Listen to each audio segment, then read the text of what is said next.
swear to God,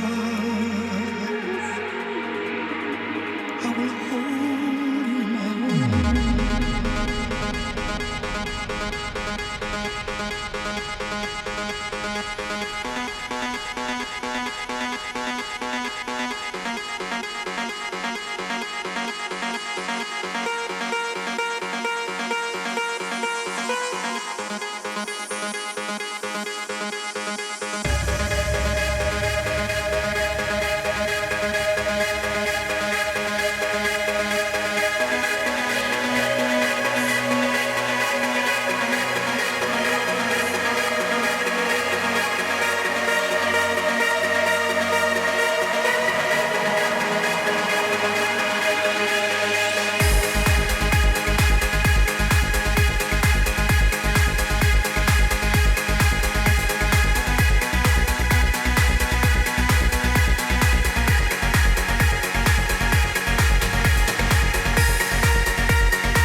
Welcome, ladies and gentlemen, to our English broadcast of the Chinese LPL. I am Max Atlas Anderson, and I'm joined on my own today. Well, not necessarily on my own, but with Jake Spawn. Solo casting. I'm just here for the fun of it, guys. It's only Jake, is what I meant. So it's just the two of us for you. No, I'm not doing it. Oh, he's just going to leave. You buried it that early, mate. The hatchet, it's gone. But, ladies and gentlemen, we are here for Week 8. It is day number 1 here for the LPL, and we're at the business end. Now, okay, he's doubting me just a little bit over there on the side, but it is, of course, the business end of the LPL at this stage for split number 1 of 2016. Exciting as we move towards the playoffs as well, and we are going to be focusing on Group B today, as they're going to be the matchups, and this is sort of a little bit more tight group towards the top end. Yeah, it certainly is. You know, EDG were always going to be one of the teams that were front runners in this group, but RNG kind of came out of nowhere with their revamped roster. Invictus is also very good. OMG as well as Vici in this group. So a pretty competitive group right now. It looks to be the stronger of the two in regards to depth, not necessarily the top teams. However, a lot of it will change across the course of the next 2 weeks because we've had our first round of group play, then we had our cross-group play. Now we're back to the last round of group play. So a lot of these teams fighting for that playoff seeding, and we'll see who is able to slot in there behind RNG and EDG, who look like 1 and 2 at the moment. Yeah, well, they most certainly are definitely on the standings there as well. But there is sort of a three-way tie, despite the fact that there are, of course, head-to-heads that do separate the teams. But 6 and 5 is OMG, Invictus Gaming, and Vici Gaming. Of course, our second matchup tonight is going to be Vici versus IG. But as far as these teams are concerned, Spawn, is there a sort of clear favorite there, or is it based on sort of who they've been up against so far? Current form, well, they've all played the exact same team. Well, that's actually a very good point. So, you know, the order that they're in is who is currently above. So at the moment, they're pretty similar. They're not, actually. So I think that right now, Vici is the team in form. I think that they've had a much better last couple of weeks. Invictus Gaming seem to be slumping. They don't really have a coherent bottom side of the map. And OMG are all over the park, as we expected them to be. They're a very aggressive team. They like to group up early, but they're a young roster. They're traded Icon out for Cool one more time. That does give them some leadership, but they haven't been able to utilize it so far. So I think that in order of my stack ranking, it kind of goes Vici, IG, OMG, but we'll see whether that is actually the case because we get to watch them play tonight. Yeah, and actually I want to talk about, you know, the one team that isn't actually going to be playing tonight, which is OMG. And as far as that Cool versus Icon switch around is concerned, I mean, Cool definitely bringing the leadership, like you said, but is that sort of worth it, taking out the raw talent that was Icon? Well, they said it was. Like I don't even know whether there's a debate right now. Like, well, obviously they are because they know their team the best, right? So they've said that without Cool on the lineup, they don't have the leadership and the shot calling ability to actually function as a team on the Rift. So no matter how good you are, if you can't function, then anything with leadership ability is a strict upgrade, and Icon was a brand new player. I think it is a short-sighted goal.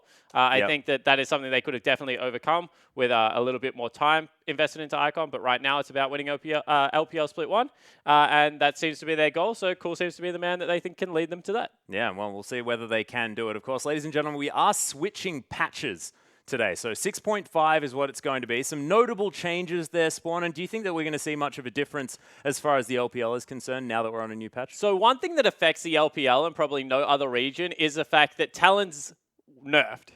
We haven't actually seen him yet, but we've heard rumblings that certain teams want to pick up Talon, looking at LGD. So that ship might have sailed. Of course, Pawn, big Talon player, he won't get his mana Talon game anymore because he was nerfed. His ultimate cooldown increase. But the actual changes that will affect competitive play, especially around the world, are the changes to Cogmore and Nautilus. Nautilus get a little bit of a hit on his damage late game. I don't think it affects him too much. He still will be a little bit of a lane bully, ties people up with CC and things like that.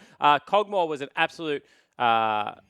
it was a huge nerf to the scaling of early game Cogmore. He was so good at 2 items and now no longer the case. Yeah, of course, needs a few of those levels in order to get that attack speed. But this is going to be our first matchup tonight, HYG versus EDG. And it's going to be Vici taking on Invictus Gaming after that, of course. An exciting matchup to break that potential tie. Of course, the head-to-head now actually going over to Invictus Gaming at the moment, but definitely still the same on the standings as far as their...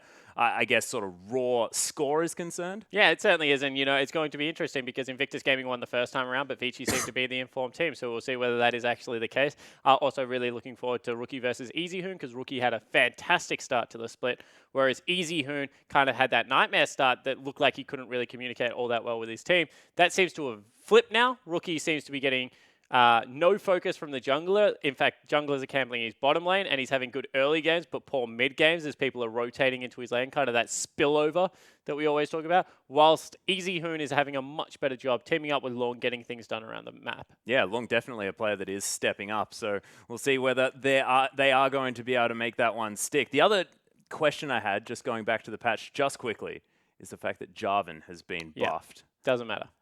But this is the LPL, So man. This is Jarvan. No, I'm actually going to say that, there was another tiny buff, and it was to Vi, and Chuen gets targeted out a lot and used to default back to Vi, so I think the Jarvan patch, I think that Vi might even be a little bit, but they're both irrelevant. I don't even know why I'm talking about either of them, but if there is one that is relevant, it's probably the Vi change. All right, well, that's a good point. One other thing to note about our second Sejuani matchup. also got buffed, by the way. That's an wow. LPL She was already special. being played. Yeah. Also saw some play in North America. Shout outs to Rainover. So, Clear Love had picked it up. Chuen had picked it up. So I think that Sejuani's change might actually be a little bit notable. Increased slow on the E. Quicker auto attack reset on the W. A little bit more responsive. Helps out the clear time. Of course, with Runic Echoes, you just clear at the speed of light. So I think that Sejuani is probably the most noticeable jungle change on this patch. Well, that's actually interesting. I sort of bring up the freaking Jarvan change and he goes straight to the piggy. Love it. The other thing that I want to talk about as well is the fact that Vici versus Invictus Gaming, the first one was actually picked up by IG, but it was a 2-1 victory. So if Vici take this one 2-0, they'll actually own the head-to-head moving towards those playoffs, which could be really important. Yeah, it certainly could be that you want to own their head-to-head, especially within your own group. So it's certainly something that Vici will be targeting towards Invictus. But Invictus are a team that you can never count out. They are that inconsistent, but in a kind of brilliant way that if they're ever going to show up into a game, it will be someone that's relatively close to them on the ladder and probably look to blow Vici out of the water today. So I'm very much looking to see which kind of Invictus Gaming turns up. Yeah, and actually talking about this matchup, of course, we do sort of hover over the mid lane. You've mentioned Easy Hoon and Rookie before, but I actually want to talk about Pawn, because we are about to see EDG play. Pawn's been doing some pretty interesting things. Well, he hasn't played lately. Athena's played it the last couple of games. The last couple of games, but of course, he did play that week and was doing some odd things on the Rift. Yeah, Pawn has always been a creative player, right? As we actually take a look at the HYG players on your screen. I think that Pawn is just being rested at the moment. I would be very interested to see if he does play against HYG today, because it doesn't seem to be like a matchup where they need to stretch themselves too far. That's a very good point. EDG, they should win this one. Yeah, and of course, Athena is a decent player himself as well, so not necessarily too much of a downgrade. But looking at the HYG roster, of course, 17 towards the top side of the map. Interesting, but I want to talk about the jungler. Chimin actually played incredibly well, despite the result the last time we saw HYG. Yeah, it certainly did as we take a look at S17 in the top lane. A lot of Lissandra, a little bit of Poppy. I think that Chimin is kind of the player that gets the most focal point because HYG have a good early game and therefore their jungler steps up a lot and is able to play these carry types, but they fall apart during the team fighting phase. And I also put a lot of responsibility of that on Chimin as well, because if you're not team fighting well, generally means your jungler is not playing all that well after about 15 minutes. So I think that his early game looks great. His mid to late game looks rather poor at the moment, but that is indicative of the whole HYG lineup. Yeah, of course, goes through there in the mid lane, a player that they do like to play around, but it's this bottom lane. XQ, Froskerin used to like him, of course, definitely has a lot of history in the LPL, but just hasn't been stepping up here for HYG. Yeah, XQ and Shu are kind of the people that we thought if anyone would step up on this lineup, it would be their bottom lane. They do seem to, once again, it's the whole of the HYG lineup. They just suffer from the same fate. Such a good early laning phase team that struggles to rotate around the map, doesn't really understand objective-based League of Legends, can't really team fight with the likes of EDG and the higher-ups in the league, so therefore they fall apart as they come onto the Rift, as Clear Love is leaning directly in front of the mid laner. Yeah, we can't actually... Who is it? Pawn. It's Pawn. Yep. So back in for this particular game. We'll see what he is going to bring out. Of course, had an interesting Corki game, which was what I was referring to before. We've had some discussions about this. Of course, Pawn pretty erratic at the moment, but this is the team, EDG, the team that wants to go back to EDG. Was it last week or 2 weeks ago that he played Corki? Because I'm pretty sure he played Azir in a couple of matchups. The first matchup last week. Not entirely sure. Yeah, but we will check out whether it was. As you take a look at Koro on the screen, I say that a lot of EDG success is their top laner. Very consistent player. When Koro plays well into a high level on those tanks, EDG are able to generate a lot of plays around the map. Yeah, and speaking of plays around the map, you can't mention those without Clearlove as well. This man definitely been stepping up for EDG. We'll see whether he's going to be able to continue to do so. As there's Pawn on your screen, of course, it was 4 games ago. He did pick up that Corki, but lots of Nautilus mid as well. We've just been seeing everyone playing that now. It was first, Doinby picking that up. Of course, his compatriots over in Korea playing it first up. But now everyone getting on that Nautilus hype train as Deft back on the Sivir. Yeah, he certainly isn't. I think that this is why they pair it with a tank mid laner, because they are able to generate such a good early game and translate Deft into that late game hyper carry on Sivir. Of course, Nautilus just does a lot of base damage, has the CC layer there, and just able to get into the team fights a lot more successfully when they are on Sivir. I also think that Sivir is the best champion right now because it kind of unlocks Mako. Mako isn't a support that you want to throw into a team fight. Someone that you want like running around the team fight, searching out priority targets, and that seems to be where he's most comfortable. And we saw at MSI when it was a very Sivir-heavy meta that it would unlock Mako to roam towards the mid lane. Def could kind of lane 1v2, and then he would generate plays. And then during the team fights was just an absolute monster. Yeah, and that was actually on his sort of unbelievable Annie play that he was able to unlock around the Rift. And we'll see whether he's going to be able to translate that to the likes of the Bard that we saw him have some success on, as well as that Thresh as well, that sort of been breaking away from the Braum Alistair, which has been a little bit stagnant in the LPL. Yeah, it certainly has. Braum Alistair still look like they're the 2 most popular supports, but Mako does have a rather large champion pool he can draw from, which used to be a criticism, so compliments to the young player. I still think his best support is Alistair. He's an absolute monster. Absolutely is, and he looks to be getting targeted here just a little bit as the Braum has been taken away by HYG. Nautilus as well, despite the fact that we're on 6.5, is going to be taken off the board. There's Lulu Kalista from EDG sticking to some pretty standard bans over on the red side. Yeah, certainly are. And, EDG kind of do this against the lower tier teams. They just want to take away what they deem to be the most powerful picks on the patch, not really giving the respect to the individual players, but rather the champions that they think are a little bit too strong. And, of course, HYG, the most banned still being Misfortune, interestingly enough. Of course, that was from a time gone by. As Kindred is going to be the last one removed. Nidalee standing out like a sore thumb at the moment as EDG yet to lock in their final ban. And it is going to be taken away right there. So none of these sort of hard carry style junglers coming out. Yeah, that's the S tier. As soon as you got rid of the Kindred, you kind of had to get rid of the Nidalee because they're only really person that can duel it. Don't want to give that over to Chimin and put Clearlove on a farming jungler because you can be exploited. One thing I do want to talk about is that change in philosophy of banning the strong picks.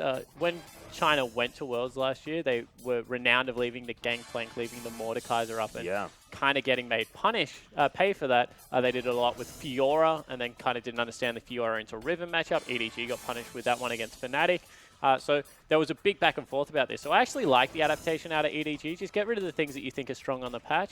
And if you bring people down to an even playing field, use your raw, talented lineup, to be able to beat them on Summoner's Rift, and that seems to be what their game plan has now turned into. And it's especially important in these series as well. I mean, of course, Worlds was a lot of best of 1, but in a best of 3 scenario, getting rid of the strong picks and then making sure that you can identify then what the problems were in game number 1 and making your adaptations then is definitely how you want to play it. But Gragas has been locked in here by HYG, as Poppy and Sivir are being considered now by EDG, which make no surprises in my mind, as they are going to get locked away.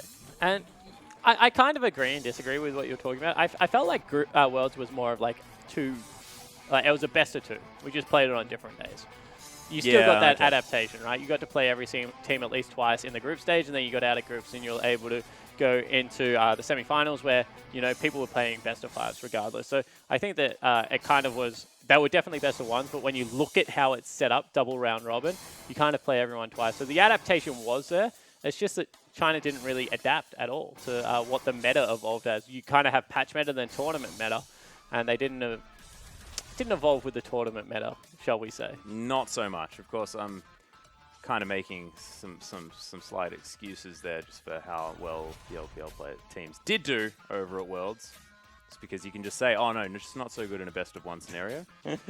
Nailed it. No worries at all. Whereas best of 2, they were definitely used to. So don't want to talk about that. As Alistair and Corki have been locked in over the side of HYG. Still definitely strong as we have switched patches. And Elise and Trundle now being considered by EDG. I think that EDG's draft right now is like hands down better. They're going to have Trundle to lock away the Alistar. It's going to be a support battle. You also get to take Grasp of the Undying. You trade incredibly well. Of course, you just pillar off the Trundle as he headbutt pulls in. They've got Sivir to be able to shred through this tanky front line. Poppy is ridiculously good on the current patch. I would say now that Nautilus has been tapped, undisputably the best top laner. Yeah. And, you know, Clearlove just plays Evelyn when he wants to, so that's interesting. Of course, undefeated this season on the champion. Is Evelyn been renowned for a very long time. If you're talking about comfort picks, I mean, that is synonymous here as it's the Triple AD carry comp now locked in for HYG. Lucian and Graves both picked up. Of course, we did hint to the fact that Chimin does like to hop on those carries when he can. But he's probably on the Gragas, right? Oh, well, that's actually true. So it's the top lane Graves. Never mind. That's probably a top lane Graves, which we've seen popularity around the world. Not so much in the LPL, but we'll see if that is the case. Of course, both can be flexed. We saw that Flandre actually put out top lane Gragas last week to pretty good success and was banned away subsequently from him. So either way, it will be not an S tier pick in the jungle right now. Yes. Well, irrespective, see exactly where it goes as it does get locked in as Pawn is considering the LeBlanc. He has Ghost for some reason. I don't know why. Well, he's probably just having some fun at the moment in Champion Select as Twisted Fate is going to be the option. So definitely a lot of surprise factor now for EDG. They can just turn up whenever they please. Not only that, they have so much lockdown CC in top lane, as well as chase potential in bottom lane. Trundle with the pillar and very good cooldown reduction in the support position, going to be able to lock someone down there. You, of course, max it first. Sivir with the ultimate, and then Twisted Fate just going to be able to catch anyone they want to in that bottom side of the map. As I said, I really think that this is a great draft out of EDG. I think that top lane Koro will struggle a little bit now because range is good against Poppy, but if Clearlove is ever able to gank that lane, should result in a kill even with some of the tankiness. So pressure on HYG. They have good laners, but this is a triple AD comp that we always say is hard to execute upon. And we'll see whether they're able to do just that. Yeah, and you also look at the other members of the Triple AD carry comp as far as how they're going to work in that team fight. And I do like the fact that Gragas and Alistar, they offer a lot of added CC. We'll see whether it is going to be enough, because often there's a Nautilus in with these comps. As well as engage and disengage, right? Alistar has pretty good disengage with the Pulverize, can headbutt priority targets backwards, especially someone like Pawn. As well as the Gragas can use his Flash Body Slam to engage, can also use a cast to disengage. So I do like their comp. It's just hard to make work. Yeah, and of course, HYG, the questions that are raised about this side is whether they are going to be able to pull it together after that mid-game, where they do tend to falter just a little bit. Of course, EDG definitely looking like it's another day in the office here, hopping back to a lot of comfort, especially Clearlove there on that Evelyn in the jungle, and of course Pawn. So we'll see how we go.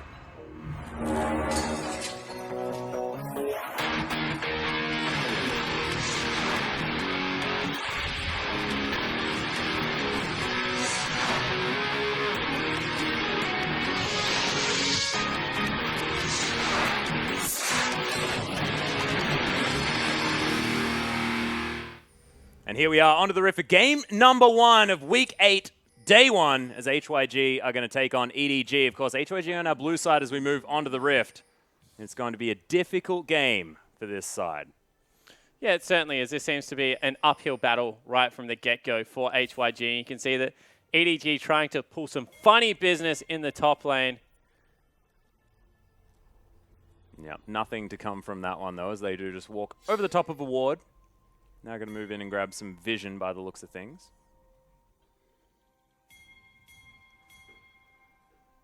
See whether they leave anyone behind in there. It looks like HYG actually might be looking for a little bit of a fight. Atlas have moved 4 members himself into the jungle, and Pawn will maybe spot them out, although we'll have to see. Yeah, maybe waiting for a face check. Yeah. Oh.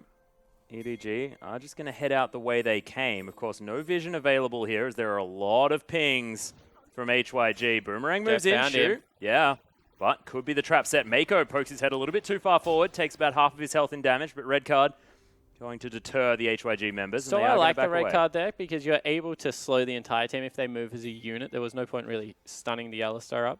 As we see that S17, he's going to move in towards the bottom side of the map, as well as Koro. And it looks like we're going to have standard lanes just reversed. Yeah, the upside down situation. Is Koro going to teleport towards the bottom side? Stand by his turret just for a moment here as we do break into standard lanes. So HYG, we always talk about the fact that they love standard lanes, want to see if they can get any kind of advantage as the early part of the game goes through. Clearlove was able to get a leash from Mako in the top lane, so he's completely fine, whilst Chimin actually started a major buff. And that's hurt him a little bit. He's going to struggle in this jungle. Yeah, uses the smite to get some health back, but you're exactly right. Clearlove, the same health value, but with an extra camp under his belt. And has only just used double flash charges then. Chimin had already used it before the smite had gone down, so Gragas has a little bit more inherent sustain. That's going to be a hard matchup. Is some aggression on to Mako. Yeah, and Shu actually taking the brunt of it as well as the exhaust comes down. Shu might be in trouble here as the heal does come through, but it's not going to be enough. First blood goes to Deft. Pawn. What the hell? He teleported up. So that was actually a really nice teleport from Pawn because it was before Clearlove showed themselves. That's why they had to start running away. Weren't able to continue to aggress onto Mako, even though they had the level advantage for HYG. Pawn secures a kill for his top lane, loses out on about a wave of creeps, but definitely an overall advantage. Yeah, I like it. So it might be a little bit more difficult there for Pawn in the mid lane as he moves back. We'll see whether he can compensate for it. We all know how Pawn plays Twisted Fate. That is true. He is a gold card, man, that is going to just run around the map and do crazy things. As it's actually Koro scouting out the Chimin invade. So HYG not even able to hit back on the other side of the rift right now. Yeah, Clearlove actually just over at his Wolves. He's going to start that one off as he sees Chimin removing himself from his jungle. And yeah, you're exactly right about Pawn. I mean, this guy's known to go 0-7 and still manage to carry a game in the late stages. Did see that in the playoffs last year. Clearlove going to head back to base. Wildcards are going to fly through. Pawn seeing what he can do now in the mid lane up here against Gosu. And as far as this matchup is concerned, TF versus Corki, how are you feeling, Spawn? This should definitely be in Corki's favor, at least during the laning phase. Huge lane bully. TF is just going to look to push up the lane, go back, grab some extra Doran's rings most likely, and just farm it out. He's actually going with boots. Aggressive pickup for a Twisted Fate player. But as the game progresses, Twisted Fate with repetitive CC actually kind of ruins AD carry's days. So we'll see whether Pawn is able to utilize that gold card. Make sure he's putting down a lot of poke, a lot of frustrating wave clear. Traverse the map as only Twisted Fate can and generate any form of gold lead for his team. Yeah, well, you can see Deft already making use of that first blood. Went back, grabbed himself a cull. Now has the CS advantage there towards the top side. Clearlove going to be grabbing his blue buff as Chimin going to see what he can do. Try and nullify that lead towards the top side of the map. We'll see whether we can get anything to happen. It's going to be hard against the Gragas, the Trundle, as actually see a gank. Yeah, Koro going down very, very low. 17's trying to make this a 1-for-1, but it's probably not going to happen as Clearlove's going to follow the flash and pick up the second kill for EDG. Yeah, quite greedy actually. They're trying to flash away. Probably should have just fallen down without a summoner spell usage. What I was actually trying to say is there is a pink ward in the tri-brush, and I fumbled it about 3 times. So Chimin on Gragas walked over a pink ward. The Trundle then placed another ward, so he wasn't able to get anything done. So that's good use of the first blood.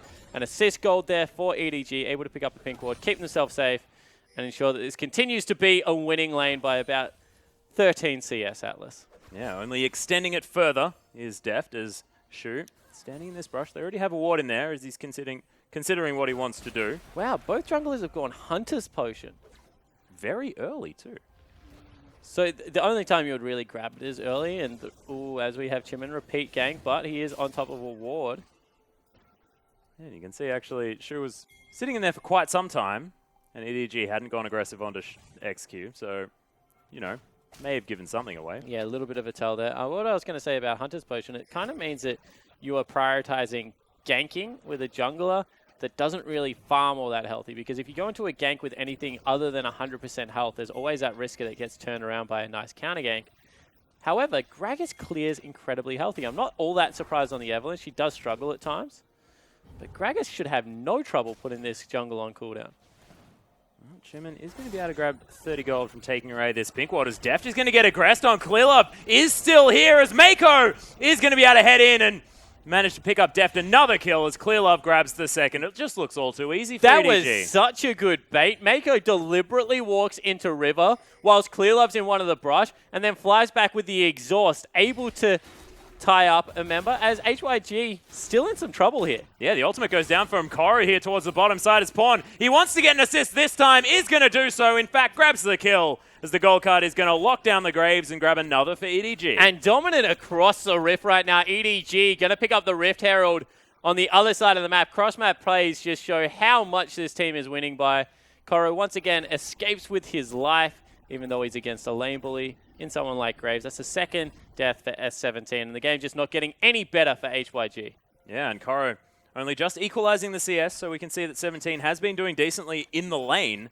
But you're exactly right. I mean, Clearlove just able to pick up any kill that he wants towards that bottom side, and then Pawn makes his way down as well. So, didn't even use the Destiny, I don't think. No, he walked. Just wandered. Yeah.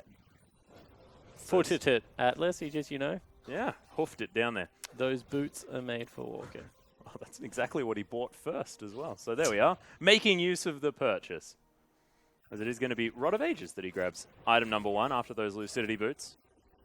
Yeah, I don't love the Rod of Ages build. I still do think that Morellonomicon is a better option and just go for something like Zonya's second. However, the one thing that I do really enjoy on Twisted Fate, as once again we have Mako flying in and a teleport. Yeah, teleport comes in. The Destiny's there as well. This bottom lane is getting so much attention. Shu is going to take the brunt of it now, as Deft was mainly 1v1ing, but EDG just going to hop underneath the turret. Deft doesn't even fall down as they grab both of those kills one more time. Yeah, they certainly do. Pawn teleports back mid lane, picks up a huge wave for himself. Everything is right in the world of EDG, and HYG are getting dominated. It is 4,000 gold, the lead, and it is 8 minutes into the game. This is an absolute clinic, Atlas, on how to play early game League of Legends.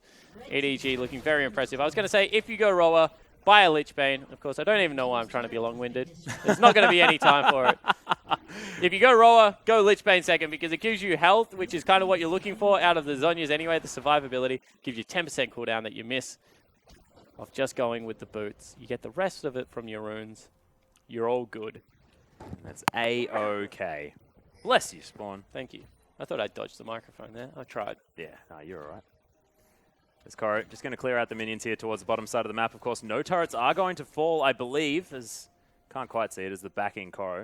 Of course, 1 apiece. So HYG did manage to grab the bottom side turret. So not too bad, equalizing there by 17, but they also picked up a dragon, so, Chimin is trying to make the most of it, but he is so much weaker right now. You can see that boots as well as completed jungle item versus just components right now. Not even the last amp tone. And now S17, he's in real trouble. Yep, the trap has been set as in goes Koru. There's the heroic charge into the wall. So much damage. And as a good jungler should, Clearlove roaming in for a lazy kill. 3-0-2 now on this Evelyn, showing that it is putting in work.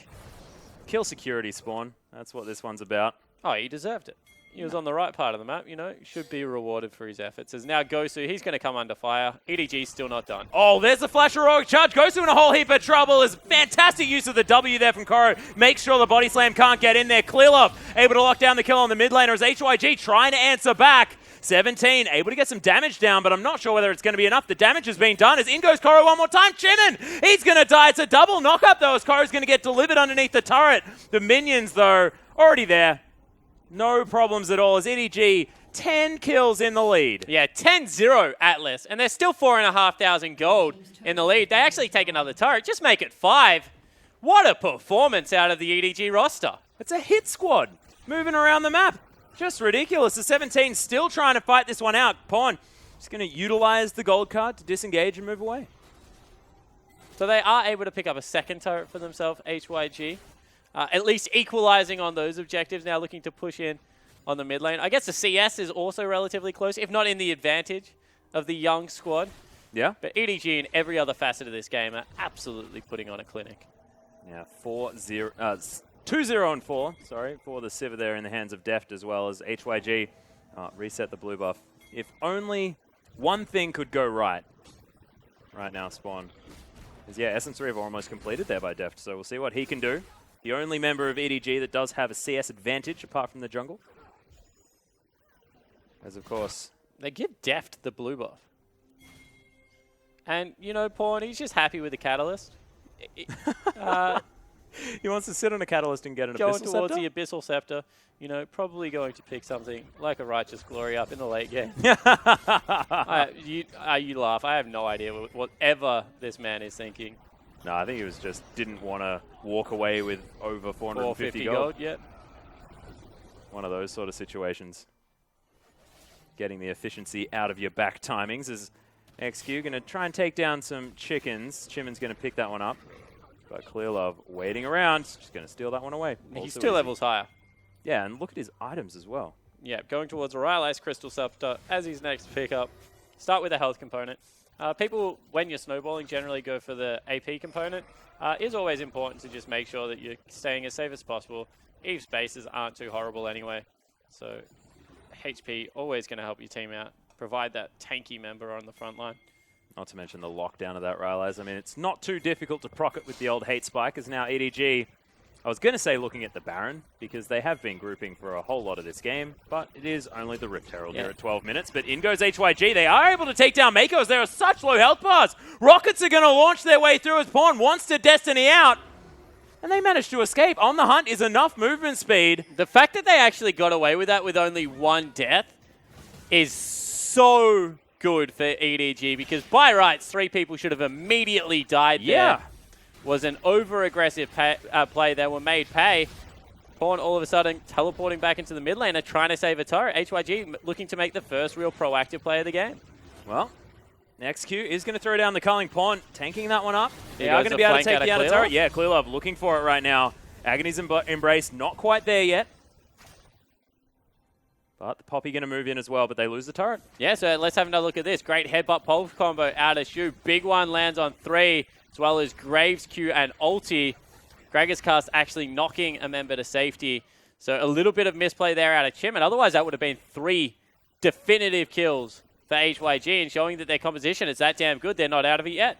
Yeah, it was unbelievable work out of Shu. I mean, that 3-man pulverize was huge, not to mention the fact that Gosu and 17 got all of their damage down across. So you're exactly right. Definitely composition-wise, things working. But EDG still looking so dominant on this map. 5,000 gold is still the lead despite the turret advantage for HYG.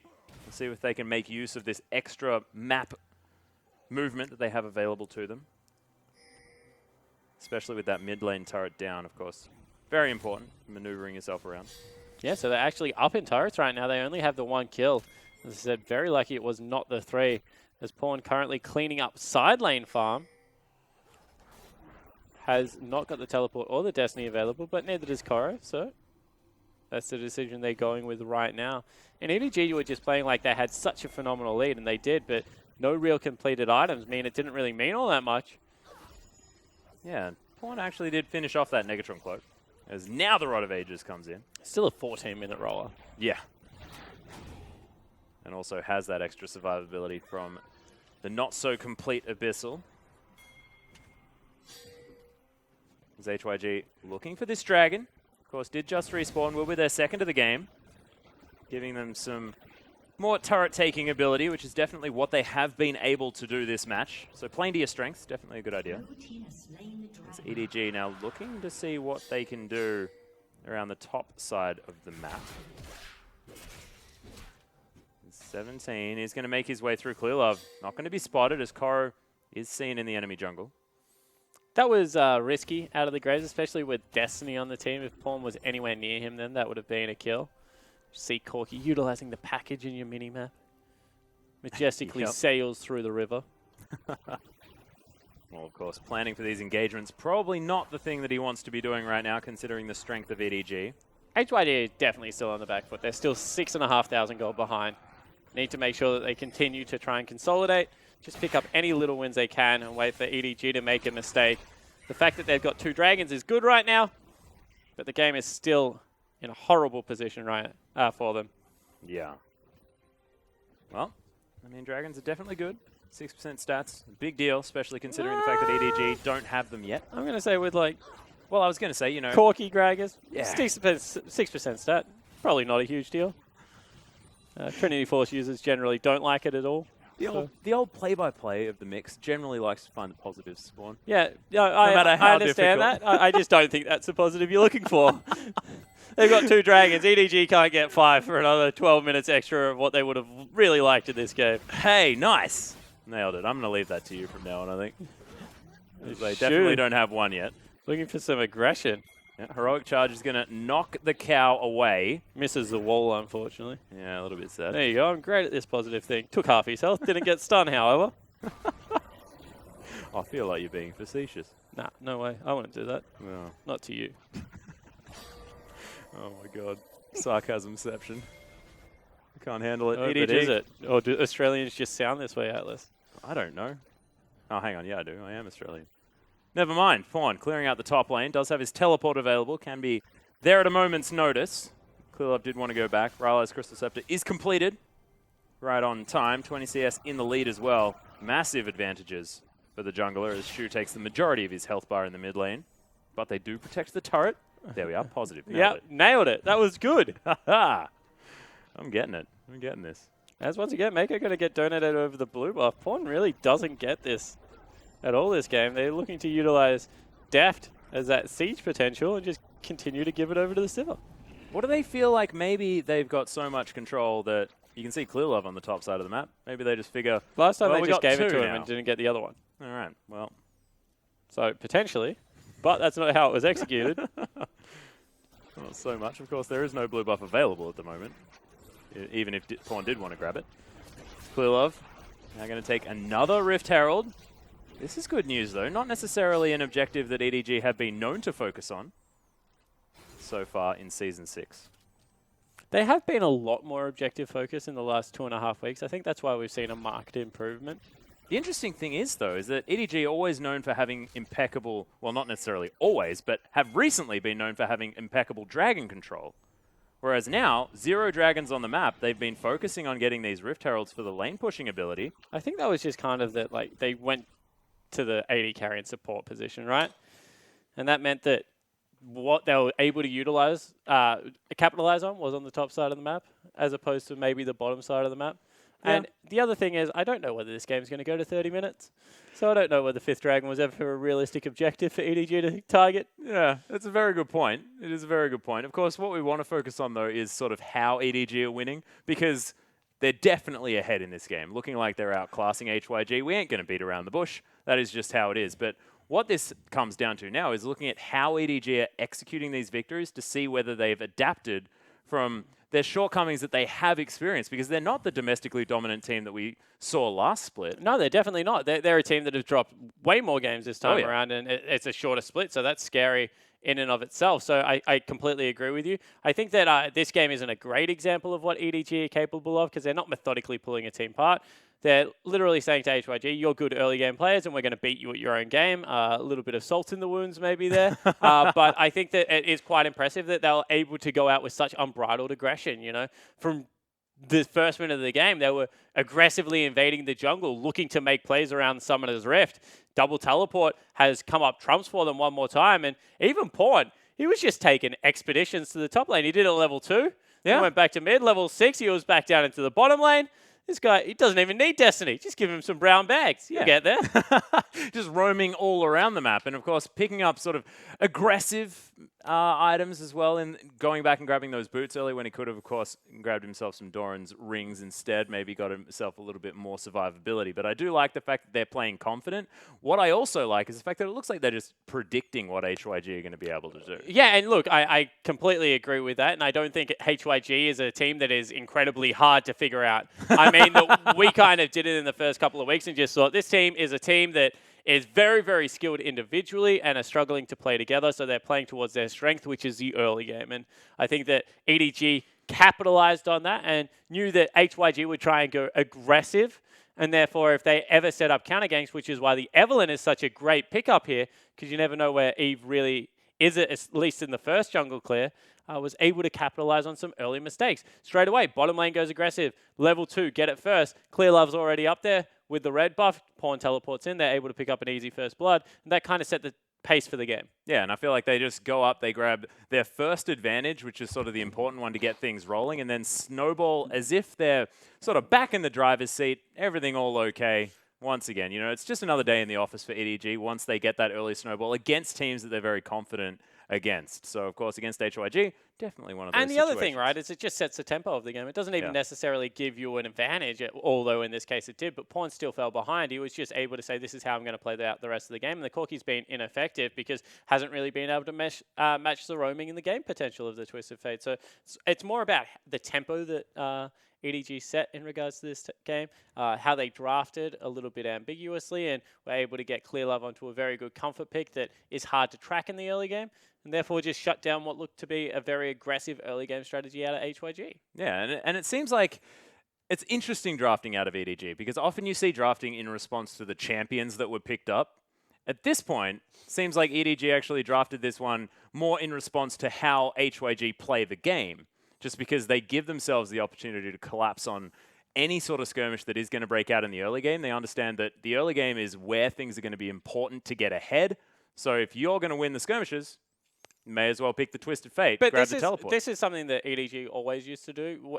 Yeah. They're famous against LGD for picking things like Annie or Alistair that can dive mid lane because they knew that input always freeze. So what do you need to do if someone's freezing deep? You need to be able to dive, so they'll get a diver in their team comp and be able to do that. When a lot of other teams weren't playing these kinds of champions, they were playing more Janna and disengage support. So I think there's always been a strength of the team, but to see it re-emerge in what has been a difficult split so far is definitely a good notion for EDG. That is definitely true. We are back in the game, though, ladies and gentlemen. Slight pause is over.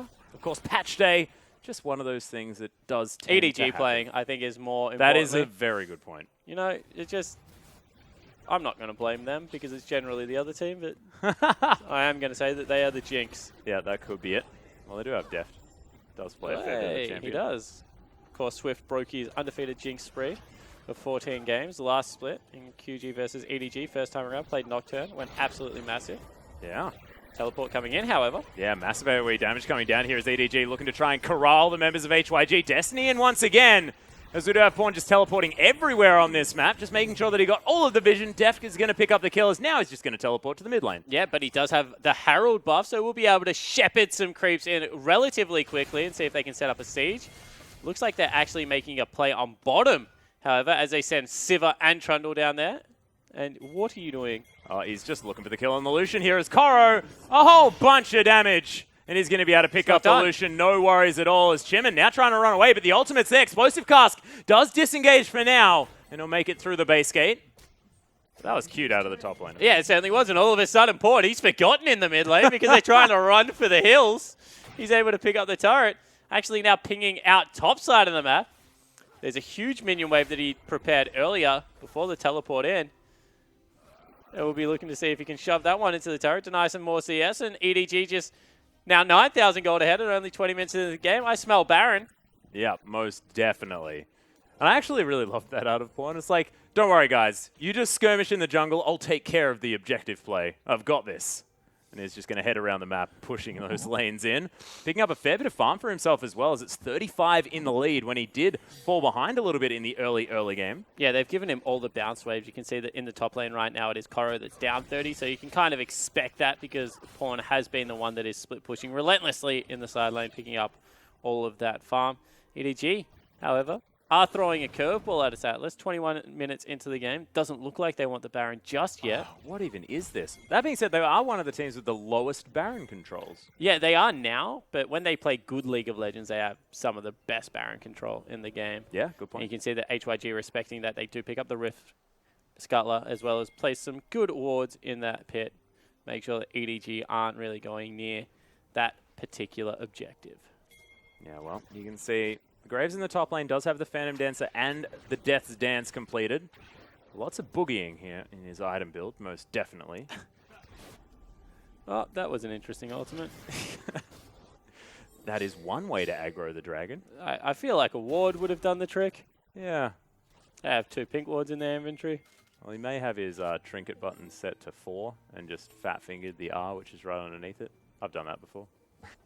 That being said, he's a much better player than I am as 17. He's going to be able to quick draw his way over the top. Teleport's coming in from EDG. That was Destiny's down. EDG. Flank. Look, more corralling here by this Trundle as Koro's going to make his way in. Mako in a bit of trouble as the package is actually going to get Gosu out of this one. Pawn, however, is just going to pick up the AD carry. Easy as you like. Nice double knock up as Chimin's still trying to do some work. But look at HYG melt. The ultimate comes in from Koro. Chimin's going to die, and it's only Shu that limps away after his mid laner. Yeah, it certainly is. And EDG just turn it on one more time. Clear Love with the creative flank. Great teleports in from both Pawn and Koro. One with the teleport, one with the Destiny. They're able to secure an even bigger early game advantage. 22 minutes in, they're looking to take the Baron. Yeah, looking to definitely try and pad that Baron control statistic, Spawn. We mentioned the fact that they haven't really had it so much. Well, they are going to grab one at 22 minutes in this game, which is most certainly going to help out. 15-1. I think last week they had one at 20 minutes and 15 seconds. So I don't even know if this is their earliest. It's up there. Yeah, well, it's still an early one, irrespective. Yeah. Yeah. No, it's definitely early, but, you know, I've seen earlier. This is the LPL that we're talking about. That is a very, very good point. There's still smiles on the faces of the HYG players. And not the EDG members. Well, I mean, this is Clear Love, right? So it doesn't necessarily smile. See, you guys always say that about Clear Love, but at least he smirks. Koro is, like, stalwart in his theory he's got model face. It's constant model face, so he can't actually be smiling, you know? He's got to be neutral. That's how he does it. You can see him bottom of your screen right now, ladies and gentlemen. Bit of a blue steel situation going on as EDG are going to be able to pick up their first dragon of the game. All too easy. So they do finally appease Atlas and his need for complete... The 6% stat Spawn. The need for complete... And, you know, with a Sivir, who's already got double BF sword items, it's probably going to be a good thing at this stage of the game. Yeah, that's actually a decent number. Approximately 26 or so, as far as that flat AD is concerned. As 17 has to walk around the pillar now, dealing with that slow. The Ricochet doing so much work. Yeah. That's without an Infinity Edge. And Pawn is, like, completely uncontested on the top side of the map. Yeah, I think he's playing solo. He's got that stack deck ready there. Yeah, I'm just going to have that song in my head. Well, Koro using that Baron buff to great effect here towards the bottom side of the map. Another pillar goes in. Pillar of Filth still here for the Junkyard Trundle. Like it a lot. Now EDG. He's much angrier now, Junkyard Trundle. Yeah, but he doesn't have his pink Converse shoe. I hate that skin now. Really bothers me. You can still smack him with a muffler. That's handy. But otherwise, just not so happy. It's my biggest gripe.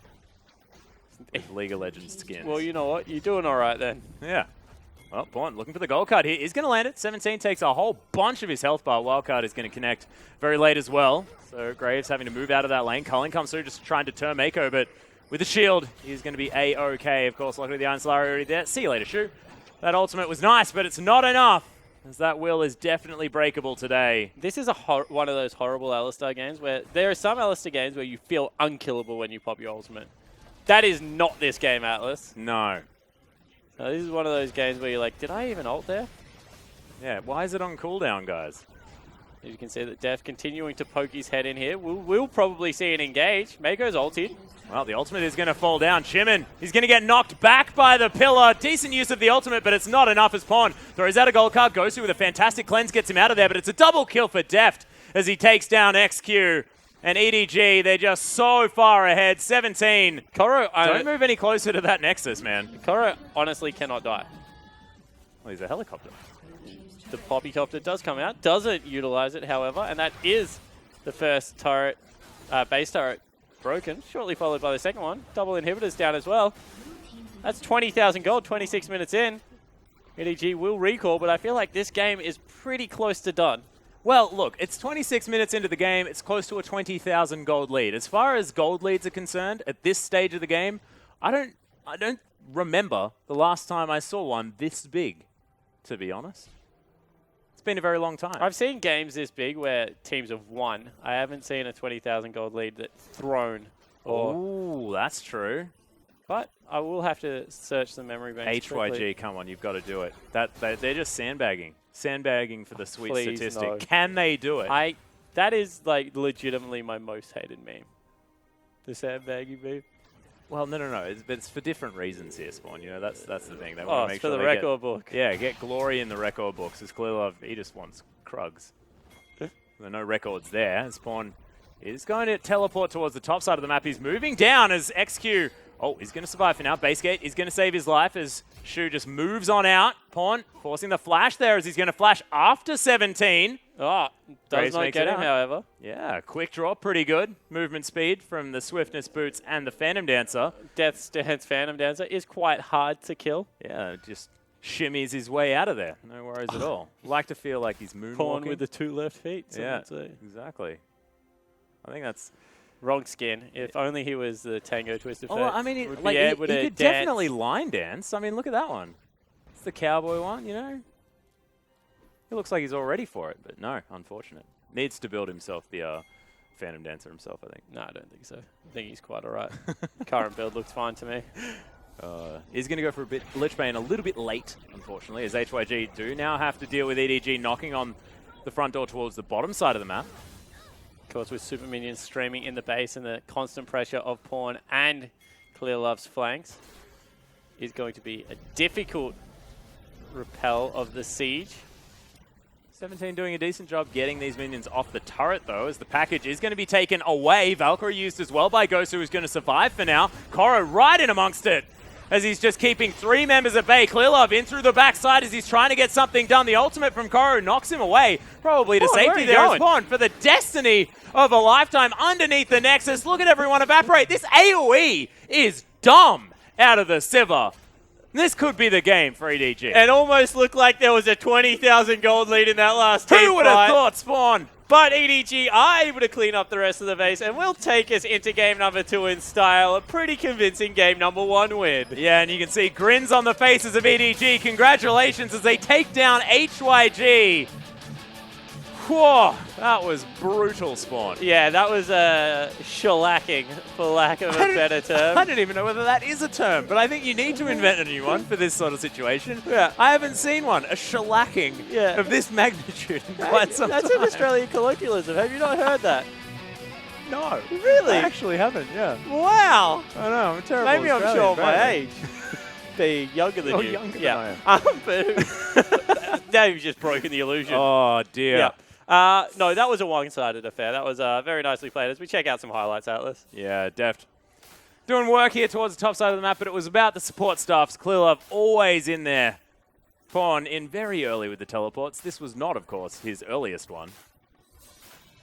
As, EDG just put on a clinic as far as moving around the map as a team and decimating your opponents is concerned. Yeah, this was a really impressive game of how to rotate around pretty efficiently, honestly. They didn't fall behind huge CS amounts and still generated such a huge lead for themselves. Made sure that HYG were always on the back foot, could never really take it to EDG. That was 2 dashes that Koro managed to heroic charge people out of there as well in that fight. This was maybe the one shining moment as Chimin actually saved members of EDG. You see, they're still laughing, they're still smiling. Yeah, there's definitely some positivity in the faces of the HYG members, but EDG, my goodness. That was pretty ridiculous. Yeah, and the highlights just kept coming because they were able to pick up over 20 kills in a 26-minute affair. So yeah, that was pretty impressive. And when you have a look at this team, they have very good members across the board, and everyone was working as kind of that cohesive unit this time around with Pawn in the lineup. EDG trying to search for form coming into playoffs, coming into what should be hopefully another MSI run for the team. Yeah, and this is the thing that I want to talk about as well, because this is really important for EDG to try and get that momentum moving forward into the playoffs as well. This is one of the first times that EDG has ever been below anyone in an LPL split. This is a team that's domestically almost unbeatable. So really, really important for them to now have the momentum, considering the fact that they're not used to being this far down. But ladies and gentlemen, we are going to have Game 2 right around the corner. But for now, we are going to have a short break.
Welcome back, ladies and gentlemen, to our English coverage of the Chinese LPLs. MVP is going to go to Koro.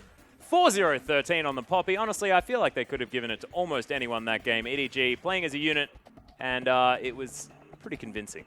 Yeah, that was a one-sided affair, and once again, I get to go over soon, Atlas, and meet the people that come up with who wins this award, and I'm very much looking forward to it because Clearlove had an absolute dominant performance on Evelyn, and ganks top lane, gets a kill, goes straight away bottom lane, gets a kill, goes back top lane, gets another kill. Yeah, I have a feeling the Evelyn was probably a little bit more impactful than the Poppy that was able to heroic charge a bunch of people. Who am I to judge these things? I'm merely an innocent spectator trying to give some insight onto why these games Maybe it's sort occur. of like mathematically done based on a series of criteria that we just flat out don't understand. Maybe it's just above us. I've asked about it, and it's just people making decisions. And I think that Koro had a good game. I think that we can agree that his game was, as everyone on EDG, was pretty stellar that time around. That's what happens when you have a 20,000 gold lead at about 25 minutes. Everyone on your team looks pretty good, and I think that after he was gifted a lead from the Evelyn, he was able to utilize that to rotate around the map and make pretty big plays. Yeah, he most certainly was. Of course, a lot of those heroic charges were very, very good. We did see this in some of those highlight clips. That might be true. Catching people out of the certain dashes, using that steadfast presence in order to make sure people couldn't dash. That is actually the move that I have the most problem with. It's not that you build pure tank with Grasp of the Undying and do damage to people. It's not the fact that you have CC all over your kit, one that is unique to Poppy that knocks people back to the base, one that is a very long charge, one that is an obnoxious slow. Yep. It's not the fact that, itemize into Iceborne Gauntlet so well. It's the fact that Steadfast Presence just destroys so many AD carries. Because if you're Graze, if you're Lucian, if you're anyone that isn't Sivir or Ashe, you have two choices. Stand there and fight him or die. Yeah. Unless you're Ezreal. Yeah. Of course. You can Arcane Shift out of it. Yeah, he's still got Iceborne Gauntlet. And still has a heroic charge. And yeah, look, Poppy's pretty dumb. You're exactly right. Of course, Steadfast Presence being so wide as well, I feel like it ruins a lot of assassins. Yeah, LeBlanc doesn't like him. Yeah, I know. I can't play mid lane Akali anymore, Well, you can. Yeah, just don't win. Yep. Yeah. No, that wasn't Poppy's fault. Well, Kha'Zix, of course. We'll see whether Poppy is just going to get removed from the game so people can play Kha'Zix. Yeah, buffed out of control, man. 1.6 cooldown second, 1.6 second cooldown on his Q if you go maximum cooldown reduction. Prepare yourselves, ladies and gentlemen. Of course, for absolutely 6.6. Useless because he probably should one-shot people and not be in the fight anymore. So I don't understand what multiple rounds of Q does. Like you mentioned, we were discussing this before, full tank Kha'Zix spawn. Lots of Qs, none the damage. However, we should probably talk about the ban that has been taken away from EDG. Yeah, so Evelyn, the comfort pick from Clearlove, given a lot of respect by HYG, as of course, it is generally a red side pick for EDG. They don't often pick Evelyn on blue. No, they certainly don't. However, guys, EDG did get Dr. banned at the start of this draft for an unnecessary pause, it was called. They paused the game last time. That was what the disruption was for. Without a very clear reason to the referee, so they got Dr. banned for it this time around. Yeah. So I threw it out to patch day struggles, but not happening at all. It's just EDG maybe they did as well. To stop. Maybe they did as well. The referees were like, actually, that's not a reason to pause the game. Yeah. That was for the one death that they had. They're like, my screen went grey. I'm really confused. This is not what normally happens. But Kindred is going to find her way through the draft as EDG are going to lock that one down as pick number 1. Of course, you mentioned the S-tier junglers. That is one of them for Clearlove. Yeah, it certainly is. And a very reactionary banning phase here from HYG. They take away the Poppy as well as Evelyn. And they have left so much power up on the board right now. I feel like whilst Poppy won MVP, probably wasn't the pivot of what it was won. And giving away Kindred is just giving away even more early game power to the jungler EDG, and we've seen him time and time again go absolutely berserk on this champion. So looking forward to seeing another Clearlove performance on what is right now his favorite jungler. Yeah, and there's also the fact that Clearlove was one of the first to actually find true success on the hero as well. So see whether he's going to be able to do exactly the same thing again. Nautilus, of course, slight tap on 6.5, but still very strong. Is going to be picked up now, probably towards the top side of 17. Of course, Lulu left up, so will be snapped away here by Hyper Youth Gaming. Of course, not necessarily as ridiculous considering the Cogmore nerf. Lulu's good with every AD carry. Well, yeah, but I mean, It isn't called Ezreal. That combo is just pretty silly. See, I like things like Lucian Lulu. I talk about it heaps, but I think that Tigers Kog'Maw kind of got there a little bit too late and was hard to bridge. That was when he was a hyperscaling. When he was 2 items, he was just ridiculous. Like the last couple of patches, Kog'Maw was silly. You didn't even need a Lulu to make it work. But I feel like Light Slinger, the passive, just synergizes so well throughout the mid game. Yeah. It means that you can go triple offensive items and you don't really have to worry about lifesteal. Lucian Lulu is, in my opinion, ridiculous. Yeah, anyone that hits more often means that Pix just does so much more damage as well, so I like it a lot. But Braum Lucian is what's going to be locked away here by EDG, so going to be denied that particular combination on the side of Hyper Youth Gaming, as Vayne Lulu could be a thing. Silver is still up. This is interesting. Yeah, true. Last time around, pretty high priority, taken second for EDG. Sivir, another one of those champions that deals with Poppy okay, and Poppy now being banned means that Lucian can be freely picked up. That could have been part of the thinking. Not entirely sure. Is Gragas being looked at here? Vayne's locked in though by XQ. Gauntlet being thrown. Has been considered a decent pick into Lucian in the past. We have heard. But Gragas again, I mean, there's a lot of CC over the side of HYG, and they're putting a lot into their Vayne basket right now. They certainly are, and I don't know. Like, we said that this was an area that we thought they would give power to, their bottom lane. Yeah. I don't know after the last performance whether it's a good area to give power to.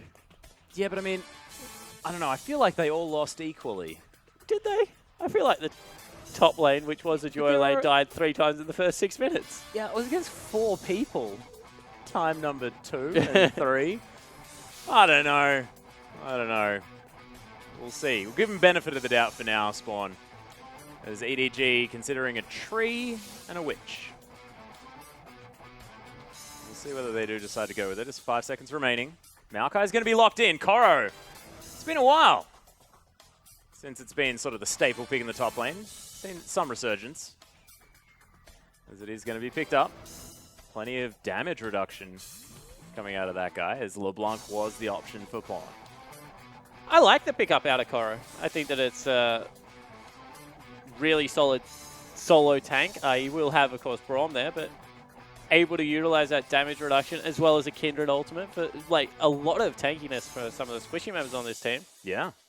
It's going to be interesting to see how LeBlanc is played with Kindred. However, I don't want to talk about that anymore because there is a Kayle locked in. Yeah. And it's going to be Kayle mid lane. That is so bizarre. No, it's top lane. Okay, that makes more sense. Good. So Kayle with Nash's Tooth into Quince's Ridgeblade, into Hurricane, does ridiculous amounts of damage and absolutely decimates tanks. Clearlove has to have an impact in this top lane 1v1. Otherwise, Koro will get very much dominated in the laning phase. Yeah, just flat out murdered, of course. Known in sort of a 1v1 scenario to be very, very strong. She can fight while that Righteous Fury is up. Which is pretty much 100% of the time after you a few grab points, the Nash's Tooth. So not really all that much that Koro will be able to do. An interesting lineup out of HYG, very much focused around the Vayne, as you pointed out. Yeah, exactly right. Well, we'll see whether they can execute it. We'll see whether EDG are going to be able to back up their last performance with another equally impressive one. But, ladies and gentlemen, let's hop onto the Rift.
And here we are, ladies and gentlemen, on the Rift for game number 2. HYG looking to try and answer back after EDG actually tore them apart in game number 1. It was a one-sided affair, Atlas. I don't think anyone will argue that. And if they do, then I'll be very interested to hear from them and how they approach said argument. It would be creative. However, this time around, a much different feel out of HYG's comp. So a new game, a new lease on life maybe for HYG. Well, hopefully they can hold on to life a little bit better than they did last time, as there were 20 or so instances where that was stripped from them. And right now actually playing very far back, so no aggressive maneuvers towards the enemy side of the map. And no grouping. As it is, of course, a Nautilus support, which is something that we haven't actually spoken about. Yeah, I like Nautilus support. I think that a lot of CC, he's kind of exactly like Thresh, but does a little bit more damage, a little bit less utility. What I was going to talk about is League of Legends. When you lose a game like that, it is very much a momentum-based game, but not in terms of you actually carry an advantage, a physical advantage, over into the next round as you would in some other games. Yeah. It's more about like what you do mentally to your opponent. So this will show us a lot about the HYG lineup and how mentally strong the young team is, because if they're able to bounce back in this one and really dominate EDG, especially in the early part of the game, will show that they have a lot of maturity for themselves. Well, at the Should moment, be fun. able to utilize the lane swap quite nicely, so we'll see exactly whether Still a they're... camp behind. Yeah. Oh, the little ones were taken, of course. Koro able to do that with his saplings. That was some quick adjustment to Maokai being back in the meta. His Deft just hanging out, not doing any hard shoving, waiting for this wave to stack up. This means they're going for a full clear, because he hasn't started pushing whatsoever.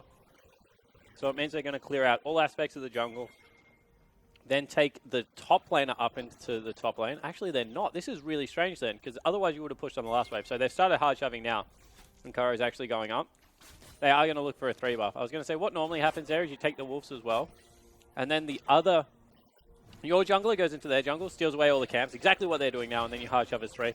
Maybe your response to HYG, because they had already shown 3 people in their lane, and EDG didn't want to fall behind on tempo. Well, Chimin is going to check the red buff, going to be pretty upset. He's going to be super upset at everything. He's still like 30 seconds away from getting any farm. Yeah.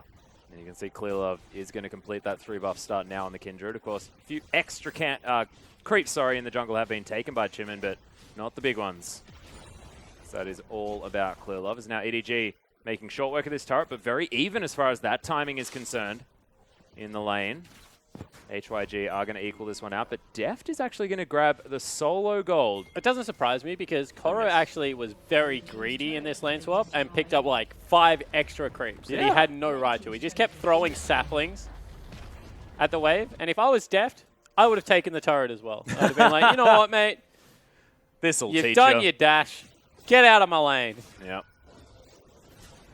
All the power to him as well. As Pawn does have his wave shoved towards him, but farming up very nicely on the LeBlanc underneath this turret. I love when the turret does this. He preps the one on the left because he thinks that's the one it's going to hit first, but one of the minions walked forward a little bit too far, so the turret took issue with that one. Yeah. And Pawn's like, why do you do this to me? I prepped the wave so nicely. I know, it was going to be so good. Thankfully, we panned away, just in case he missed any more of those, as he is 8 CS in the lead. Has actually also forced an early shop out of Gosu, so doing very well for himself in that lane. As we actually have a lot of pings going into the top lane. Teleport utilized for Pawn. Once again, 4 members top as Deft is going to make his way through. They're trying to fight this one out. This is a decent condemned. Shu might have something here as first blood is going to go to Deft. That was closer than it should have been. Yeah, it certainly was. Good move out of Shu there. He doesn't burn XY. He doesn't burn any summoner spells this time around. Keeps them both alive. Yeah. Looks to trade aggressively, but not able to get it done. And now Pawn actually has to be a little bit careful here because he's going to face check a Nautilus. Yeah, sure. He's going to be able to throw down a lot of damage here as the exhaust comes in. Gosu looking for it there as Unbreakable is in from Mako. Oh, he failed the flash. Unfortunate. He's going to get stunned there as well as the Winter's Bite did come down. Clearlove trying to dash his way through, but doesn't quite make it over the top. It's a decent slow, and Shu's going to survive. So Clearlove had actually burnt the E here, and therefore wasn't able to dash around the fight like crazy. Whoa. So we'll see whether that does impact anything. As Mako now finding out XY, he's in a little bit of trouble. Probably has to burn a flash here. No, they don't chase. I think he uses the wanders casually tactic. Lists lazily. Yeah, it's been quite successful in this series for EDG, as HYG do take themselves down a pink ward and move back towards the standard lanes here on the top side of the map, but they have a long lane in this 2v2. But I do feel like we have to touch on the Kayle quickly, because is winning the laning phase 1v1 because of all this pressure that has been put into the top side of the map. Yeah. Means that it will be about a 15 CS lead, although a big wave stacking up here. And that is important to note, because it looks like a little bit of their win condition and the additional gold has been funneled onto this Kayle, and we'll see if S17 is able to utilize it. Of course, known for his carry performances on things like Lissandra. Yeah, and he had a decent Graves game last game. Yeah, Kayle should fit his MO. Damn right. As we pay attention to him, and he misses all 3 creeps in the back line. So, yeah, I mean, I didn't want to draw attention to it, but sometimes these things have to be said. Mako is going to proc his Relic Shield to help Deft out, and EDG slowing down just momentarily, as it is the Devourer that Clearlove is going for. Doesn't quite have it just yet, but will have it relatively soon. Pawn climbing up nicely. Gosu just doing the Lulu thing in the mid lane, shoving out the lane over and over again. No surprises there. You can see, oh, Chimman might be able to deny a mark from Clearlove. I actually like Lulu players that try and freeze the wave as much as possible, control it, and harass people out. She is actually quite a lane bully. Hasn't taken Ignite in this matchup, has gone with the teleport to match that of Fawns. However, I do think that, you know, just hard shoving into a Blanc, not really going to get you many advantages at this stage of the game. And it's actually interesting that Pawn did take teleport on the Blanc. You don't see that very often. I've come to not question Pawn. Summoner spell choice most definitely is a strange one, as Shoot takes a double Light Slinger. Deft happy to throw them around. They do have a huge stack of minions heading towards this turret. And they're also bringing additional members up. He's level 6 versus level 4, so we'll probably burn the culling here as well. Oh my goodness, the Vayne taking a lot of damage there as Deft moves out of the way of the turret aggro. Shu trying to pick up XQ trying to pick up as much CS as possible. Of course, he's 40 down right now as he's trying to grab this. Yeah, Shu tanking up a lot from those minions. As you're exactly right, Mako took a lot of damage. Piercing Light there as well as Winterspite flies through. But they are able to pressure this Vayne off a lot of the CS. And you can see that that is a 35 CS lead right now for Deft. Able to pick up 3 of the minions, but still 38 to 71. XQ in a lot of trouble. Oh yeah, the Vayne not exactly doing all so well, as he did fall for first blood. Of course, is explaining why there is a slight advantage there. I don't know if that's slight, yeah. Understatement, yeah. Once again, one of those things, trying to stay positive. There's Deft.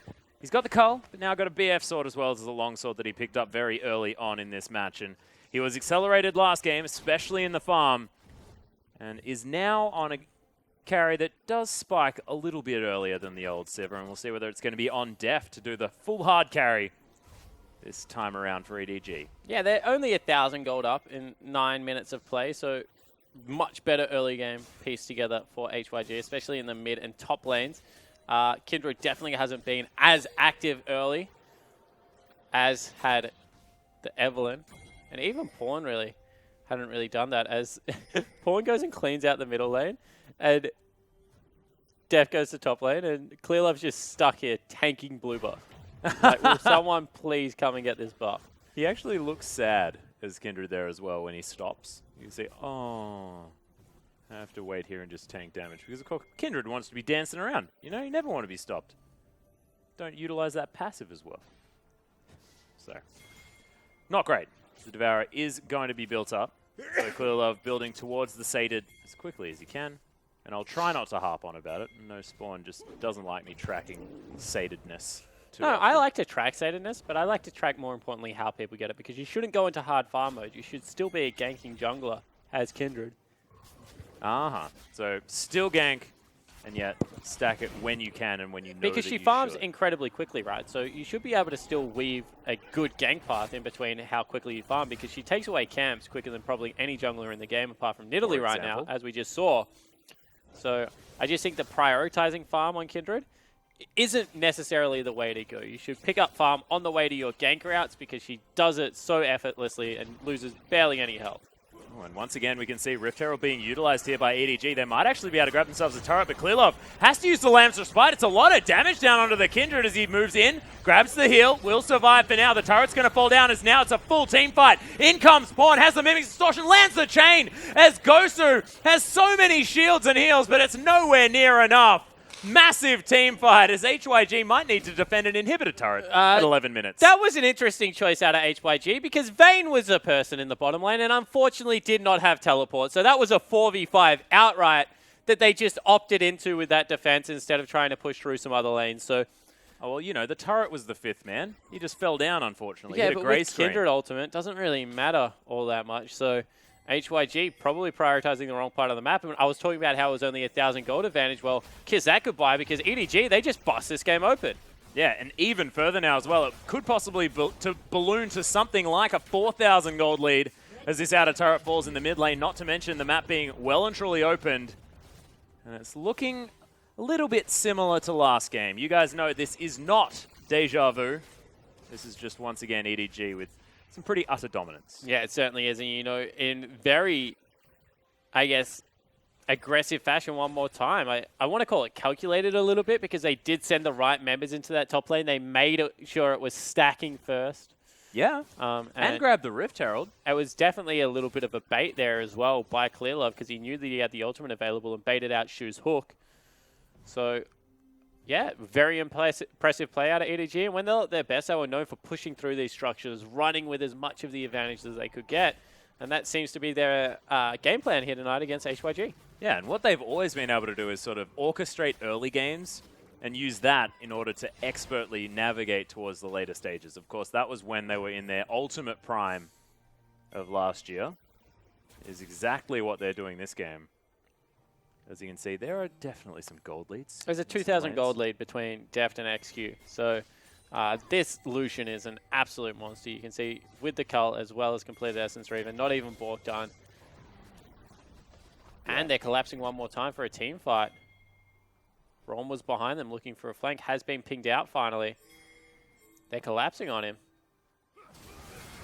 Well, you can see Mako throws up the door. They've managed to catch them out, actually, here as Mako's almost falling down. Koro pops the ultimate, claps his hands. We'll see whether he can close the distance, uses the flash as Clearlove's going to get ulted. He's flashed. Oh, my goodness, survives somehow as Mako. He's still alive as well. Pawn, he's cleaning up the fight, and EDG, that was so incredibly close, but they managed to grab it 2-0. And another game where HYG, so far behind, look like they're finally going to get a team fight to claw themselves back in the game. And another 3 members live on absolutely no health out of EDG. Clearlove able to come up with the goods one more time. They go 3-0, pick themselves up a dragon, and the gold lead's even worse. Oh my goodness. I feel like if that was an even match, HYG would have steamrolled that fight. Yeah, it certainly looked to be the case. And meanwhile, bottom lane gets taken away. Clearlove picks up another mark, cleans out the entirety of HYG's jungle. Hyper Youth Gaming definitely going to suffer after that one. So work goes into the bottom lane turret as well, just to deny even more farm from XQ. And my goodness, watching Kindred farm is berserk at the moment with the current build. She just does so much work. Oh, yeah. Going to be definitely 16 stacks already here at 14 minutes into the game. It's definitely good for that satedness at the same time. Is XQ looking to try and grab the solo farm that he can. Of course, this comp built around the Vayne a little bit. Of course, the ultimates out of both Lulu and the Kale going to be helping out, keeping the damage dealer alive.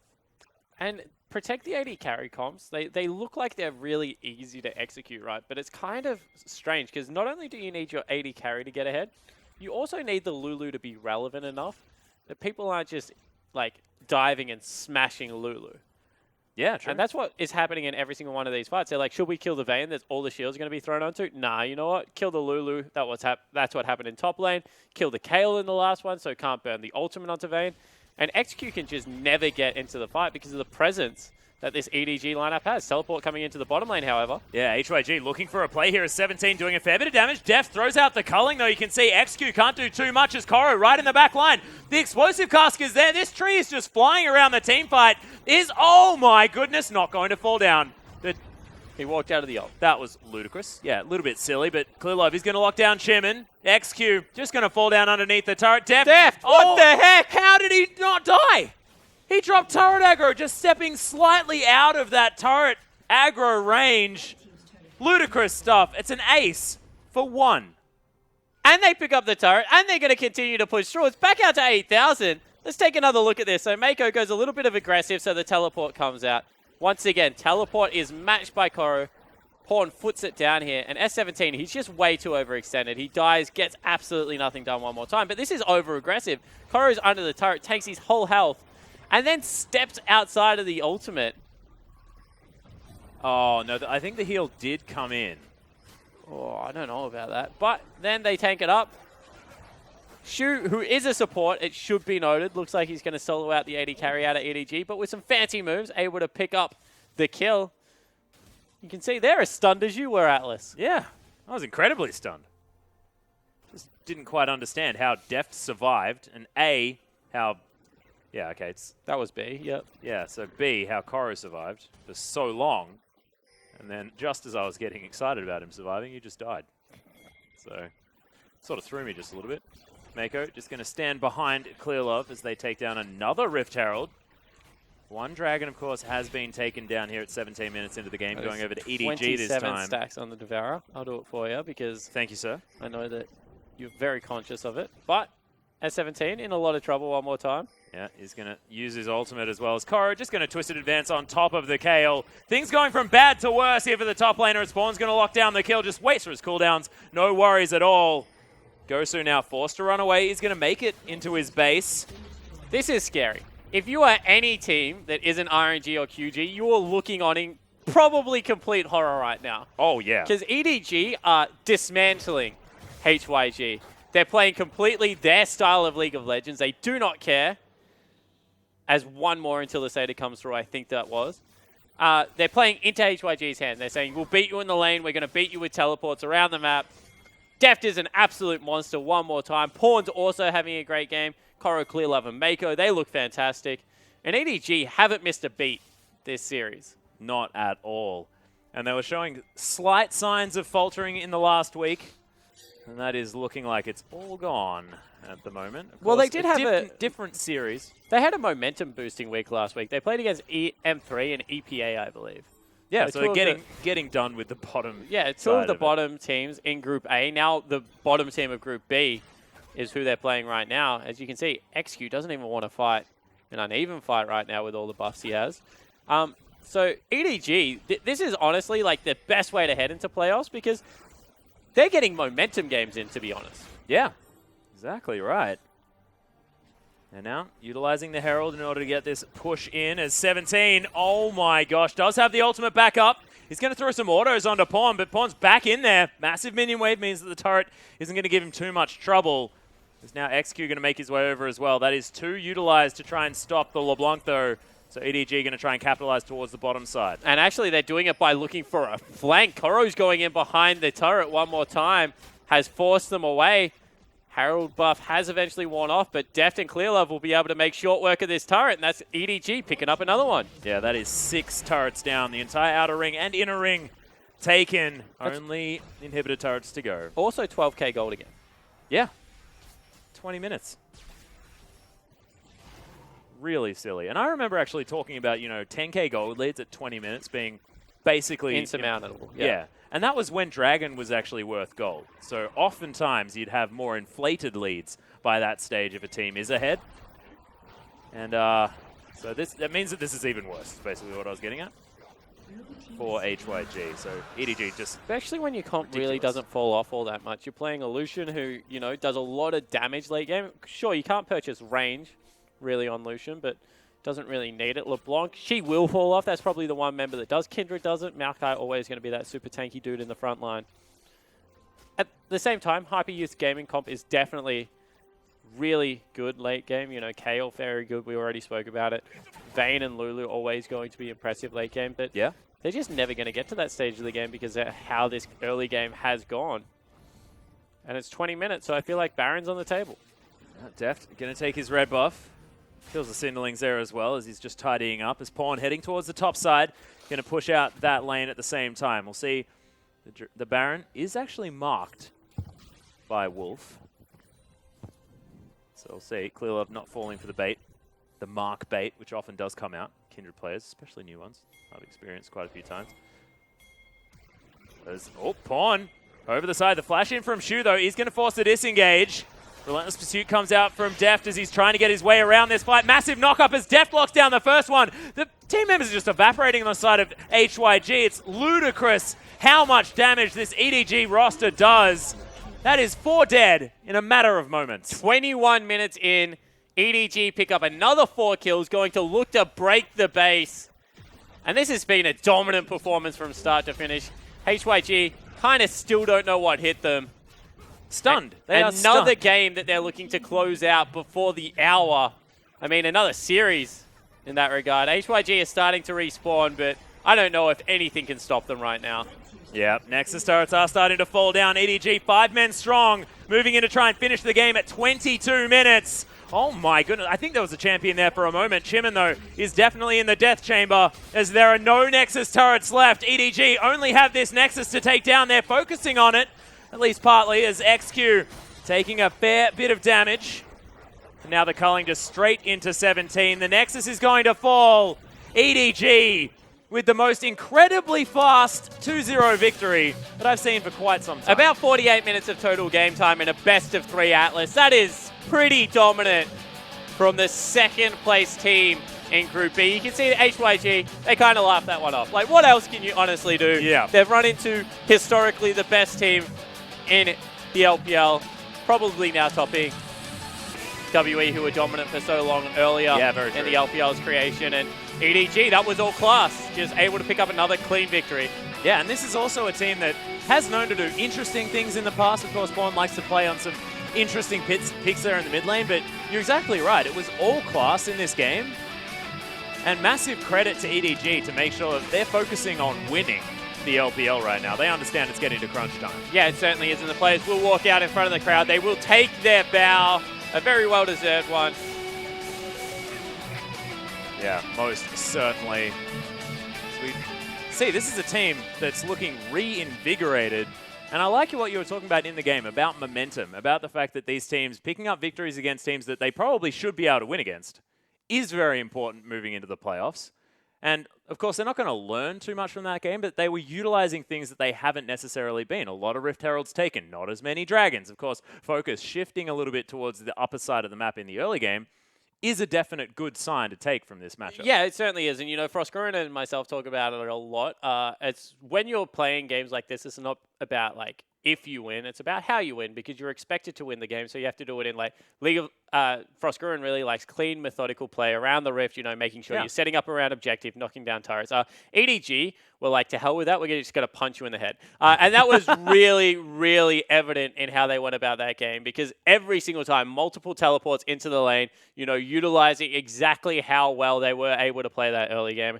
And I really got to give credit to them, because other teams watching that is now like intimidation. Oh, damn When right. you see an early game like that with 2 different team comps, one with a Kindred who's much more fun, one with an Eve which is very, very gank heavy, you're watching that and you're like, what do you throw at this team? Like, they literally banned out their team comp from game number 1, and EDG were like, we don't care, we're just going to take another comp and do the exact same thing. Yeah. Quicker. There are like medieval style movies where like intimidation tactics before wars and things like that. I don't want to talk about it. It's pretty gruesome, but that's exactly what that series looked like. Pretty terrifying stuff here from EDG, but I do like the fact that, you know, they mixed up the styles just a little bit. You know, lane swap in the last game, just laning phase in the first game, as I'm just going to cruise right on past that one. I'm like, you know, there are intimidation tactics. I'm like, yeah, I know of a couple. The Haka, you know, there's like the Braveheart scene, like motivational speeches, and then he just takes a left turn, and I'm like, I'm completely Braveheart's lost. in a similar era. I am so lost as to where we're going with this one now, mate. I'm sorry. I wanted to follow you. Yeah, no, you didn't. You Yeah, didn't. no, My brain went to a place I didn't want to explain. So that's why we moved on so incredibly quickly.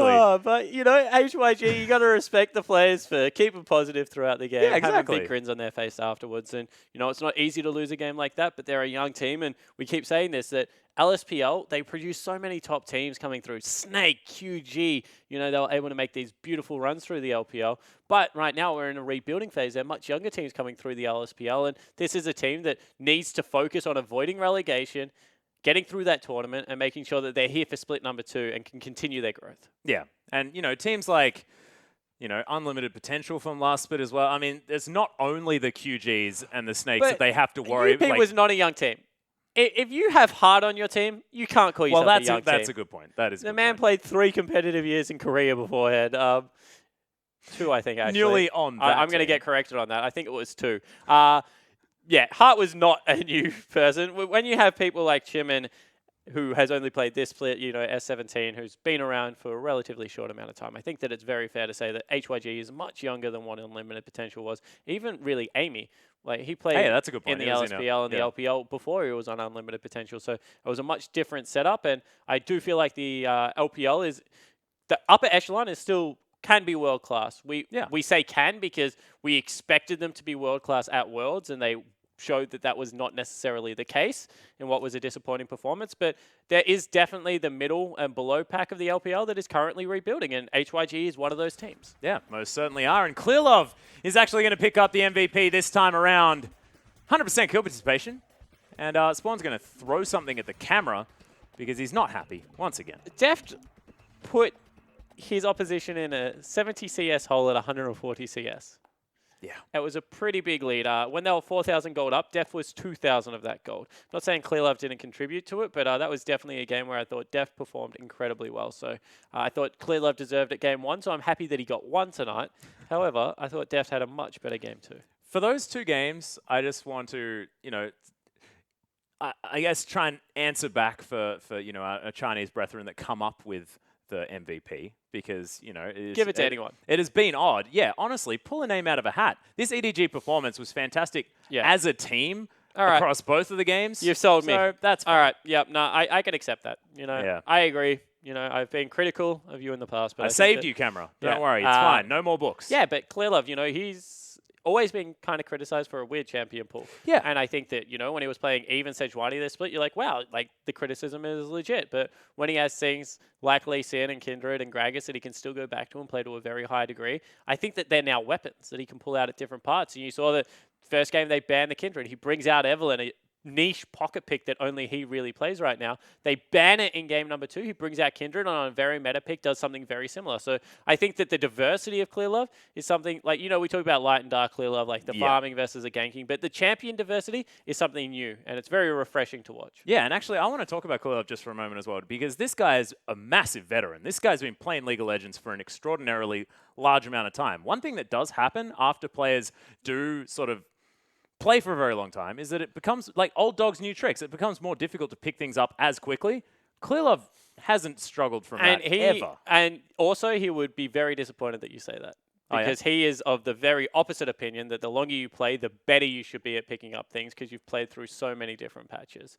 And that's what he says, that he's nowhere near retirement. Every single time someone brings it up, he says, no, I'm going to win a Worlds first. And didn't get there yet last year, so he was like going again. Like, this guy is one of the most driven players. Every single interview you read about him, he's always investing time into the game. He's a fantastic leader. And, he just wants to be the best. And right now, as far as junglers in the LPL go, he's definitely in the conversation, if not towards the upper part of it. So I really respect Clearlove. I think that he is someone that, he will put in the time to learn new things. He played everything from Nunu to Lee Sin last time around, last year. And you're right, this is his 5th year in the LPL, I believe. I think he had a couple with WE, now 3 with EDG. And he's followed Aaron around a few times as well. And Aaron seems to be a pretty good coach for Clearlove. And he's having a really good split one more time. Not the 17 KDA split he had spring split last time around, but a good split. Yes, not the sort of undefeated Lee Sin doing completely godlike things. Of course, he did 26 start. KDA. He did start this season, pretty good with that pretty decent KDA as well. So Clearlove,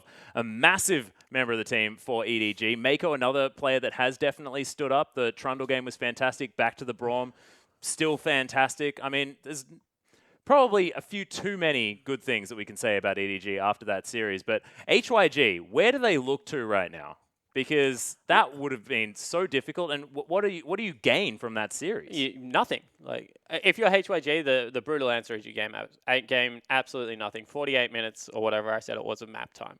against the best team in one of the best teams in LPL history. So honestly, there's not much for HYG to be able to take away from that. I think that what they do take away from that is that they still have a very long way to go, and that it's going to be an uphill battle, and that they have to stay as a unit. And I thought their response to the game was very good. Get up out of your chair, shake hands, make sure that you have a smile on your face, be respectful, and go back, train your ass off, and see if you can get through what is going to be a promotion relegation tournament for the team. Like, there is no other way to put it, that this team is right now on the lower echelon of the LPL, and they need to prove that that's not the case, and the only way by doing that is hard work. So they still have just way too much to climb, and I think that Chimin was a good step in the right direction, and that their bottom lane, they can be good at times, and that's just what you have to look at. Gosu's probably the one that I look at, and I'm just like, I don't know whether you're good or not. He is a very erratic player and is very up and down, so I expect if Gosu becomes more consistent, then HYG as a team will, and they need to fix some of their late game problems. Yeah, thankfully, Chimin still with, let's just ignore that series for now. He's still looking okay as far as that replacement. March was definitely a catalyst for the team that they utilized before, but Chimin somehow manages to come in and say, well, look. Was he a catalyst or an ignition point? Oh, man, let's not have this catalyst argument. It's we're transcending different regions as well. When we're No, that was started on the LPL. Oh, right, okay. Oh, yes, of course. I just wasn't on the desk for that one. So I can now join in. I hate it. I just want to say catalyst, man. It's an ignition, yeah. No. Dang, ignition points. It's just quite frustrating. But I've completely forgotten my point. I was moving somewhere. Chimin looked good. March used to be a catalyst, which wasn't a catalyst, but now Chimin looks much more consistent. I agree. I think that Chimin's a good jungler. Yeah. I don't think he's a great jungler. Like, I'm not gonna. If I was starting a team, I wouldn't go out there and be like, Chimin, you're my man. But he's certainly he's up there, and I think that S17 is another player that can play very good League of Legends. As I said, it's inconsistency issues. Like, if you don't have players that turn up every single day and play fantastic League of Legends in a league like the LPL, you're going to struggle, and that's what they're doing. Yeah, so it's been a little bit difficult there for HYG. We'll see whether they can pick anything up towards the end of the split. But, ladies and gentlemen, we are going to have a short break. When we get back, Invictus Gaming to take on Beachy Gaming, see whether we can break this sort of tie where IG have the head-to-head.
Welcome back, ladies and gentlemen, to our English broadcast of the Chinese LPL as everyone's spilling their drinks all across the LPL floor because EDG took on a pretty ridiculous victory.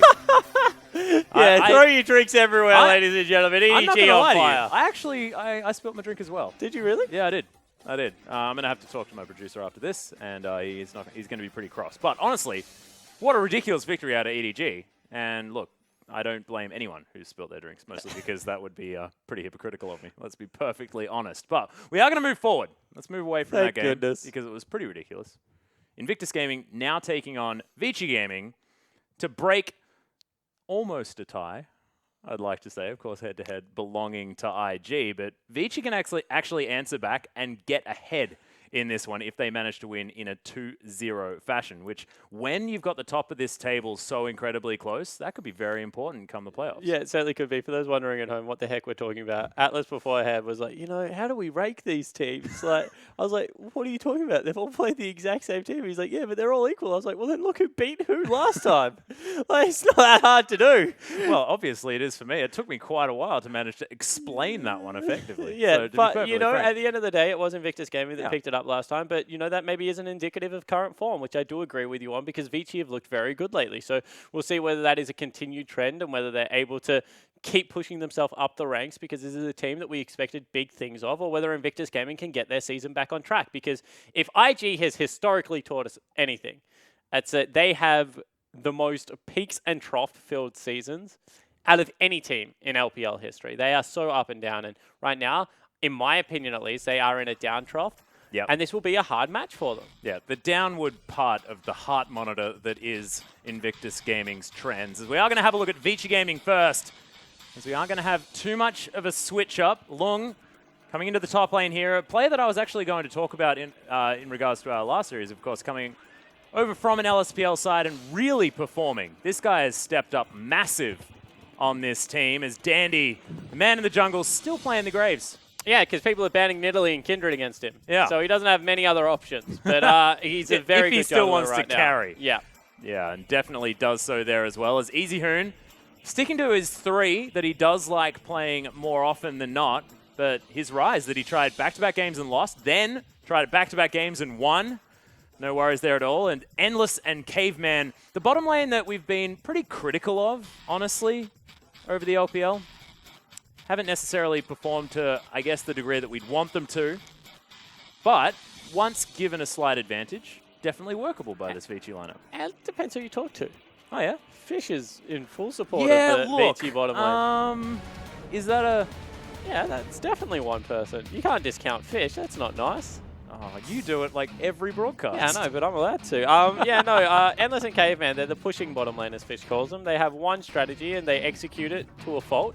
And if they can't do that, Dandy will gank their lane to ensure they can do that. So, they definitely not a surprising bottom lane. Yeah. Sivir in the meta helps them out. That's all I'm going to say. Most certainly does. Of course, they are definitely able to facilitate exactly what Vici's game plan is, which is often revolving around that map. We are going to have a look at IG, though, the team that is consistently inconsistent. And look, this is a roster that's very interesting, especially considering Kid in the jungle, who's been not necessarily performing super well over the last couple of weeks, but definitely this season has stepped up into his new role. As there's Zatai, has actually recently picked up that Kale as well. We'll see whether he is going to continue to play it, as we did see it very recently. Yeah, it certainly did against Chagu Reapers as we take a look at Kid. It's a lot of Gragas. He had a Nidalee game in there as well. He's someone that has grown into the jungle role. I think that he's quite a good player right now, and I don't think that Invictus Gaming's problems are around him. Another player that has been performing very well is Rookie. Another Quinn game in there. He does like to pick up that Assassin Bird in the mid lane, or the Jetpack. I don't know what we're calling it anymore. It's a bird. Let's have the debate about whether she flaps if he does pick her again, because I think that's a fun one. Yeah, but Rain and Kitties are the bottom lane we're about to see. And if you want to talk about bottom lanes that are not fantastic at the moment, Rain and Kitties, I think, is a very fair place to start. And I think that there's a key point here as well, because you mentioned the fact that Dandy, if Endless and Caveman aren't performing, Dandy goes down there and fixes the problem. If Rain and Kitties, or Time and Kitties, whoever is going to be on the bottom side of the map for Invictus Gaming, if they're falling behind, Kid says, well, you did this to yourselves. try and work your way out of it.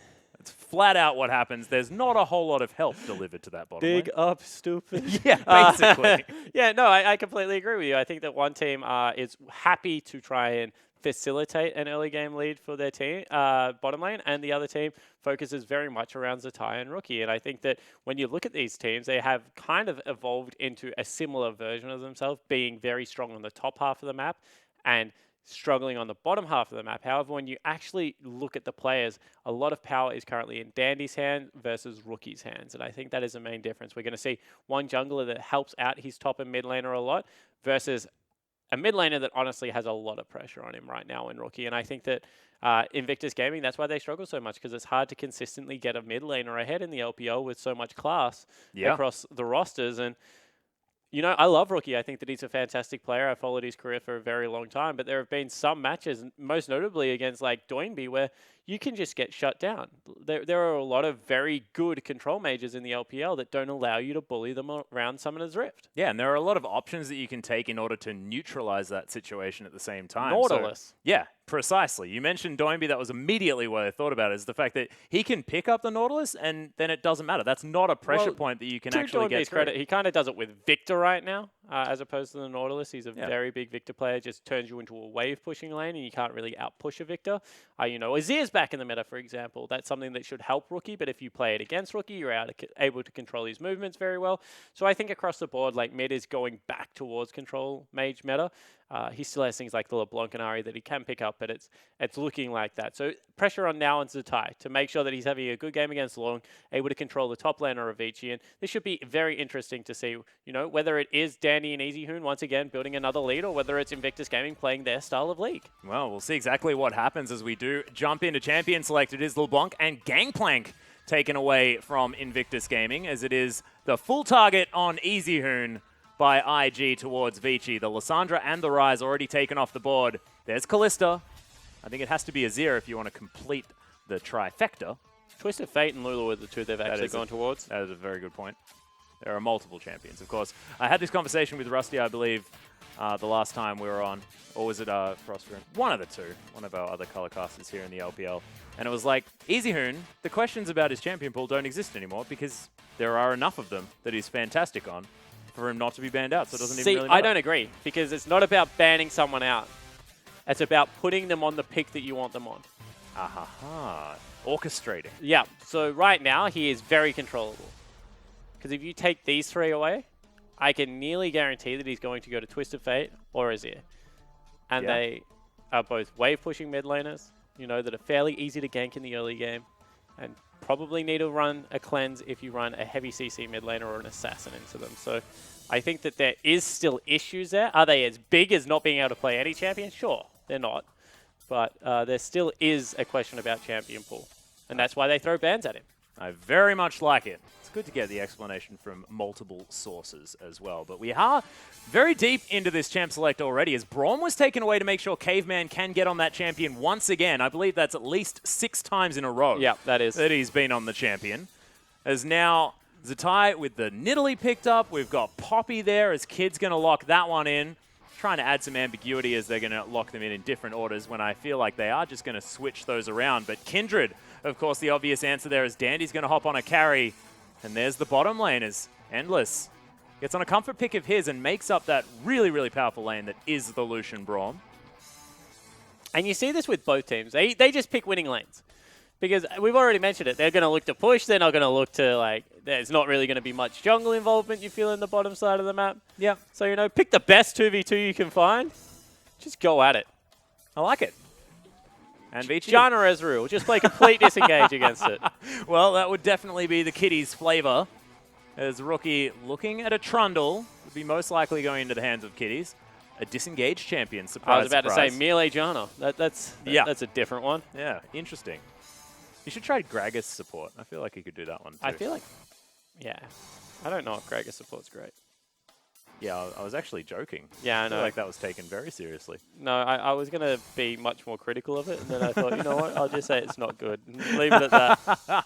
Well, it is the Ezreal Trundle has been locked in as a potential bottom lane. Of course, some interesting things could happen with Poppy heading down there, but knowing Kitties, that will be the troll in his hands. As you were talking about, Easy Hoon, considering the Twisted Fate. Zero is, of course, another one. You can see Easy Hoon on your screen right now. Victor is definitely a champion who can play at the same time. So hasn't played it in quite a while, but still one in his wheelhouse, and he will lock that one in. A safe pick in the mid lane, definitely a good idea against IG on the red side. So I think this, and that's the curveball that they're throwing in Invictus, because Invictus left rookies pick till last. They didn't even hover mid laners. And Easy Hoon's like, okay, I'll play a neutralizing lane myself and see if there's anything I can get done here. Now does Rookie go towards something like a Kassadin? I actually think Corki is something they rely on a lot, and he has locked it in, but I don't think it is a winning lane matchup. So I actually think that is a little bit of an oversight from Invictus Gaming. Yeah, well, Rookie actually looking very confident as you see him on your screen. So more than happy to take the Corki into this one, but a lot of people being very outspoken about the fact that Victor does quite well neutralizing that lane, and Rookie's done it himself in the past. But this is something that IG has relied on week to week, and that is the package and the roams out of, and the playmaking out of Invictus Gaming on Corki to be able to get wins. And last time they played Vici, they were able to grab 2 of them. Against EDG, they grabbed a win on Corki as well. The big teams that IG have taken down at the moment has been when Rookie gets this pickup. Yeah, interesting thing about this is I'm sort of looking down both of these rosters and I'm seeing like some fairly obvious poke coming out of the side of Invictus Gaming. Vici already like making sure that they have the bronze, so the Unbreakable is going to be useful there, but a poke comp often stands out as something difficult to execute. They do have elements of poke, right? But they still have hard initiation with the Poppy being able to dive in. True. There's an assassination potential out of Nidalee. So there is poke, but it's not complete committal. Well, we'll see exactly what's going to happen, ladies and gentlemen, as we hop onto the Rift.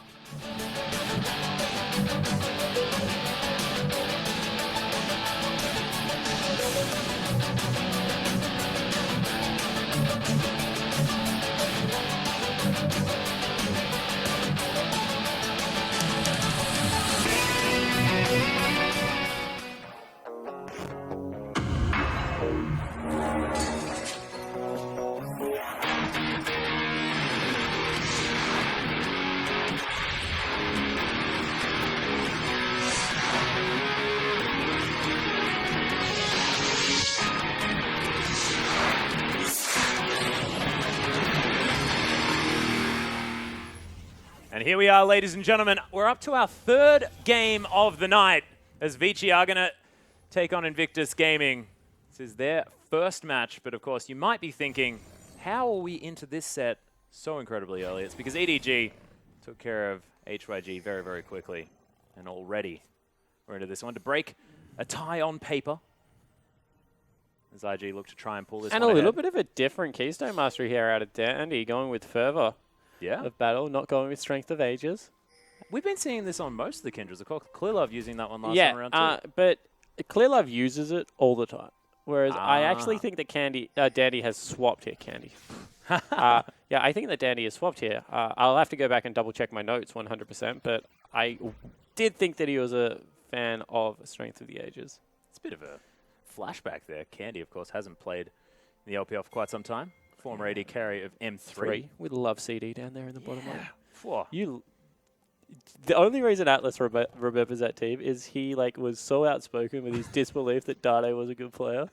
So every time M3 played, I made him rewatch, and I'm like, look how much work this man is doing. It's actually interesting because, you know, we had a pretty heavy schedule, and you didn't get to watch most of the games. I watched every single M3 game. I was searching for that. And then he outplays Xiaohu on Vladimir, gets the solo kill against Jace. This is the happiest day of my life. And then never plays in the LPL ever again, basically. Goodbye, Fair Prince. Yeah, but still, making sure he gets there at the right time. His kid is going to launch himself on this Raptor camp, collecting some traps there as well. Unfortunately, not going to be able to get the stun for much longer, I don't believe, unless that change was reverted on the PTR. I have no idea. I don't look at it at all. Well, see, Italy definitely very strong at the moment, understanding she does take any hits, but that is completely irrelevant for this match. But it's the early laning phase. So you don't talk about whatever you want, mate. Yep, just take it wherever you want. You're the driver of this. Yeah, it's always a dangerous Look, thing, there's a UFO. Yeah, cool. Aliens. Victor doesn't mind about it, though. He's that kind of guy. He creates that sort of thing. Yep, maybe. Yeah, that's sort of what his law's about, right? You're the law guy. Glorious revolution. Exactly. Well, Kid is going to be able to grab his second buff. We'll see whether he does just hard farm on this Nidalee as you are They're likely going to to meet do. at the Rift Scuttler. This is going to be maybe our first little skirmish of the game. No, he's just going straight mid lane is Dandy, trying to get Rookie behind already. And I said this, Dandy will look to gank much earlier. Yeah, well, Valkyrie's going to be used. Dandy dashes forward. Doesn't use the W, importantly, as the spear is going to go wide. And Kid just says, nope, nope, nope, nope, nope. So I actually have, if I'm Dandy, I like to gank mid lane twice early. The reason being is that Valkyrie costs so much mana. If you have to Valkyrie 2 or 3 times in laning phase as Corki, you actually just lose the lane because you can't phosphorus bomb aggressively anymore, and Victor will zone you out. Valkyrie is such a mana sink at the earlier parts of the game. So I honestly think that there is a lot of value repeat visiting, even if you can't get a kill, just by burning resources in that mid lane. Oh. Well, Kid, he's going to actually do the same thing as Easyhoon. Gets taken down to about half health. Kid goes back to range for him as he lands the spear. That was almost a takedown swipe combo. Yeah, exactly. Yeah.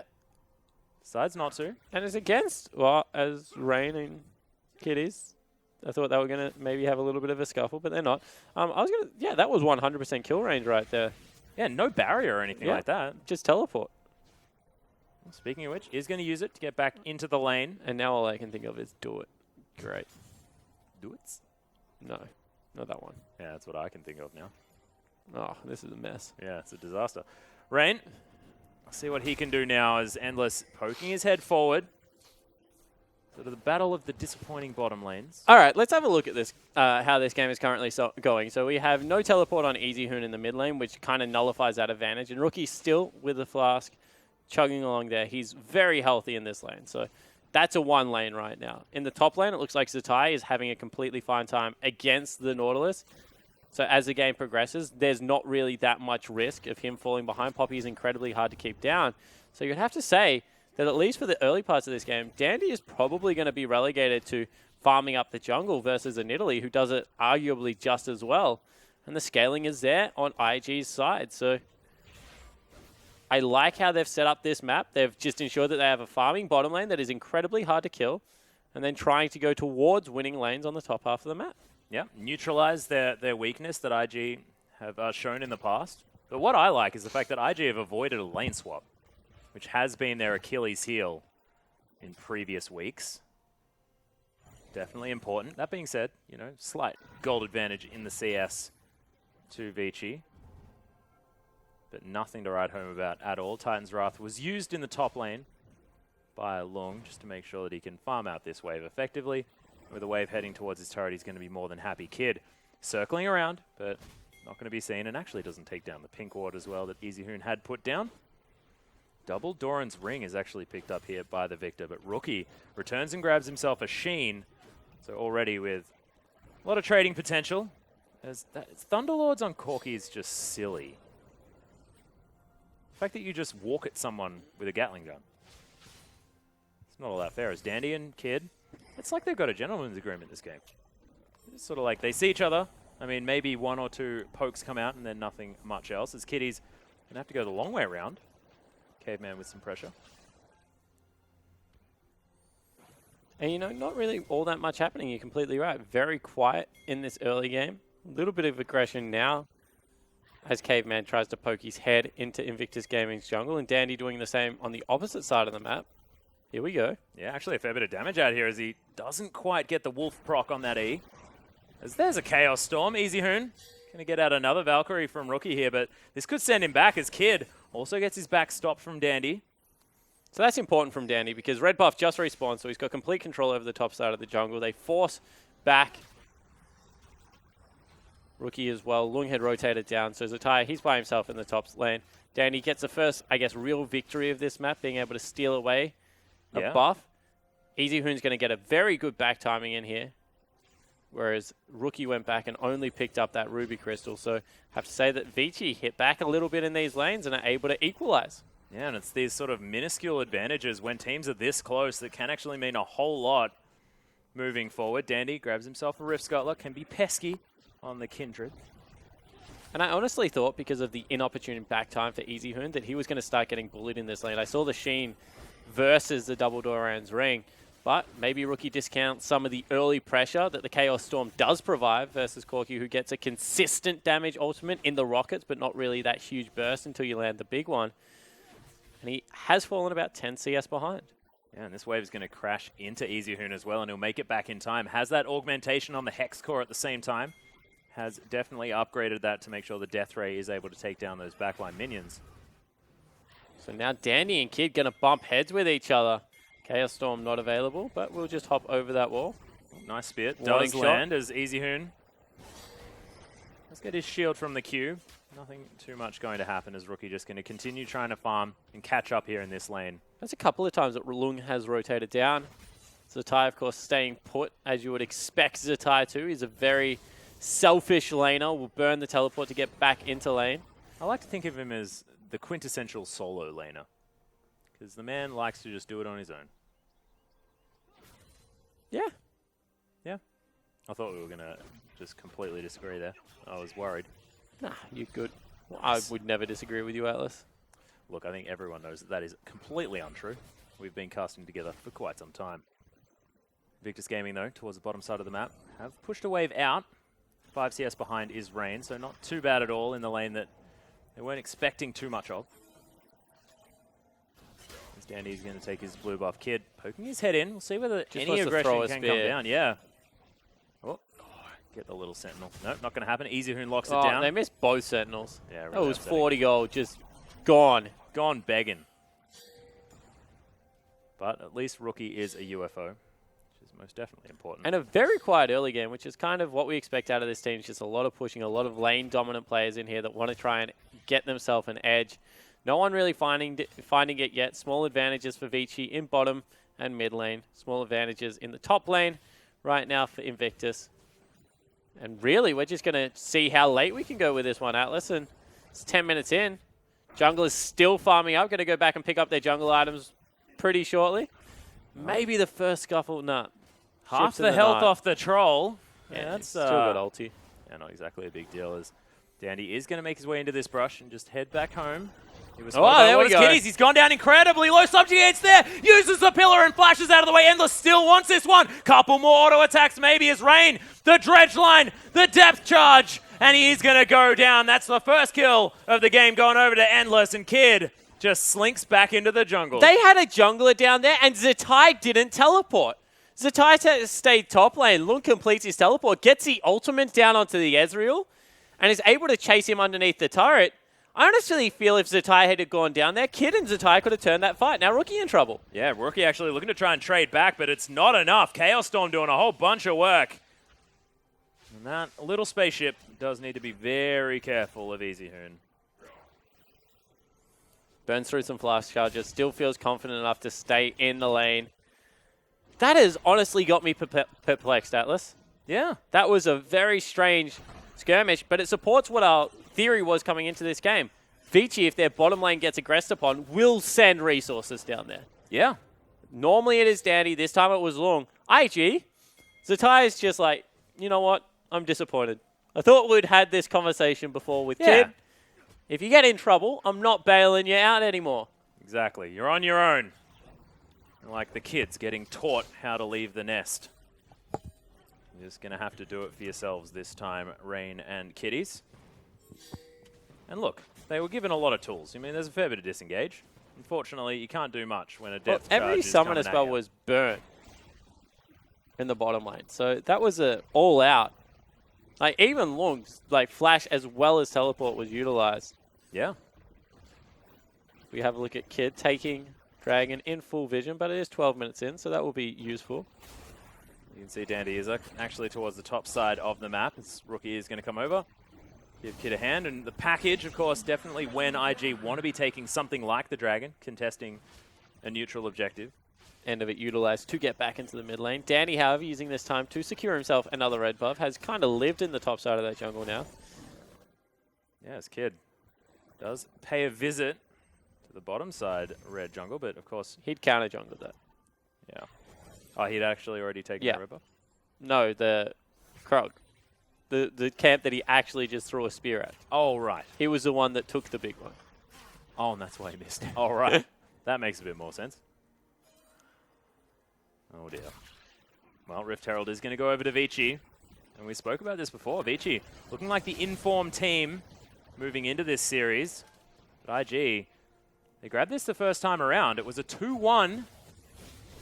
We'll see whether it is going to continue to be that Teleport close. now in the bottom lane. This is a big IG play. looking to utilize that teleport advantage to subjugate. Already down. Nice unbreakable from Caveman, but is it going to be enough as a spear? It's landed onto Endless. He's exhausted. Nice knock up there as the Glacial Fissure flies through as Caveman trying to tank up as much as he can. Zatai, he's just going to get close off and killed. Easy Hoon, he's been exhausted as well, but survives somehow. And IG just robbed on the bottom side of the map. And that was a 5v4. So Rain uses the ultimate to bait out the Unbreakable to try and land Nidalee Spears. The problem is, Kid went the wrong way. He shouldn't have skirted the turret. He should have gone for a clean dive. Let's take another look at it. So Kid right here, as soon as he throws the spear, needs to go over the wall.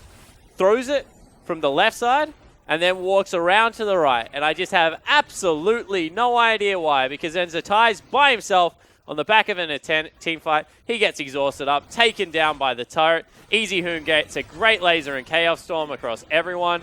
And Vici successfully disengage. Yeah, really nicely navigated there from Vici. Low health bars, but dropping the aggro at the right times. It's going to form a 2,000 gold lead here at 14 minutes into the game. And Kid going to get his power transferred from Easy Hoon as he moves on over. You can see Rookie heading towards that Trinity Force. Quite close, about 500 gold until that one is done. Very, very good news for the Corki, who wants to hit a power spike as soon as he can. Zatai now with the Spirit Visage. Probably a large reason as to why he can't really dive turrets all that well at the moment, because there's not a lot of armor. Now Rookie, taking his blue buff. He's going to do so relatively easily. Yeah, that's actually strange that he finished it up first. Normally people will just sit on Spectre's Cow. Yeah. Go for something like an Iceborne Gauntlet. Maybe doesn't want the variety bucket build, wants to go towards something a little bit more decisive, slot efficient. Yep. Of course, if you want anyone to talk about Spirit Visage and how incredibly cost-effective it is, Froscarin is your lady. She will talk about that item. See, I'm on the Iceborne Gauntlet Gauntlet Hive train at the moment. Yeah, 20% cooldown reduction. Yep. As soon as it's got that, it's the best item ever. Yep. I like it. Black Cleaver not as great because it's harder to fit into builds. No, Caulfield's just isn't good on top laners. I was trying to remember a previous conversation, ladies and gentlemen. But I yeah, definitely I don't have know a this theory. stuff myself. For those that don't know, I talked about it a lot last split with Frozen Heart and Spirit Visage, but last year rather. As soon as you put 20% cooldown reduction on an item, it becomes very Difficult to balance. slot efficient, Ah, yes. and therefore very strong. Well, of course, the extra 10% for the Iceborne Gauntlet is going to do that. There's now Vici going to set up the siege here in the mid lane. Spear does actually thread through onto Easy Hoon, which is a big deal. Now IG successfully clear that minion wave, culling now on cooldown. Means it could be potentially difficult for Vici to continue further. They're going to head back towards the top side of the map. Zatai now moving up there as well. Just going to break back into a regular laning pattern by the looks. Except that bottom lane going to move up. So with the bottom lane broken, it will be Endless and Caveman taking up residence in this mid lane, matched by Kid and Kitties. Yeah, of course, Easy Hoon actually going into a split push scenario on this Victor as well. I feel like he's just going to clear waves and then rotate back with his team. Yeah, But Lung's nearly naturally taking this top lane turret. it's a lot of pressure. It's Dandy looking to actually complete that one. No wards here have spotted him out. So minute 24, remember that Dragon was taken about the same time as Red Buff. Has a minute shorter cooldown, so probably looking to contest that one. He's taking the majority of them as Dandy is going to move in. Zatai uses that steadfast presence, channels the ultimate, gets rid of the Nautilus, but Dandy still with a lot of damage. He's also got the ultimate as he's going to finish off Zatai. Won't even need to use the Lamb's Respite. And they'll take the turret as well. That's a kill and a turret, making it 3-0 in the kills and 2-0 in turrets. Vici, so far off to a phenomenal start. We talked about how well coordinated this team looked at the moment, and they really haven't missed a beat right now. And IG look a shambles across the board.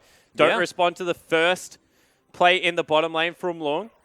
Then they don't execute well on their own turret dive, which would have been able to pull that situation back to equal with the teleport advantage. And now just getting out ganked across the board. Finally, Kid able to pick up his own red buff. As I said, because of the timing of that, knew it was going to be up about 30 seconds after, as Rain actually takes away his big Raptor. Yeah. Whoa, that makes me Oh, Kid got the smite, though. grinds That's my important. gears. Yeah. Not a fan of that situation, as Kid is going to take his Wolf Camp. 2 things I hate as a jungler. Okay. When you take my Sentinels at blue buff, Yep, because that's 40 gold, it is. which is a lot for a jungler. It's very greedy mid laner. And Yep. big Wraith, take the little one. But Well, you're probably Kitty's- dead. Yeah, he's going to have to flash out of the way of this one. Gets exhausted as well. Subjugates there, making it pretty tanky, but not tanky enough as the Nautilus is going to grab kill credit. And this is dominant from Vici. 4-0. They are absolutely cleaning house right now. And you have to be careful because Lorne, he went armor. He will dive you if he wants to. Damn right. Look at this build. That's Banner of Command, second item. Not do you necessarily. He's just got... So he will get it eventually. Will he Okay. get it as his second item? I don't know. I want it as quickly as possible. Love it. Why is that, Atlas? Because I just really like, I don't know, RTS League of Legends. But you know, against an Ezreal, a Corki, as well as a Poppy, all 3 can clear Banner of Command quite effectively. It's not about that. It's about creating extra lane minions. Well, you don't create a minion with it. Then you want a Zarot Portal. Well, it's a different one. You know, buffs it up. No, makes it it's so. not different. Well, he'll build a Zarot portal afterwards, you know? Are you sure? We're I in the hope so. LPL. I hope so. Has seen some. Yeah, surge Marin in built it, popularity. you know? Yeah. You're right. That's flawless logic. The new Korean top laner built a Zarot Portal. Everyone will build it in the LPL. Yeah. Yeah, thanks, man. I'm glad that you're on my side. As that is not going to be a steal by Kid, although he did help take down the Rift Herald. He did. He assisted quite a lot. As we have 2 stacks plus the Rift Scuttler stacking up that Seder Devourer quite It's quickly. done. In fact, it's done at 19 minutes. You're right. Oof, that is very quick. Do not blame Have you heard our story about the 2 wolves? No. Well, because you get a little wolf, Oh, and then you have big wolf. Yeah. Yeah, I like Seder Devourer on Kindred because of that. I like to think But that the that's wolf why. goes away when... Yeah, it's absorbed. Yeah, okay. But I like to think that that's why Clearlove first picked up the build. He was like, oh, I can have 2 wolves. Then was like, hey, this is actually quite good. I actually really like it, the fact that you absorb the wolf and then you auto-attack twice some of your auto-attacks, because it's like you get an extra wolf inside your kit as well. Yeah. It makes a lot of thematic sense on a whole different array of fronts. Is Dandy going to take some poke here from Rain, who is actually at that 2-item spike at the Ezreal, so has come online, which is definitely a good thing. Easy Hoon towards the bottom side of the map. Teleport available for the Victor. Just making sure he keeps up that lane pressure with the minions. Oh, it was a locket of the gosh darn Iron Solari. Actually makes a lot more sense because when you look, who else is going to buy it? Nowhere near as fun, is what I was meaning. Better item, though. So no one else was going to be able to buy it. So he goes with the locket. Nice team fight item. And Vici have shown that they are able to get it together in the team fights. And they have a very good team fighting team right now. So I like the pickup, especially coming out of the Kindred ultimate. The extra heal, as well as the shield on top of it, going to make you very durable. I actually really love it for early game fights as well, because that's when Ezreal's doing the majority of his magic damage. Yeah, as well as Corki's going to do 50%. Nidalee very, very strong in this stage of the game. So completely agree with you. Subjugate, also purely magic damage. Oh, man. It's genius. I hate Just that it's rattle so good. them all off. Yeah, really good. As Well, Herald buff in the mid lane now means that Vici going to look to clean up the last outer. That's 3-0 right now. Equal on Dragons and 5,000 gold lead. This is a pretty substantial lead right now. yeah, damn right it is. And Vici, this is not what we saw in the last series. Definitely not. Of course, last series was EDG rolling over the top of a team that wasn't as strong. IG in the lanes actually looked very competitive. But Vici have just played better League. They've made better strategic decisions. Yeah, that's at all it every is. turn. Their decision-making's been better. And their execution on one dive in the bottom lane was poor from, as he gets hooked up. Rookie still going to actually fight him. Yeah, don't know if that was a winning trade. Yeah, Invictus Gaming's execution on one bottom lane turret dive that should have been 5 members moving cohesively towards a dive that turned into 1 member going solo and getting exhausted up was Surprise, not surprise. great.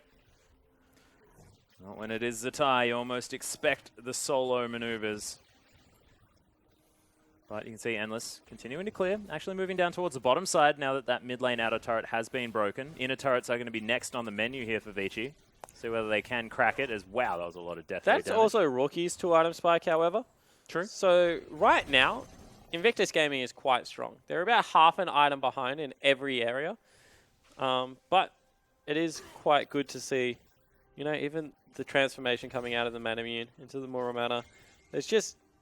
There are some things right now that are in IG's favor. Yeah.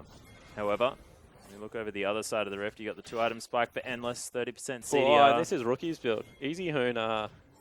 Ooh. So against 80 carries last year, Rookie used to go what I call the one-shot build. It was where he would go a lot of magic penetration in his reds, and I think he even ran one Quint. As Kid actually gets hooked up.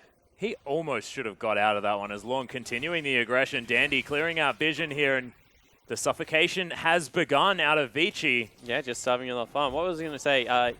Goes a we're lot of about Victor, cooldown penetration, then gets cooldown boots, as well as a Lich Bane. And then at 80 carries, you just run at them and spam Q. And the first one you destroy because you have your ultimate, your laser, as well as a very empowered Q from your Lich Bane. And then everything else, you get multiple spell rotations out. Since giving it some cooldown reduction onto the Lich Bane from the Sheen, it's even become a better build, at least in my opinion. Still have room for a Death Cap, still have room for Void Stuff. Yeah, I like it a lot. Of course, with the fact that you can get 20% from runes, pretty, well, close to 20%. Well, you only really need like 7.5. Oh, really? Well, because of blue buff. Yeah, good point. I do run like half scaling, half flat sometimes, but depending on what the matchup is, like sometimes you don't even need it. Well, we'll see exactly what Easy Hoon does decide to do with the rest of his build path. I definitely do like the Lich Bane as well. Extra movement speed has always been a fantastic thing for Victor at the same time, as he's running pretty darn fast now. He does have that upgrade of the Hex score for the second time. Not quite perfect just yet, but very, very close. As IG relegated to their own base, they need to stay grouped up, currently protecting the Kindred mark. That Dandy honestly isn't all that interested in right now. He's sated. He's got Steris. He honestly... Yeah, well, he could probably go in there if he wants to start up a fight, which Vici I wouldn't put past them. Would probably rather fight for this dragon, although package is available for Rookie. Top laners do have teleport. Pretty much every summoner spell available on Summoner's Rift right now. And item spike now for Easy Hoon as well. Endless has even grabbed himself a BF sword, Lich so Bane he's picked very up, strong. but he's nowhere near the pit, so he has to run there. Pretty top speed. Thank God it does have that movement speed, as you mentioned, Atlas. Relevant information spawn. This is a new thing for me. I'm liking it. Teleport now coming in for both top laners. Yeah, we'll see exactly whether this is going to be the team fight that IG are looking for. It is the package actually used defensively, as Stalwart Presence has already been off cooldown, as Vici just creating a wall that IG cannot crack, as Rookie now thinks that he's got Endless caught off to the side. The exhaust is down, as Subjugate onto Long makes Kitties very, very strong, and Vici still biding their time to a fault almost, it looks like, as Kitties is going to get stunned up. Rain with a lot of poke. Long, the Kindred ult is down as he's trying his very best. Oh, the heroic charge gets him out of it, but he still flashes his way to safety. IG looking for the miracle team fight, but they cannot quite lock down the members of Vici. Make it underneath their turret, and they'll survive for now. They're still going to chase. They're still looking for the top laner. They do not find him. True Shot Barrage will take down no one. A very close thing, but they will get mid lane turret.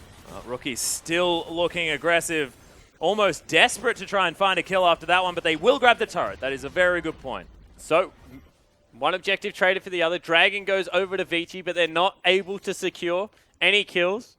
In fact, Invictus probably coming out ahead in that trade because they are able to shorten the gold lead. It's back down to about 3.5. And we said, even though they're behind in items, the relevant power spikes means that this is a very close thing.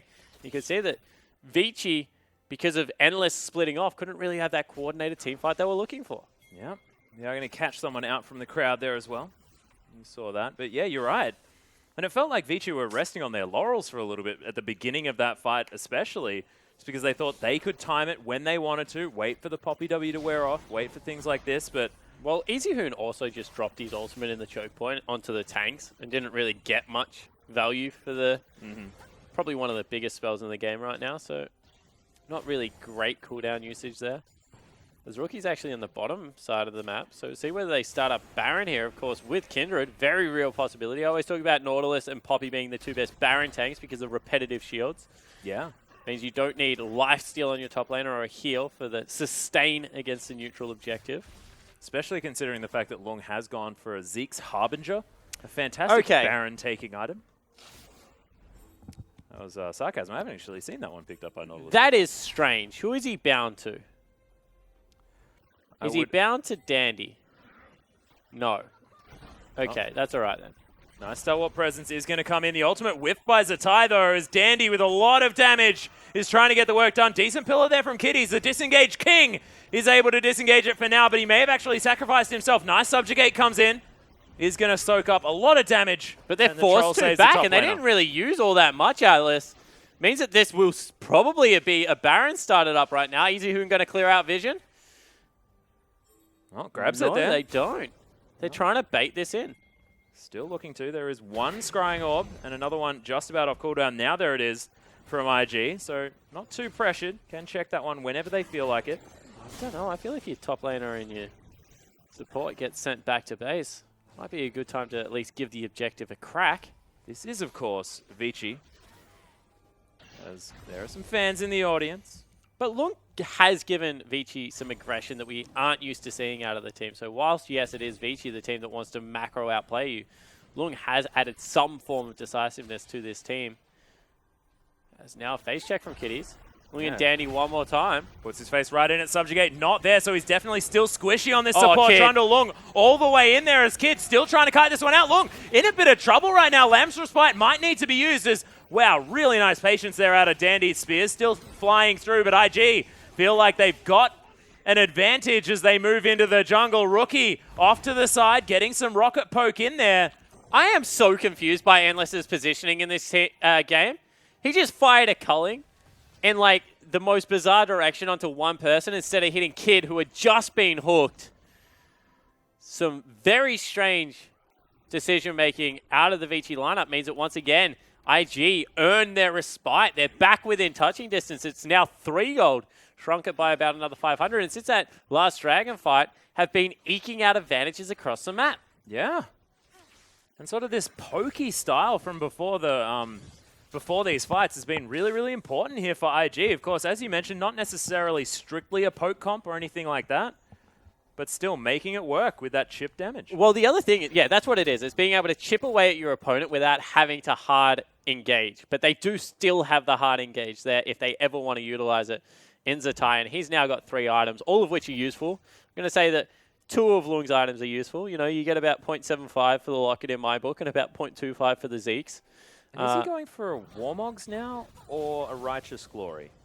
You know, it could be. I don't know, Atlas. Yeah, I don't understand Lung this game. Normally pretty standard. Could be another Aegis. Yeah, I feel like that is probably a bit redundant. But you're right. I mean, wouldn't put it past him.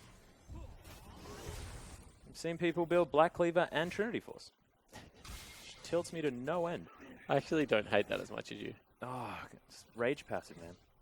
Yeah, I understand. No, yeah, I know you do. It just bothers me a lot. I know it does. Yeah. I'm just saying that there are worse items on Fiora than those two as a combination. I like how you remember the exact game that I'm referring to. No, of course I do. I watch the LPL. Hey, that felt like a dig. What? Here I am having you back. And you... Yeah, no, I was just remembering the fact that I didn't quite watch enough Dade games earlier on in my LPL career, but we are going to move on from that, which cool. I'm going to attempt to anyway. Yep. As Caveman and Dandy now going to clear out the mid lane. Of course, IG, see whether they can actually formulate some situations where they can set up with this poke, try and get a team fight in their favor. I just feel like Dandy with the Lamb's Respite is an answer to this if they do decide to go for the hard engage. Yeah, potentially if they can get that hard engage, right? But they kind of have the unreliable hard engage. Nautilus is a little bit better, but you can still like Arcane Shift over walls, try and get away from the big fella. Whereas if Zatai just flash wall slams you, there's not really much you can do to get away. And you can see that they're still hesitant to engage into any form of fight. In fact, Invictus will secure this dragon. Yeah, dragon goes down, making it 2 apiece here for IG and Vici. Still no kills gained from IG. They burnt nothing there, Vici. They just completely gave up the objective. Well, and the thing that's crazy is it's a 3,000 gold lead. With 0 kills picked up by IG, they've only got 1 turret in comparison to 3. Just seems like they've been able to play this sort of passive game out. Yeah, they slowed it down somehow, just as Vici were trying to look to accelerate. Has really been through that chip poke style of League of Legends. Now rotating into the top side of the map. Looks like Vici wants to defend their outer turret. Need to be careful here because it is quite low. You can see every single lane, even on farm. This turret is going to get cleared out very, very quickly with the static shiv and the piercing light that came out from Endless. You have to think that IG probably will be able to get some damage onto that. Unless, of course, Rookie just goes home, which he does do so. Picks up his Infinity Edge. Massive item spike. Yeah, here he's for the Corki. massive right now. And you can see that EasyHoon's actually going for a Rylai's Crystal Scepter. So now feels like instead of one-shotting people, needs some control in the team fight. Would argue that if that is the case, you probably should have picked it up as your second item. As, yep, just to enjoy a snack. Yeah, I like it. Don't worry about us here, you know, over dinner time. Shoutcasting the game. You enjoy you. And is this more like the utility style? I just feel like right now you can't build both a Void Staff and a Rabbidan's Death Cap. So Why not? because then you'd have to sell your boots. That's Victor, remember? Yeah, Gotta have that hex core. No, I understand that. I just thought you meant in general you can't buy a Oh, no. staff and a He death can't cap. I was like, I'm just saying, what? EasyHoon can't this game Yeah, unless no, he sells yeah. one of his items. Unless he is what I sells an meant. Abyssal, I think, would be the logical step to take. Yeah, yeah. You honestly had me by surprise there. I was like, I thought I'd missed something. Wait, hang on. It's not in the shop for him Yeah. anymore? What is going on? Oh, no. They're out of stock. You know, people buy that item a lot. Shusha Barrage flies through, finds no one. Actually going to take down a partial minion wave. Top lane turret falls down. They're back within 1,500 gold. Atlas quietly, Yeah. without any kills, Invictus Gaming started to take back control of this game. You can see Dandy actually getting out some of his frustrations as he's going to speed towards Kitties, but another pillar goes down, spots out the Kindred, and IG are just skirting around the potential fights. And I feel like Lucian over Sivir in this game has just hindered the success of the team comp. Imagine how much easier it is to execute with the Nautilus, with the Braum, if you have a Sivir Yeah, on your lineup. Not to mention the fact that I get to see Beyblade Arena a little bit more. you do. I get to say Donkey Whistle, and that is definitely handy. But Invictus Gaming, they've just put a complete halt to this game. They've thrown up the impassable wall. Lung is just now farming sideways. And it doesn't look like IG want to go aggressive whatsoever. Yeah, I feel like they're just trusting in their ability to scale into the later stages as Rain is going to aggressively arcane shift forward. Nice teleport comes down from Vici. Can this be the decisive play that we've been looking for? Zatai answers the teleport almost immediately. Teleport advantage still available for Vici as EasyHoons hangs on to his.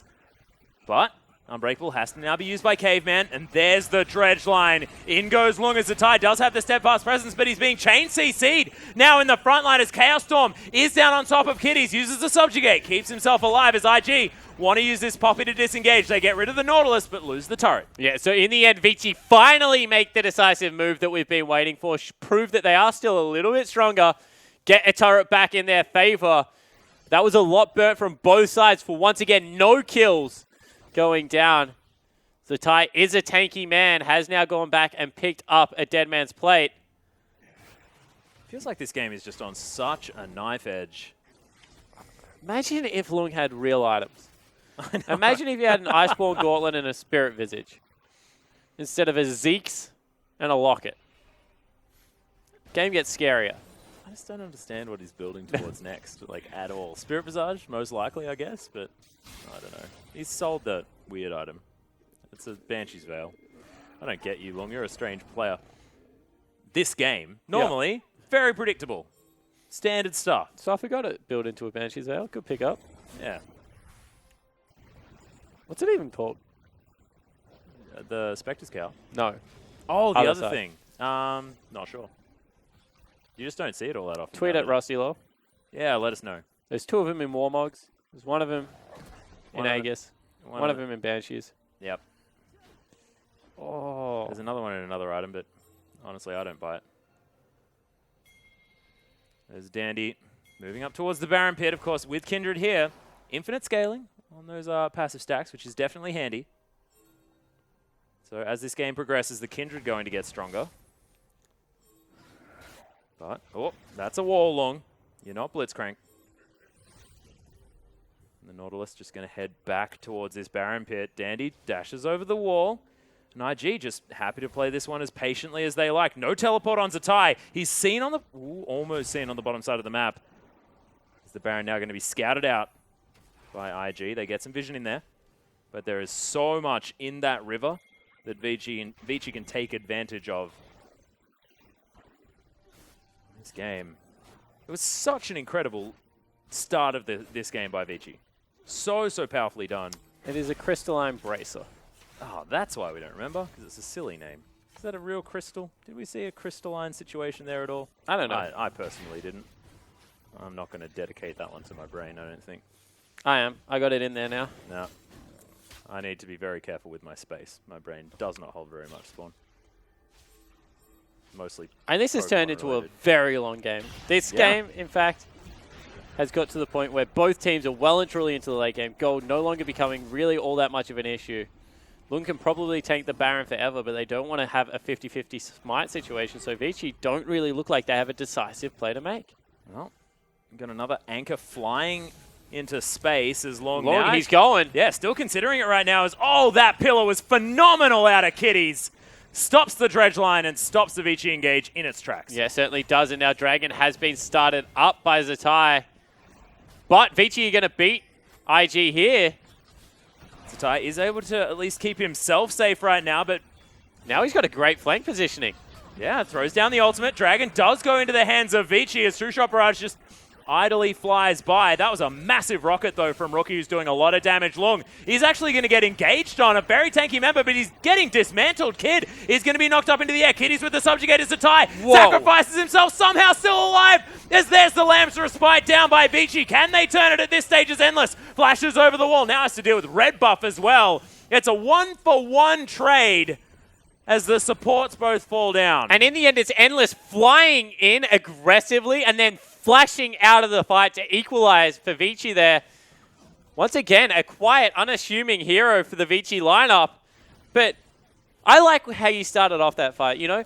Lung, he gets engaged on. Very tanky member. He melted like butter. Yeah. The reason is, he actually doesn't have tank items. He's a support Nautilus that played top lane this game. Let's take another look at it. This is a 5-item Nautilus, ladies and gentlemen. And look how little work they put into him and completely decimate his health bar. That's just Rookie critting his face off. In the end, Zatai Endless also, now is 100% crit, though. but that is huge. And this is what I'm talking about. Going aggressive in, Endless actually comes out the other side of the Kindred ultimate, goes aggressive, and then flashes over the wall to safety. That was a great play out of the AD carry for Vici. He's starting to make me a little bit of a believer. Every now and again, I see flashes of brilliance in this man. Yeah. Not necessarily his namesake amounts just yet. He's working on it. As Vici do start up the Baron one more time. Endless actually tanking half of his health bar in damage. He's going to head back to base as well. Not a lot of lifesteal picked up. In fact, no lifesteal picked up just yet on the Lucian. Further. Yeah, so So no that is a Warlord's very Bloodlust. interesting build to go. Because Zeke's no longer gives lifesteal. Oh, that's nice. Oh, cute. Oh, That was the double shot as well. That No, we was. only get one of them. quick fingers. Yeah, cute things. I like it.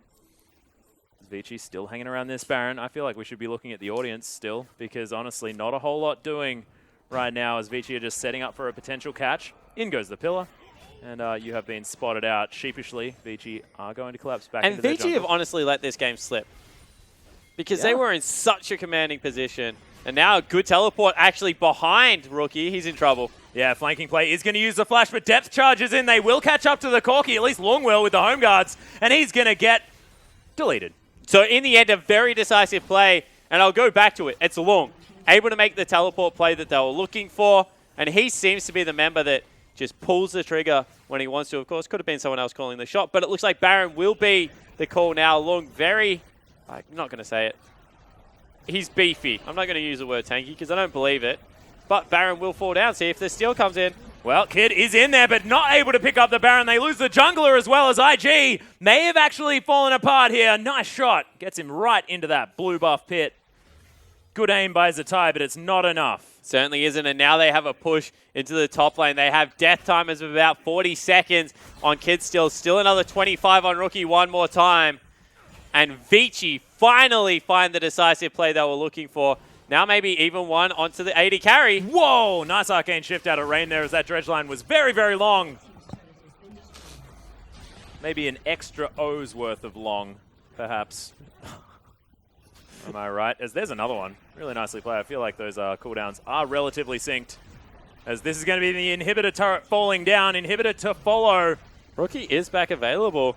Still 15 seconds on the jungler, so they will get out, but now need to be careful. Easyhoon's going down low. Yeah, these rockets are actually doing some pretty significant damage out of Rookie.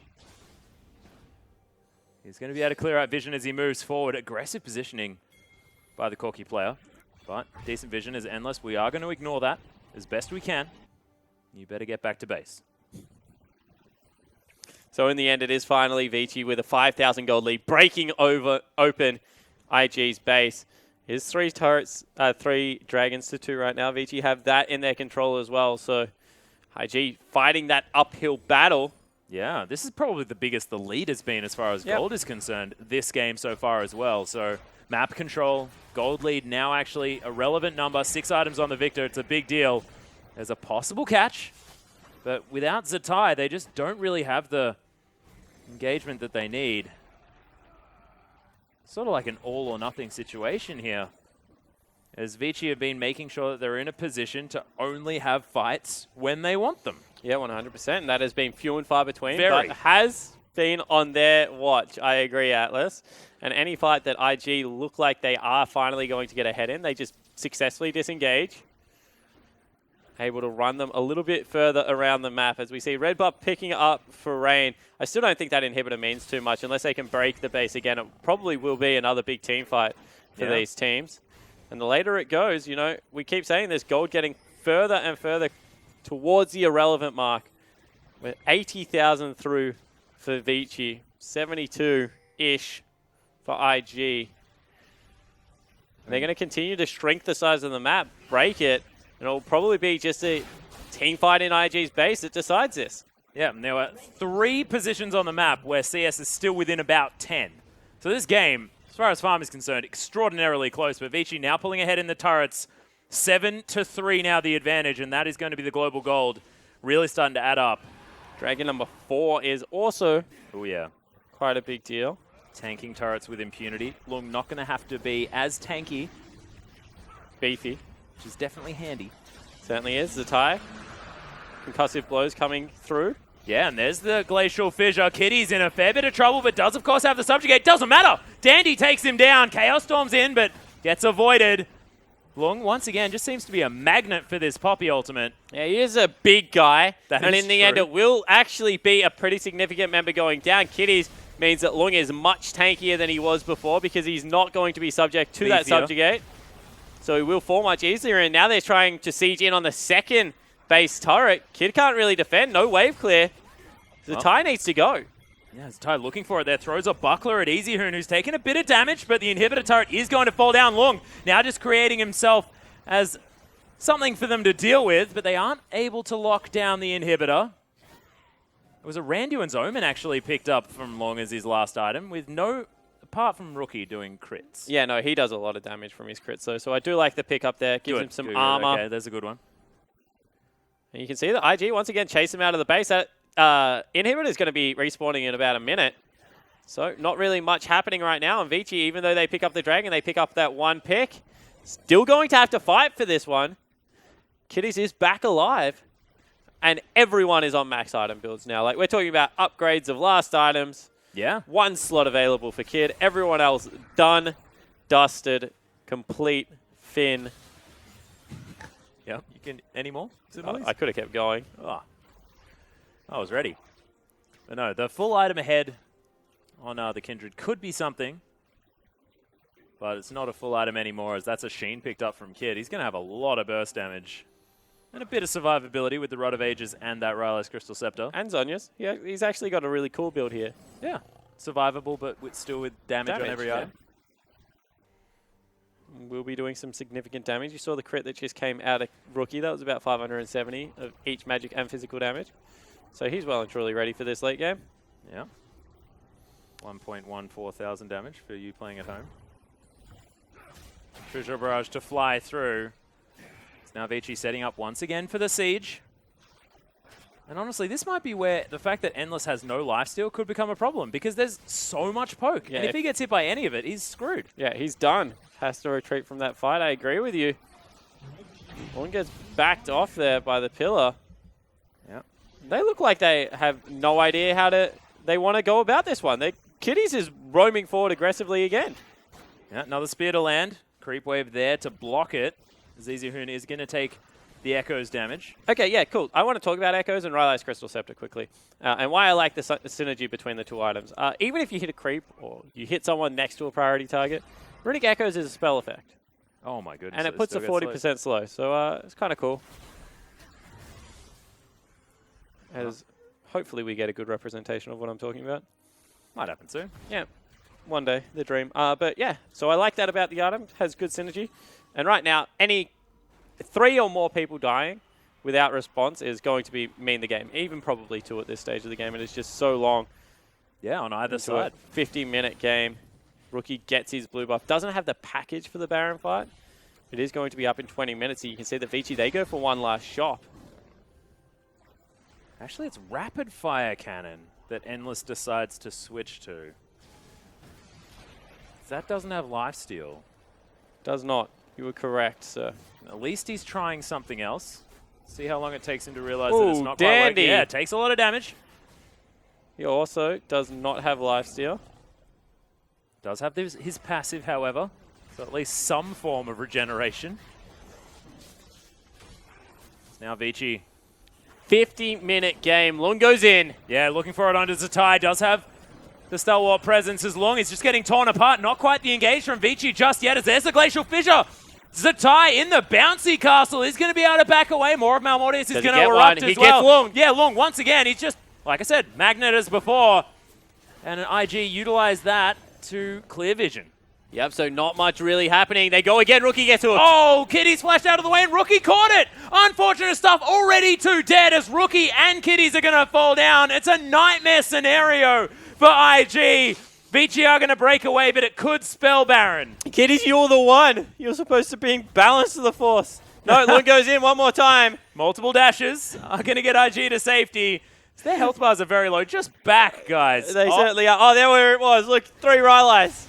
Wonderful. It's a miracle. But still nothing happening in this game, Atlas. They're way too low. This poke that you spoke about, that I said, could be a factor, but the hard engage is still there, has really turned this game into a slow push for Vici. I don't know if they can get this still, even with a full health Nautilus. Well, he is going to get in there. Spears are flying through left, right, and center. Nice door positioned here from Caveman, but that is now on cooldown as Kid is trying to thread the needle. Can he get in there? Doesn't go for the steal. But it's still going to be a fight. That's 10 seconds on Rookie and Kitties. Actually, in fact, Kitties is up now. Rookie was closer to 18 when I said it. Now it's 10 seconds. So they still have to fight for this. Probably going to fight around Dragon number 5, however. They need to fight somewhere. Oh, that is just so unfortunate. Heartbreaking. So unfortunate. And you see that now 10 seconds, but the package will be available this time around. Dragon number 5 for Vici. They have the Baron. They have 500 CS on Rookie as well. I mean, why are you still farming? I mean, to get minions away from your base, He needs another item. Oh, wow, he does too. It's an expensive build, Mr. Corky. As Kitties just gets deleted. There's the Chaos Storm right in amongst this fight, and Vici, oh my goodness, that spear was so Rookie, incredibly you need close. to go. But yeah, that is going to be the 5th Dragon. Yeah, he goes, but he goes away from the team fight. I actually think he could have gone the other way. I just think that you try and kill the last 2 people. You're full health at that point. In fact, he dies to creeps. What a disaster for Invictus Gaming's mid laner. 10,000 gold has now erupted into the lead for Vici. They move up the mid lane. The last remaining inhibitor turret is going to fall down. It makes it their 9th. That's going to be game, Atlas. It certainly is. No Rookie. No way they defend this base. Another hook comes out, but it's not even going to matter. Baroned up, 5th Dragon. They can play this one as clinically as they like, but that's game. And most certainly is. Rain is going to follow as well. And IG, it was a valiant effort on only 1 kill in this game in order to hold on for 52 minutes. However, Vici... Look at Rookie's player cam. His head is in his hands. He is absolutely distraught after that. Yeah. And honestly, all off the back of a well-orchestrated dive from Vici and a well-controlled early game.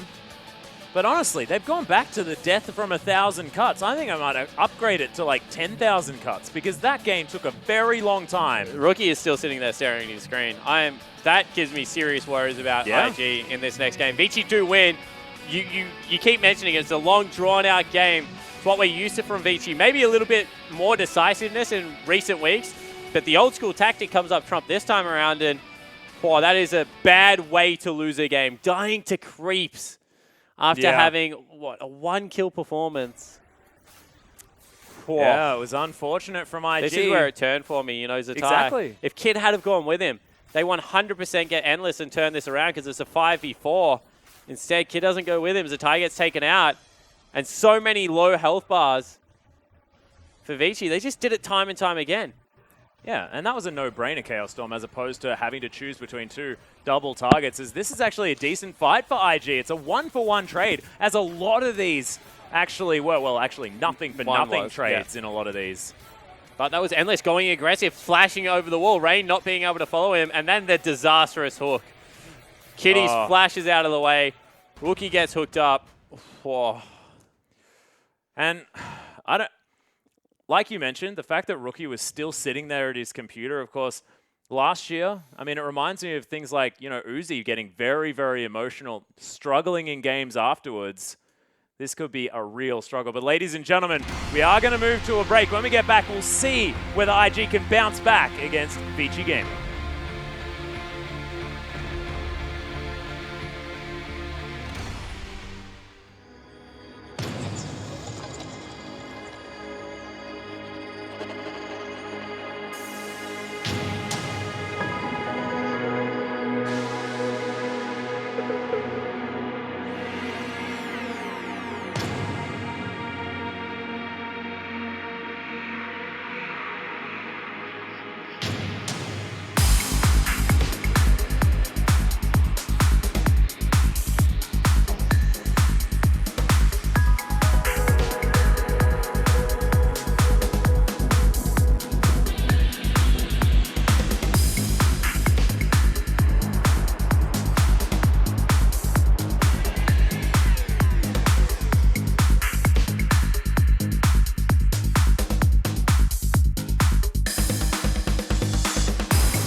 Welcome back, ladies and gentlemen, to our English broadcast of the Chinese LPL.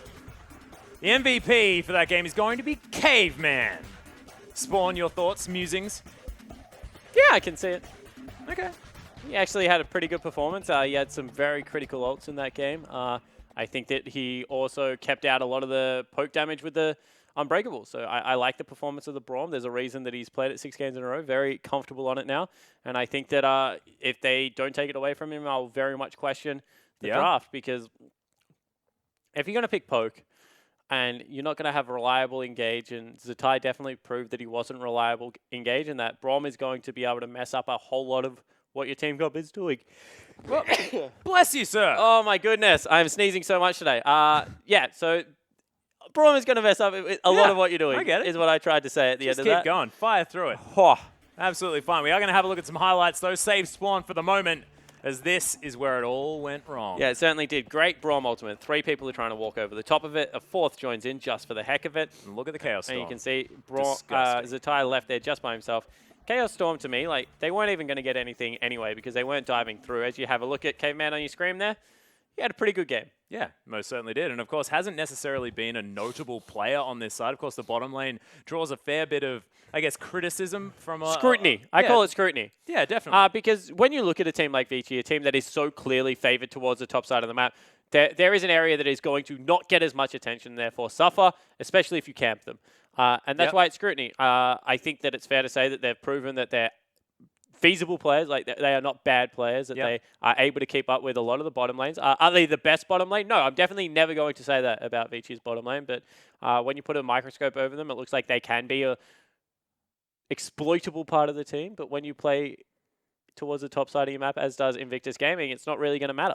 Yeah, and the thing is, right, if you just make sure that they can do their job, they are going to get the work done. And that is the biggest point here, is the fact that Endless and Caveman, they were able to push through a winning lane, did so correctly. We saw the fact that I almost said Kid and Kitties.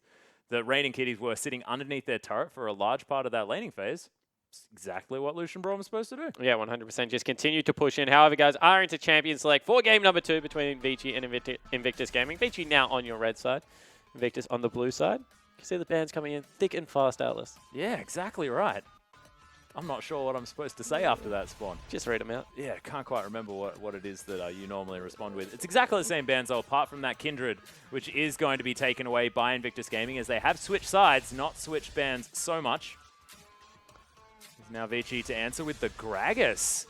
Actually almost channeling Kid onto the Nidalee, which was interesting. But no, it is going to be Lulu picked up first up.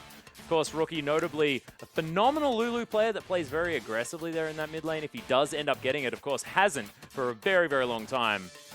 Is now Dandy. He's going to pick up his signature as well. This could be a very explosive game. Callista also slipped through, as that was, of course, the final ban by Vici the last time around. Braum, Cogmore. Remember, 6.5 Cogmore, not necessarily as much of a big deal, but paired with a Lulu, paired with a Braum, if you're going to give him tools to succeed, they are most definitely some of them. And there it is. Wow, Void Puppy coming in. Now I want to see if the build that I think is going to come in is here. I criticized Wayless heavily for it, and I hated the build back then. Okay. I am, of course, talking about Ardent Sensor on Lulu. Ooh. However, I currently love Ardent Sensor on Lulu with Cogmore. Wow. He does an additional 30 damage on hit. Yep. Ardent Sensor gives you another 50. I think it's 50 and 30, one way or the other. You have 80 bonus damage on hit. It adds to the magic damage portion of it. It means that he spikes incredibly hard during the mid game. I'm not saying build it every game, but if you're ever in a Protectee Cogmore comp and you're looking to invest some extra items into it, maybe look towards that item. You support, then grab something like a Ziggs, gives him that extra AP for the percentage health damage, and you have a very good Protect the Cogmore comp with only a couple of bonus items in there. Also managing to bridge him through that mid game. He doesn't have a Troth in the mid game. That is now a fallacy. Really? Well, before, like in the current patch, sure he does. He needs That's what I mean, to get to like level 16, but beforehand, Cogmore was actually the strongest at 2 items. Yeah, no, of course. Yeah. Well, it is going to be followed up by that Poppy towards the top side to tie back on that one once again. And Kid actually opting into the Elise. Opting for some early ganking pressure as it was Thresh and Nautilus picked up for Vici. Some powerful lanes have been picked up here on the side of this team, and that's once again the victor for EasyHoon. And look, as far as well-rounded comps are concerned, that's looking pretty damn good. It's pretty good at the moment. I think that this is a very scary moment right now for Invictus because they've taken a very specific comp into like what is a jack of all trades, like scarily good, well-rounded comp. And Danny going to have the run of the jungle right now because he's on a far superior jungle. In fact, ZZR was adamant that you can no longer pick Elise into Nidalee with how skilled the LPL junglers are on that particular pickup because she just runs circles around her. Of course, was something that LPL junglers used to think was definitely going to work out for you, largely because of the Spiderlings tanking spears, things like this. But it's going to be the same matchup towards the top side of the map, but Kid now relinquishing the Nidalee into the hands of Dandy, of course, a notable Nidalee player from a very long time ago. And Rookie does have the Lulu. He's an aggressive player on that one, but look, this is a Victor. It's like a neutral lane on both sides, theoretically, and we'll just see whether the Brom Kog'Maw is going to be able to get ahead. It's a lot of eggs to be put into the bottom lane basket for IG. Yeah, it certainly is, but it's not something they're a stranger to. They used to do with Kid. We'll see whether they can pull it off this time around.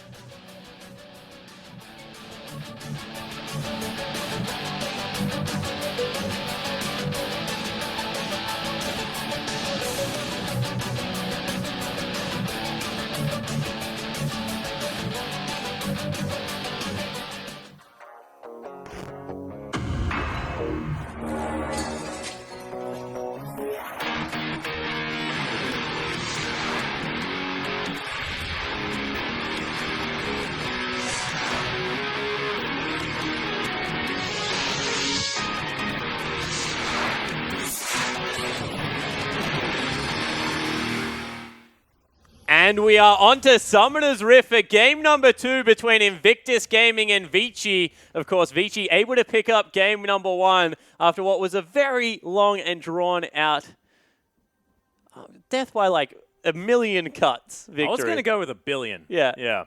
Extraordinary amounts of cuts.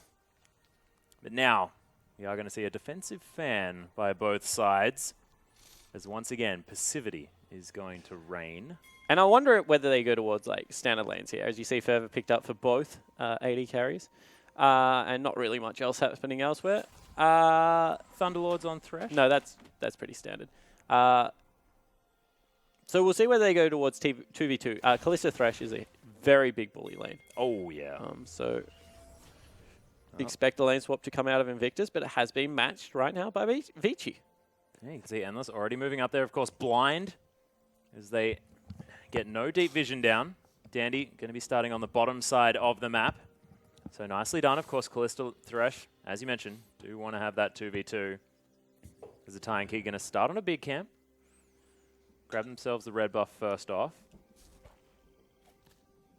We are going to have the Nautilus helping Dandy out as he gets the max range. So a difference in style between Kid and Dandy already. Kid started traps, I believe.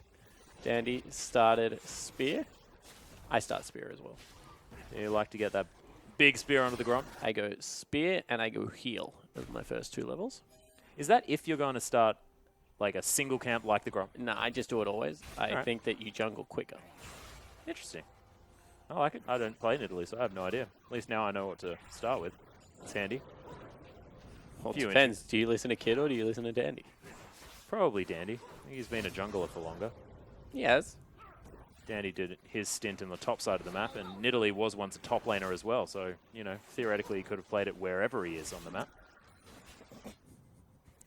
That's my reasoning. What do you reckon? I thought we'd, like, forbade people from talking about those dark times. I think we should talk about Insec now as well. No, Insec was a good top laner. I guess he did decide to play top lane, largely because, you know, a lot of the champions he wanted to play in the jungle were much better in the top lane, like the Hecarim. Who was that? Insec.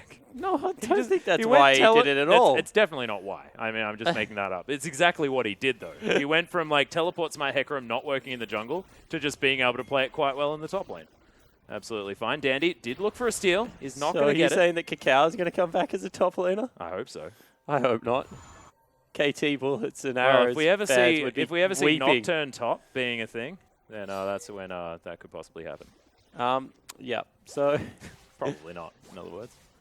Dandy actually looking for a potential gank here onto Rookie, playing to the strong side of the map for himself as Elise is going to move over. Oh, snags himself. Might have been a was bait waiting attempt. there. Yeah. You can see Callista with the CS lead towards the top side of the map, but Rain doing A-okay, to be perfectly honest. Only behind a few as he's just chilling underneath his turret. Exactly what you want to be doing here as an early game Cogmore, especially on patch 6.5. You just don't want the lane to reverse as maybe Lung going to get tackled into the wall here. Yeah, he's going to get slowed down. There's the flash, actually, as the heroic charge was coming in. Very nicely done. Going to deny the gank. Yep, but it is still a flash burn, and Elise is a very good turret diver at this stage of the game, so he does have to be careful. Went with a ring as well as a couple of potions. A couple of times we've seen this out of the Nautilus top lane. Depends who you talk to about your thoughts on that one. With Max E, which everyone does now. I like it because it gives you the mana needed to be able to shove out those waves. I'm not going to question Long's item builds. He obviously knows something that we don't. No, he doesn't. I refuse to allow last item build to go through as standard.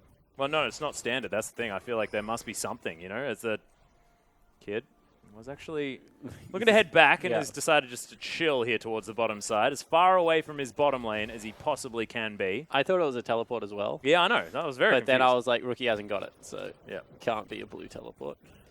Unless Zatai is teleporting to his own bottom lane whilst he's in there, which would be weird. Also would have shown because the tie was on the screen. Precisely. Okay. I don't know, I feel like there's an easier way to... Yeah. In the end, it was, of course, Kid. Potentially backing. Now going to move towards the top side of the map as Ren is going to come down from Endless, but actually takes a fair bit of poke damage here from Kitties and Rain, who are staying right on top of each other. Kitties making sure he can block any potential hooks. So let's talk about what we did to Cogmore. We moved the attack speed off his W onto his passive attack speed. So it's gone from 1.5. Oh, hook comes through. Let's talk about that later. Yeah, really nicely done. Fantastic double play. He's going to come back in as Dandy's looking for it. Kitty's going to get pounced on. Nice exhaust as Rain is going to be the focus. It is first blood going to the Thresh as Zakathian surprise. He's going to get a bit of damage in. Nice cocoon lands on the Caveman. The stun, so close. Kid is going to be able to nail the follow-up kill. And there's the teleport coming in from IG as Kid is looking for it. Stays in for so long, but Endless is able to lock down the kills at tie. That's the teleport play we're looking for. As both top laners head in, but it's a tie that picks up the double. Yeah, and in the end, it is a fantastic teleport play coming out of Invictus Gaming. They're able to pick up a big creep wave as well for Zatai. He's just going to smack on in that creep wave, try and see if he can pull it. Actually has to burn the flash. Don't know if that was necessary. He was trying to ensure that it didn't hit the turret. The Cogmore was already heading into the bottom lane, so I don't understand why. Well, you got a sort of unorthodox way to get there, but the lane has switched back towards standard, or more standard than usual. Of course, it did start off relatively standard, just a bit Certainly did. down. Let's take another look at this. So very good threat hook here from Caveman. Lanterns, his AD carry in as well, but he doesn't take it. And it is Dandy with a great gank. They're able to pick up first blood onto the Cogmore, exactly what you want. However, procs onto both the support and jungler mean they have to run away from this Elise. And Dandy gets punched again. And a really nice tackle here. Oh, wow. That's what it was. So he actually gets cancelled there, Easy Hoon. I didn't catch that. And it was a really nice tackle as well. Yep, no, I'm going to stop talking. All yours, Atlas. Yep, Dandy is going to get cocooned here as Kitties is in the mid lane looking for Kitties. Oh, looking for Dandy. Yeah, I know. Well, Yeah. looking for Kitties because he's on the Nidalee is what I was going for, but it got very confusing. It did. Doesn't find it. I was going to talk about Easy Hoon dying as well. Yeah, let's talk about that. He just got soloed. Well, we did mention Rookie, relatively aggressive on the Lulu. Yep, so let's Good take a look Silicon at how exchange. that went through. Rookie zooms himself forward. Yep. All right, that was pretty straightforward. A little bit of a miscalculation from Easy Hoon there, I'm going to say. Didn't just recognize the damage output and died. Yeah. I think you're exactly right. Back to Cogmore. So Cogmore got the attack speed taken off the W and put onto his passive. I was going to say that's why people generally don't even max W anymore. You put 3 points into your E so you can shove waves back, but that's not what he's done. He's put 2. Now he's maxing up the W, not really putting anything in Q because it doesn't give you much for the landing space. Caustic Spittle anymore. And will break even with where he used to be much later in the game. The problem is now that if you get fed and you can buy more items, it doesn't really matter because you need the levels. And as a duo laner, that's very difficult to achieve. So just like Tristana, regardless of item power troughs, as Rookie's about to get ganked. Well, depth charge here into the mid lane as Easyhoon will have all those skill shots lined up. A nice gravity field as well. That is going to spell the death of Rookie, but Dandy falls as well. It's a 1-for-1. Yeah, they were trying to give the kill over onto Easyhoon, it looked like, but he falls down in the meantime. So Dandy pays with his life there. Kid's going to go mop up the mid lane farm, leave the blue buff for his jungler. Good guy for his mid laner. Good guy, Kid. And that was just a miscalculation by Dandy. One more time, another member has gone for Rookie and not calculated his damage well. Yeah. Rookie, of course, with that wild growth, able to keep himself alive for a very long time, not to mention the shields. And meanwhile, in the top lane. Exactly, trying to answer it the best he can. Heroic charge from Zatai, cleverly used in order to actually get away, but fantastically waited on is that dredge line, and Lung is going to help lock down the kill for Easyhoon. So that one does get gifted over to Easyhoon as Dandy's picking up his red buff. And wow, Endless actually has to go a little bit defensive there. Now level 6, of course, still has the execute on his R. Yeah. Rain able to put out the hurt. I was going to say also people tend to go pickaxe into a recurve bow and then into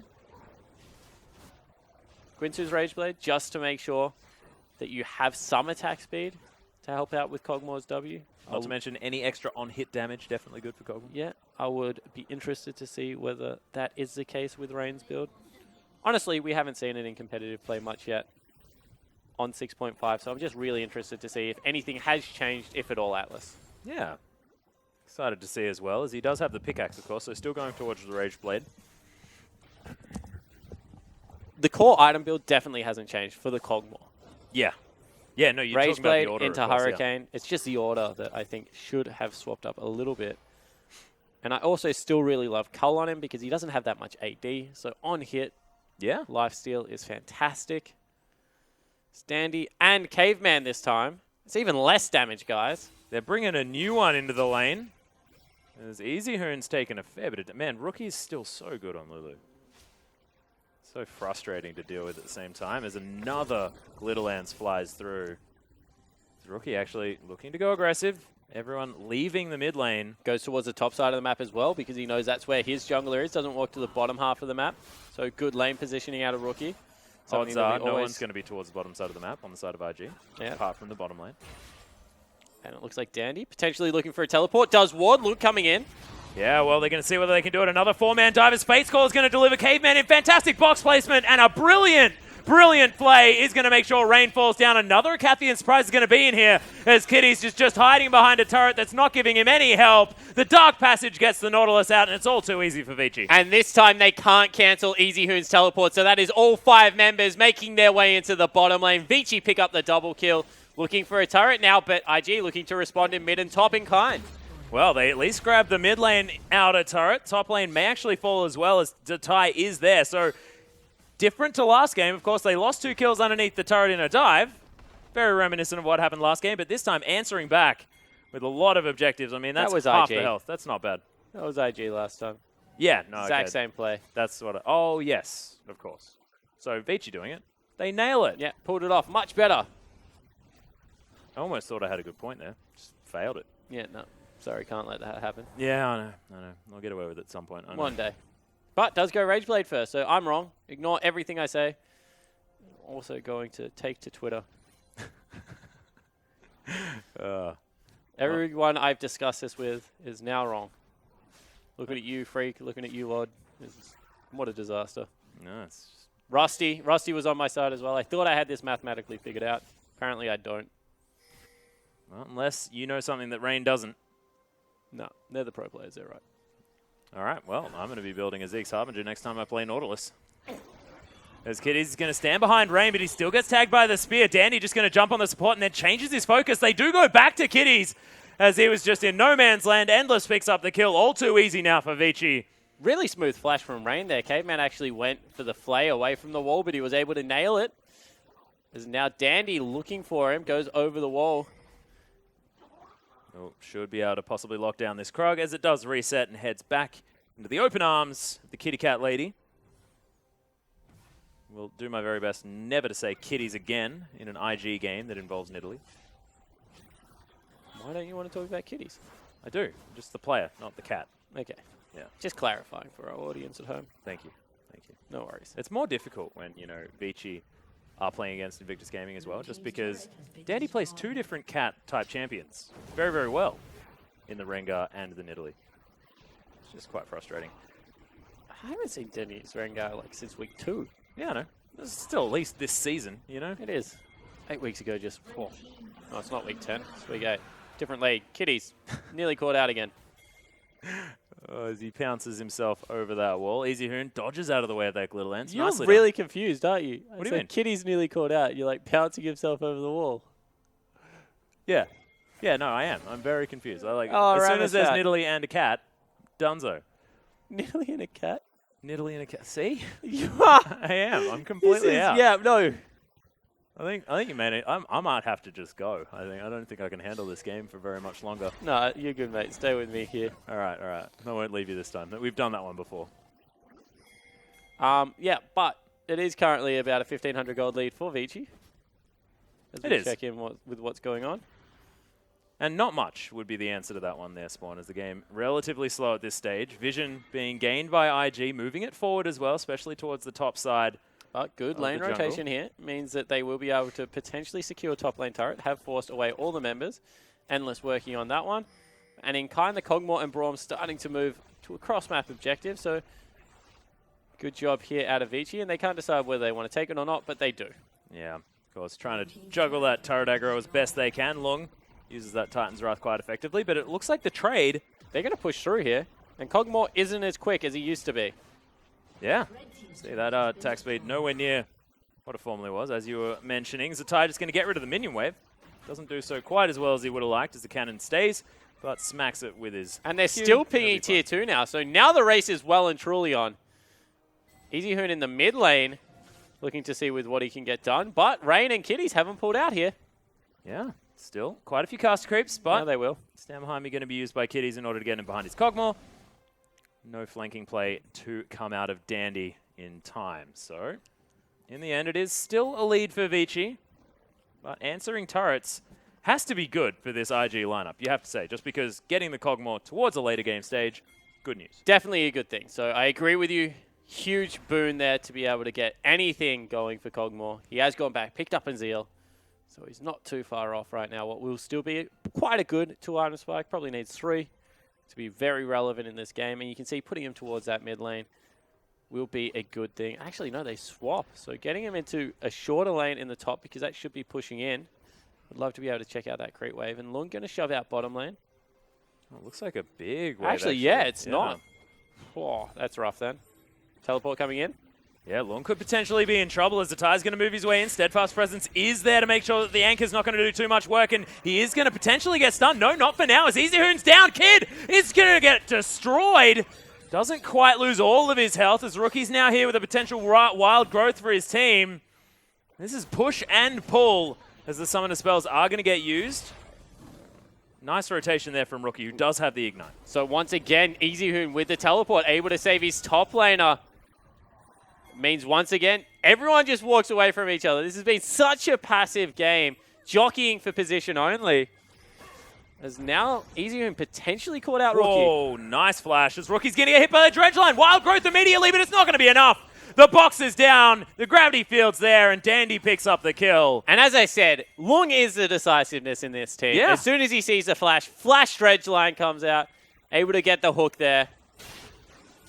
Beautiful play from the top laner, and now Vici going to utilize it. Grab themselves the outer turret in the mid lane, extend that gold lead even further. First time it's really been noticeable, and honestly, this whole series until the very end of game 1. It's now Vici. Do just clear it out, move on away. And making use of the trough. And I'm going to have a look at Rookie's build, actually going for Morellonomicon as well as the Ice Queen's Claim. I don't like that build at all. It's got 30% cooldown reduction in it, sure, but there's just absolutely nothing else to help out the ridiculously big shields that can come out of Lulu. It's not a bully build either. It's not something like It's not the Lich Gosu Bane build, right? that's able to make sure that you're allowed to poke people out yourself. This is completely reliant on getting multiple spells out.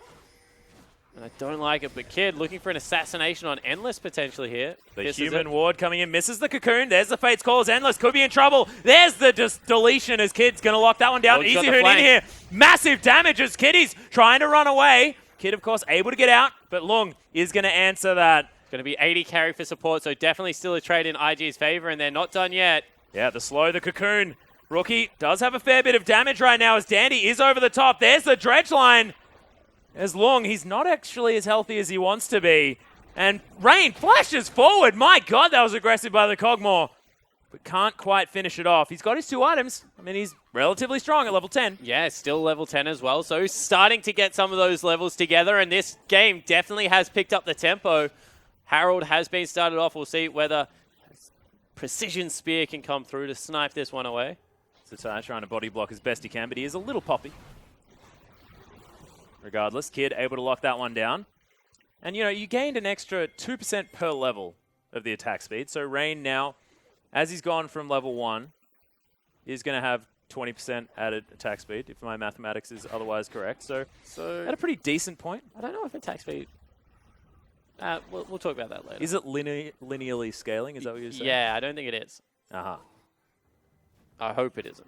I thought it was 3.5 per level. It is. From 1.5 per level. Yeah, no, I'm not talking about that. I'm talking about how it multiplies with your actual purchased attack speed. I really wish you had have actually said multiplicative, which is probably one of the best words in the English language. It is. Nevertheless, I really appreciate you giving me the opportunity as Dandy tries to get away from the Frost Queen's claim, but isn't going to be able to as IG utilize their positional advantage in order to try and pick up this dragon. Dandy closing in, though. In goes Caveman. Voidooz is there as everyone's stuck in the pit now for IG. This could be the rumble as there's the ultimate out as a tie, but it's going to be blocked. Caveman is going to take a fair bit of damage as Rain trying to sit in the back of the pit. Chaos Storm does a fair bit of damage, but Death Charge doesn't work. Wow! That was an incredible dredge line as Lung's able to lock it down. Rain still doing damage from the back line, though. Lung's going to die. The Thresh is dead as well. Double kill for the Lulu as Rookie was just left unattended and Endless the last man standing. And honestly, that looked like it was going to go horribly wrong. But they're onto Endless, he's dead. Yep, Easy Hoon, the last man standing actually, because of course he did still survive as well. But look at the lineup out of Vici. You know, you have a Callista, you have the Victor. So much AoE, that should have been like shooting fish in a barrel. They were Instead, in a barrel. they all rush in, try and get on top of Rain. He kites around that pit. Lulu able to put out so much damage, they clean up the fight. Let's have another look. So right here, they should just be throwing spears, throwing lasers, putting everything in. Instead, they commit. There's no hurry, you know? And they actually snipe out Caveman. Like, why dive in? I just don't understand it. And in the end, everyone dives in. Dandy goes so hard, even flashes over that wall. And they just rush this lineup, and it doesn't work out. All right, well, Easy Hoon, he backed away pretty immediately, but wasn't able to affect anything afterwards. That being said, inner turret was what was gained after the Dragon, so IG utilized that, grabbed themselves the gold lead in this series for what feels like the first time so far. And this is a squad that we were expecting to be completely demoralized after that first game, honestly. It was a brutal slugfest that was narrowly missed by IG.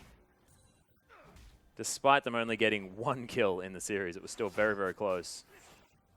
Certainly was. Ended in bounced back heartbreaking nicely. fashion. Rookie getting hooked and then dying to creeps as well in the last 2 team fights. But Rain going towards what is a Hex Drinker now. So a very old school Cogmore build. See if he goes towards Sterix, because if so, he's changed absolutely nothing in between the patches. We are playing on 6.5, guys. I promise. Yeah. Of course, at level 18, Cogmore basically the same. So we shall see if Rain makes it to that point. He may not even notice the patch. As Endless and Caveman are going to defend this outer turret towards the top side of the map. They do so just nicely. And QSS almost completed now for Endless as well. The 2-item spike hit for both of the 80 carries, which is interesting, given the fact that they Teleport coming in. similar. Yeah. It's tight. Looking for it as Dandy, able to pounce himself fairly far away. It's going to be Easy Hoon the target, though. Fantastic Cocoon comes in as the ultimate comes out as well. Dark Passage gets Easy Hoon to safety as they're diving everything on top of him. He has utilized most of his cooldowns, but Endless going to be the next one. The target selection from this IG roster is brilliant, but Endless somehow still alive. Rookie grabs it with a fantastic Glitter Lance, and now they'll close in. No damage left for Vici. Lung's going to get stunned. Dandy gets hit by the Glitter Lance as well. Don't let Rookie get Lulu. He is so good. Yeah, he certainly is. 6, 2, and 5 for the mid laner out of Invictus Gaming, and that is how you pile in. Able to get a winning team fight. They turn their eyes towards Baron, and Invictus Gaming, now what was only a 500 gold lead, is going to be a commanding lead. Probably out towards the 5,500.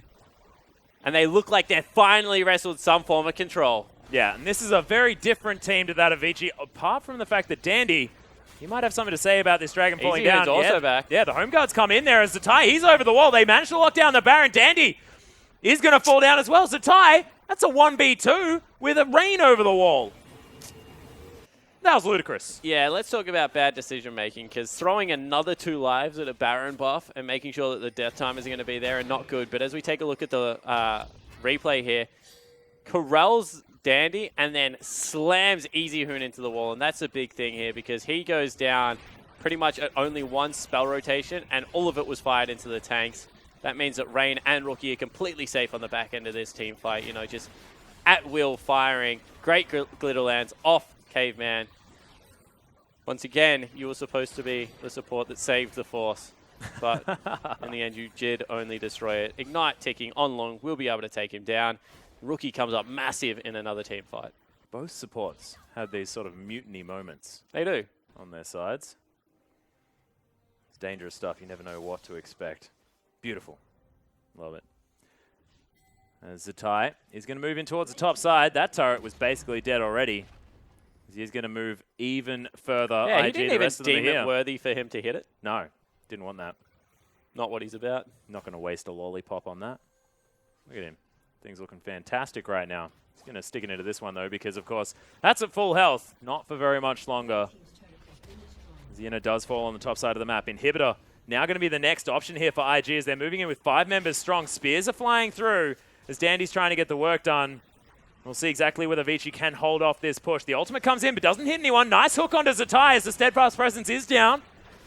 Nice gravity field there, but Vici, few cooldowns now wasted as another minion wave is going to crash through. Baron buff just so useful. The Kog'Maw quite safe now in the back line, especially with that shield. Moving behind the minion there as well as Lung can't find his way in. The tower's going to fall down.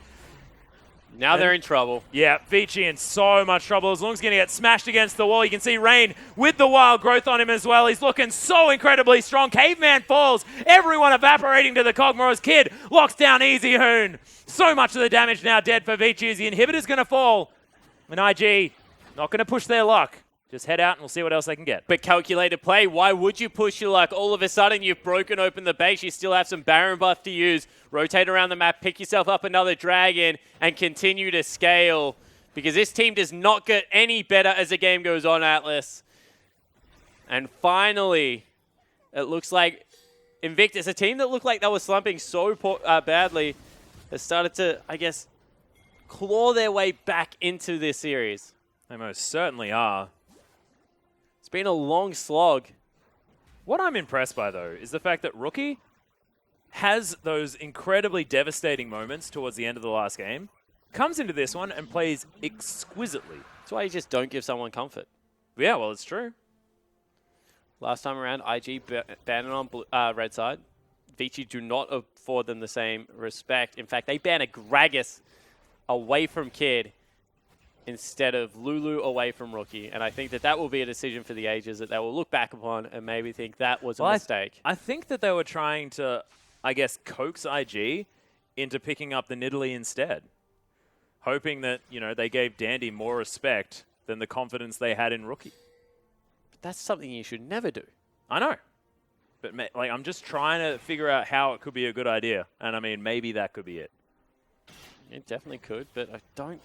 As good as Nidalee is, I don't think she ever is going to provide the amount of control to a game as what Lulu gives you in the mid lane. So once again, the siege continues. Baron buff has run out. They will continue here with the range of Kog'Maw. Yeah, that's a big skeletal void puppy heading towards that inner turret. Of course, the last remaining one for IG to take down. 6-3 in that department. 18-10. There's a heck of a lot more kills than it was in game number 1. Of course, if my mathematics is correct, it's 18 times the amount of kills that they got in game number 1. Oh, 180%. Incredible. Love that. When maths is fun, am I right? This Kitty's just going to tank up this turret. They are going to utilize it, grab themselves the inner, and Vici going to back away. 6k gold out of the Baron power play means it's now a 10,000 gold lead for That's Invictus. just exploded as well. Looks like we are going to a game number 3, and IG looking to carry the momentum forward as well. If Vici managed to win game number 3 at the same time, that means the head-to-head is going to be owned by both sides. If they both end up at the same score, they will be tied, as Kitty's down to about half health as he got hooked underneath the turret. Vici still with some life left in them by the looks as the spear goes wide. The tie is split pushing in the mid lane, so they do need to play this one a little bit carefully. EasyHoon actually looking for an engage here. Doesn't find it. Very close on that death ray. As Endless gets a few spears into Zatai. With Poppy, the Kalista unable to do quite as much work. You can see Vici just waiting. IG also. I think they just have to pull the trigger. Their base is in shambles. They're getting picked apart right now. In the end, they won't. Means that the Nexus turret will start to fall down.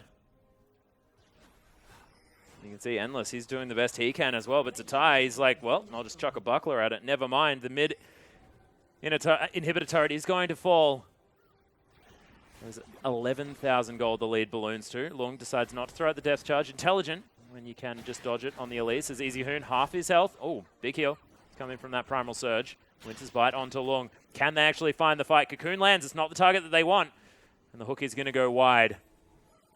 Standoff now in the mid lane to try and protect this inhibitor. IG playing so patient, making sure they know what they can do. There's a massive amount of damage. Yeah, no Chaos Storm is to land as Endless trying to skip around this fight. Kitty's soaking up the Chaos Storm like it's nothing as EasyHoon now down to about no health. Takes the Lantern, doing decently there as Endless trying to get out of the way of this Poppy. Lung takes down Rookie, but it's just not enough right now as Rain's still alive. He's at full health.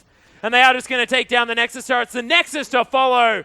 And IG, they're going to bring us to a game number 3. Certainly looks to be the case. Zatai looking to see if he can pick up Endless. Rain will pick him up. Lung will go down as well. That's the Nexus exploding. IG able to hit back. But wow, I can't believe that EasyHoon missed everything. Flashed in and just fresh air only, Atlas. Yep. That is an airball, most definitely, when it comes to the Chaos Storm. Both of our mid laners, I mean, it's one after the other. Sort of disappointing final moments in both of these games. Rookie proving that he can actually bounce back after difficulty, and we'll see whether EasyHoon can do the same thing. Yeah, and we'll see whether they make the similar mistake of giving EasyHoon something as comfortable as Rookie's Lulu. That was a stellar performance out of the mid laner of Invictus Gaming. You saw it, got off to a great start, but they were just able to turn it around time and time again. Yeah, of course, IG playing this one out very similarly to game number 1. Of course, the lane swap getting matched. Standard lanes ensue where IG do tend to like. Of course, this bottom lane getting a little bit more attention this time. The teleport's being used. And this is where it all went wrong to me. Blue buff on your Victor. You can see that he can just poke in and out of this pit. Instead, they hard commit. It's when they really throw Caveman in there. I don't understand the decision-making out of Vici. And the game fell apart after that. Yeah, it's like who's caught who at that stage. And honestly, when they are fish in a barrel like that, there's no need to just pull the trigger. Because what are they going to do? They're either going to blow a flash or you're just going to kill them. No, so like the thing is, right, is that I've got the perfect. All right, go. There's piranhas. And you've got them in a barrel. Yeah. And you know, you've got a laser beam. Mm-hmm. And you can either shoot them with the laser beam or you can stick your head in there and try and bite them. That's actually a very good analogy. They put their head in there. And you know what? They didn't win the game because of it. Yeah, and honestly, if you're going to make an analogy, IG, very similar to piranhas as well. They will bite your head off if they get anything. But, ladies and gentlemen, we are going to be going to Game 3 very, very soon. We'll see whether Vici can bounce back after the loss against IG.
Welcome back, ladies and gentlemen, to our English broadcast of the Chinese LPL.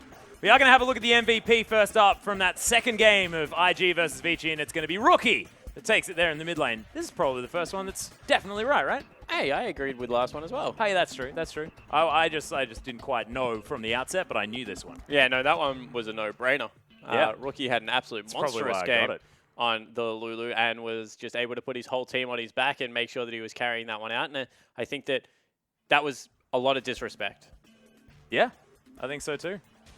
Of course, a pick that should honestly never be left up. You mentioned it before, exactly what Lulu is able to offer the team. And you can see Rookie, even when it's a 1v3, still able to go 1-for-1. And this was the area where like the game really turned around because they just funneled in and Rookie was able to keep the Kog'Maw so safe and put out a massive amount of damage himself. I really questioned Vici's decision-making there. Yeah, and I also really love your Piranha analogy as I look back at it because the little Kog'Maw honestly looks a little bit like a Piranha at the same time. I feel like Deep Sea Kog'Maw would have been a better skin option, but pretty close.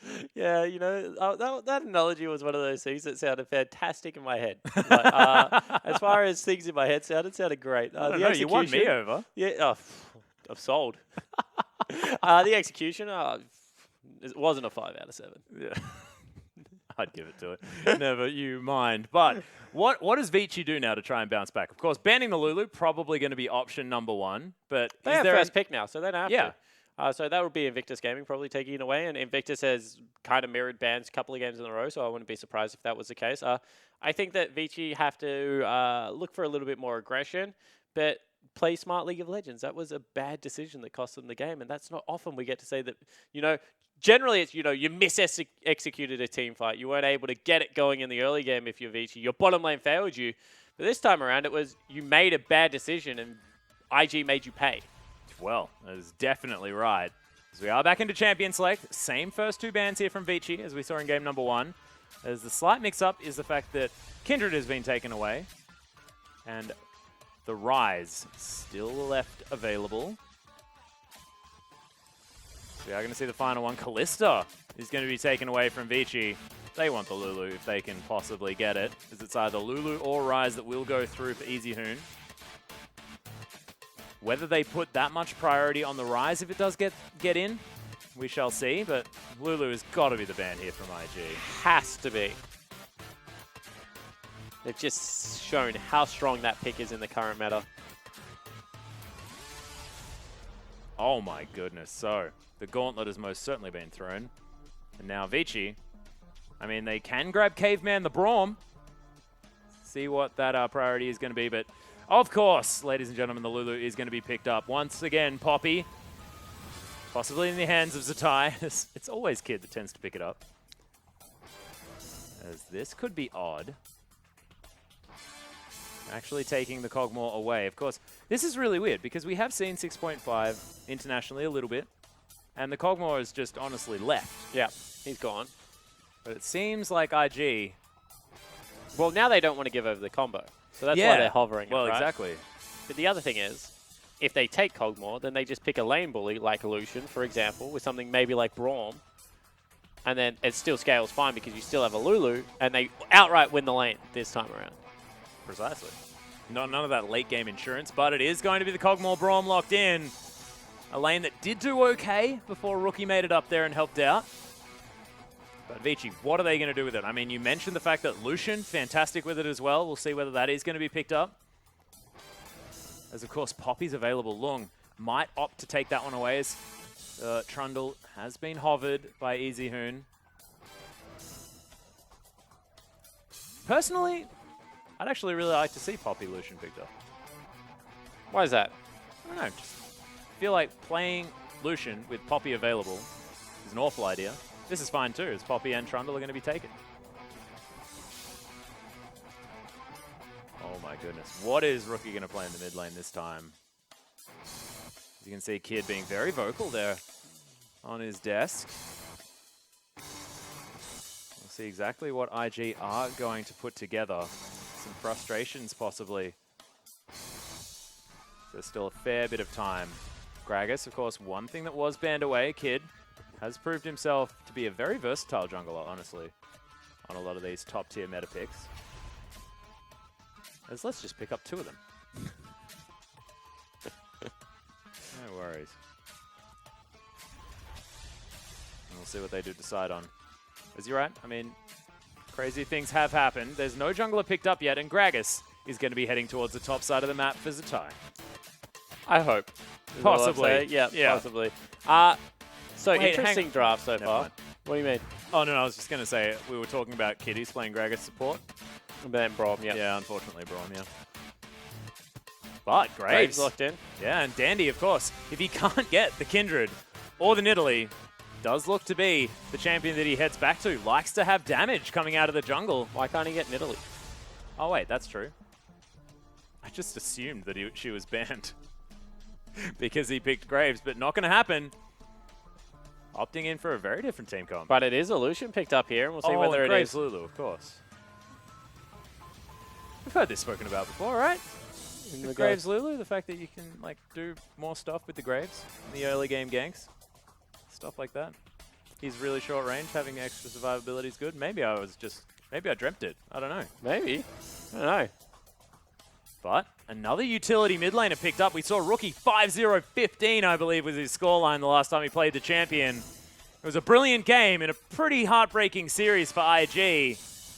But when push comes to shove, he's still undying on the champion in the LPL for 2016. Yeah, he's a very good Orianna, in fact. Oh, yeah. Having a look at both these teams, a lot of magic damage on the side of Invictus, which means it's going to be very difficult to kill the Poppy as this game progresses. When you look, everyone doing majority magic damage on their team. Vici with a much better rounded composition. Unless things go seriously right in the early game, IG should struggle as this game progresses. Whoa, that is a scary comp for Vici. It's looking very, very frightening. Of course, Dandy has shown himself that, look, it doesn't matter how many times you nerf Graves, he's still able to get the work done. And Easy Hoon, look, this guy played under Faker for a very, very long time. Of course, Lulu, no stranger to SKT.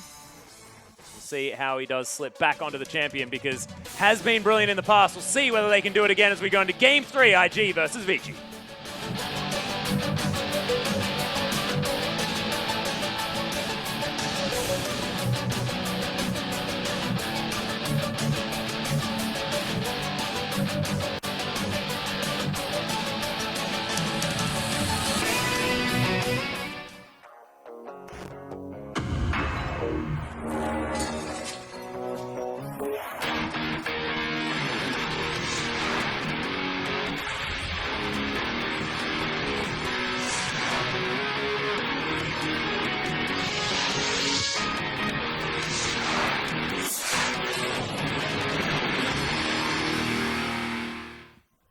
And here we are, ladies and gentlemen, on for the deciding game between Vici and Invictus Gaming.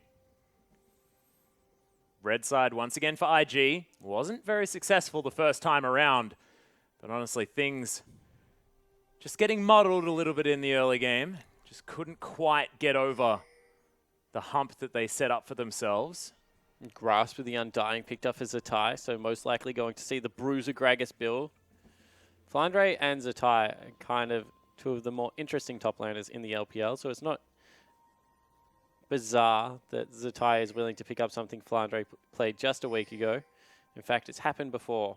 Most certainly has. Both of the Zatai more known as a, champion Ocean mid laner when he was in the mid lane. He plays everything top as well. He plays everything, yeah, just historically. And Flandre as well, I mean. Can't stop mentioning that LeBlanc top game. I'm thinking more along the lines of Flandre popularized top lane Trundle. Zatai was more than happy to pick up that trend and play it to great success towards the latter stages of the 2016 summer split. So the two players have very similar play styles in how they do like to carry from the top lane. And I'm interested to see whether Zatai can pull it off one more time. Well, lane swap has been issued here by Vici. Interestingly enough, not wanting to move the Trundle Lucian into a lane against the Kog'Maw Braum, unless it's a mind game here. Of course, it was blind, no deep vision to go down from either side. So IG may have just gotten the drop on them Zatai is going to go in, pick up a couple of creeps, head his way out. Of course, grab 2 of them. Always important. Certainly is, and now they'll try and stalk Zatai into the jungler, see if he leads them to the spider. Oh, He does, like eventually. Kid making sure he donates some of that experience over to Zatai as well. As Body Slam's going to make sure that those little popcorn chickens do not last very long at all. Kid is going to watch the remainder of that Raptor camp fall down. Dandy jungling very quickly. Yeah, Graves is an incredibly quick jungler. So is Elise, to be fair. Well, Rookie, you can see, already able to get a bit of poke down onto Easy Hoon, but he's using a fair bit of his mana. Command attack doing a bunch of work. Nice timing on the shield there with the help picks from Easy Hoon. This mid lane, double utility. Not expecting too much, but we shall see.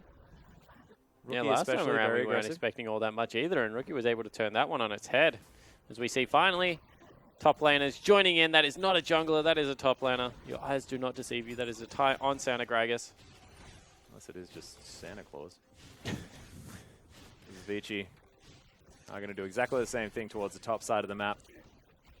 Well, something that LPL teams have drawn a little bit of skepticism towards themselves about is this lane swap situation. We'll see how both of these sides handle it this time around. Yeah, actually, Vici didn't stack their lane well at all, and they're not going to be able to get it down. They're going to have to kill an extra creep wave.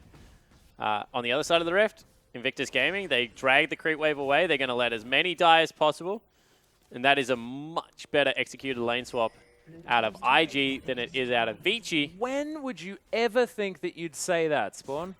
IG, the ones with the better lane swap. Well, this is only the first step of the lane swap. So this is what I always argue to people that are like, Snake are the best lane swapping team. I'm like, yep, okay, cool. Close your eyes at 5 minutes.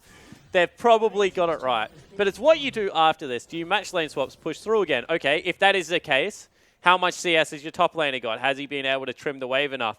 Or are you just milling around the mid lane like Snake do copious amounts of time, achieving absolutely nothing while your top laner deep freezes the wave?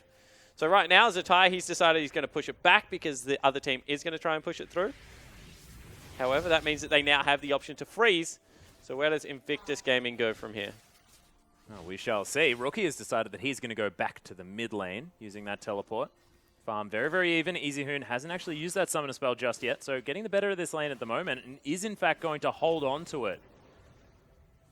We shall see whether that means Easy Hoon's going to make an early teleport play to try and rotate around. And you can see that now Vici, they've decided that they're going to freeze the wave, just zone Zatai off as much farm as possible. Meanwhile, they're going to throw Long into the top lane, it looks like. Zatai once again joining up with his lane, so their decision is definitely to hard push this and try and open up the map as much as possible. We'll see if now whether Vici match that pressure or whether they keep the lane frozen and try and repel as a 3-man unit. Oh, I really like it. IG giving a lot of emphasis on this Rift Herald. Will help them push down that top lane out of turret very quickly as Zatai's going to make his way in as well. 4 men strong will be able to move with upgraded creeps towards the top side. I dig it. I'm no expert on lane swaps though. What do you reckon, Spawn? Yeah, there's definitely not enough wave clear right now. Graves is going to have to head up there eventually. See what he can get done. They've stacked the wave nicely. They should have a big cannon minion creep wave coming up. And as you said, with the Rift Herald buff, that will help. They also have a couple of ranged champions to help auto-attack this one down. So we'll see whether the wave clear is enough. Yeah, well, traffic cones in there from Kitties. Sorry, no, not from Kitties. From, of course, Caveman. But they have successfully defended it, and all of a sudden, that big wave stack on the bottom that has been frozen up is absolutely huge news because they're getting solo farm onto their AD carry. He's actually started to push it back. Don't know if I like that choice. He could have kept that frozen for a very long time, and that was honestly a dead-in-the-water push from that moment on. IG had to go back to standard lanes and see what they could recuperate. Well, you can see Endless still happily on his side of the map for now. As Rookie and Easy Hoon just trading blows. Honestly, there's no point in really talking about it at the moment. 51-51. Everything all tied up. Dandy going to bully Kid away from this Rift Scuttler. I believe in the EULCS, there was an Emax Nasus play as Zatai is getting bullied around a little bit. With exactly this in mind, doing what Zatai is going to do now, throwing out barrels. His wave clear is a little bit better than Gragas. But the theory was, with a jungler like Elise, that has got good anti-dive and an AP, not AP, but like max E-first Nasus, you can actually defend your turret for a surprisingly long amount of time.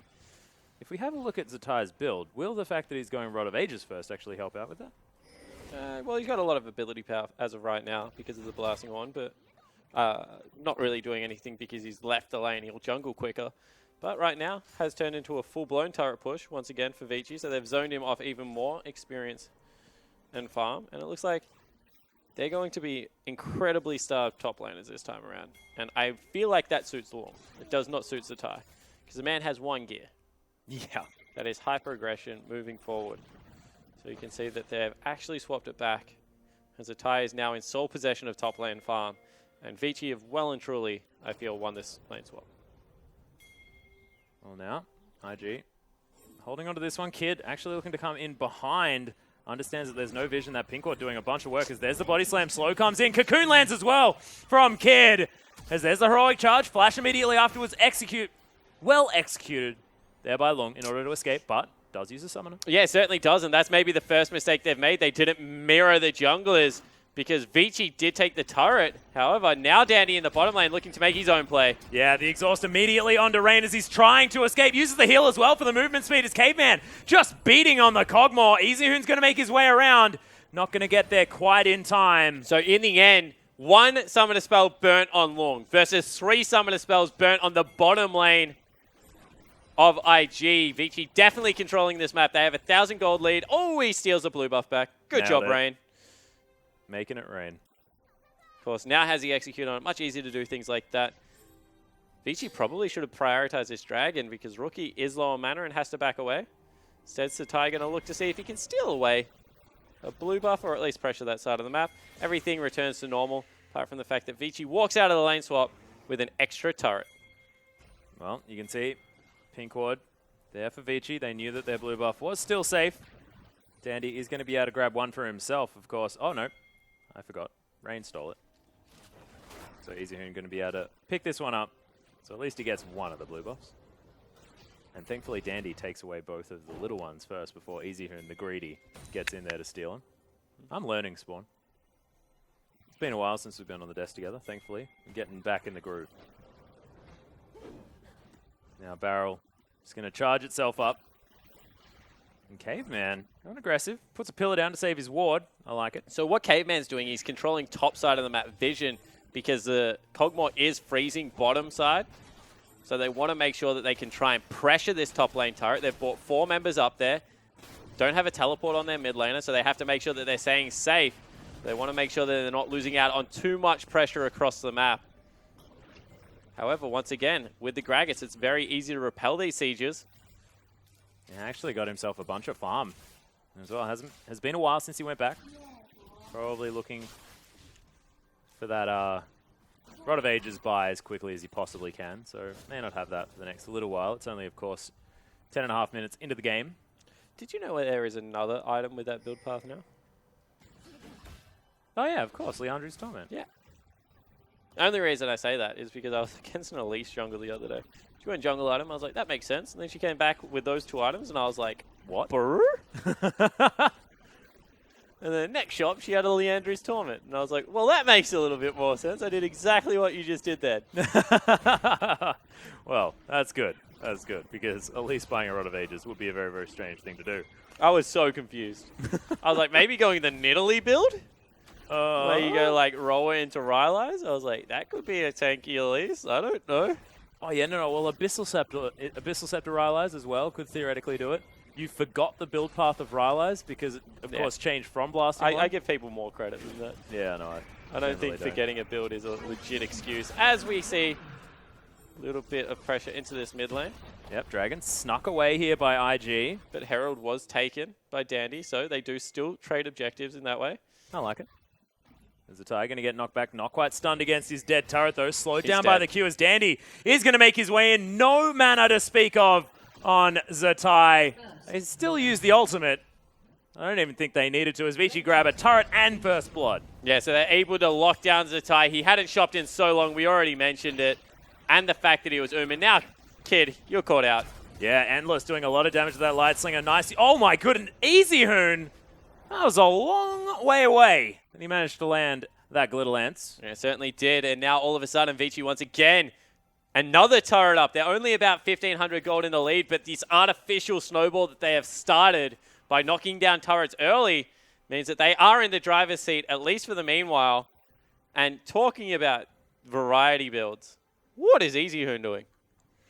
That looks to me like a Athene's Unholy Grail. No, I got that bit, but the blasting. Well, obviously, based on your solo queue experience, that's a Leandri's Torment. And look, I wouldn't argue with it, to be perfectly But he's frank. a full 850 gold ahead of Rookie because they both just shopped at the exact same time. That is true. Rookie with, oh, actually no, it's only 450. 450, yeah, because of the extra ring. But effectively, you're going to sell that. True. So, I like it. Vici. I thought you were going to be like, well then, take Yeah, the sell no. price into consideration. For I was gonna be 160 gold, you've got to make sure you take that. No, I wasn't going to do that.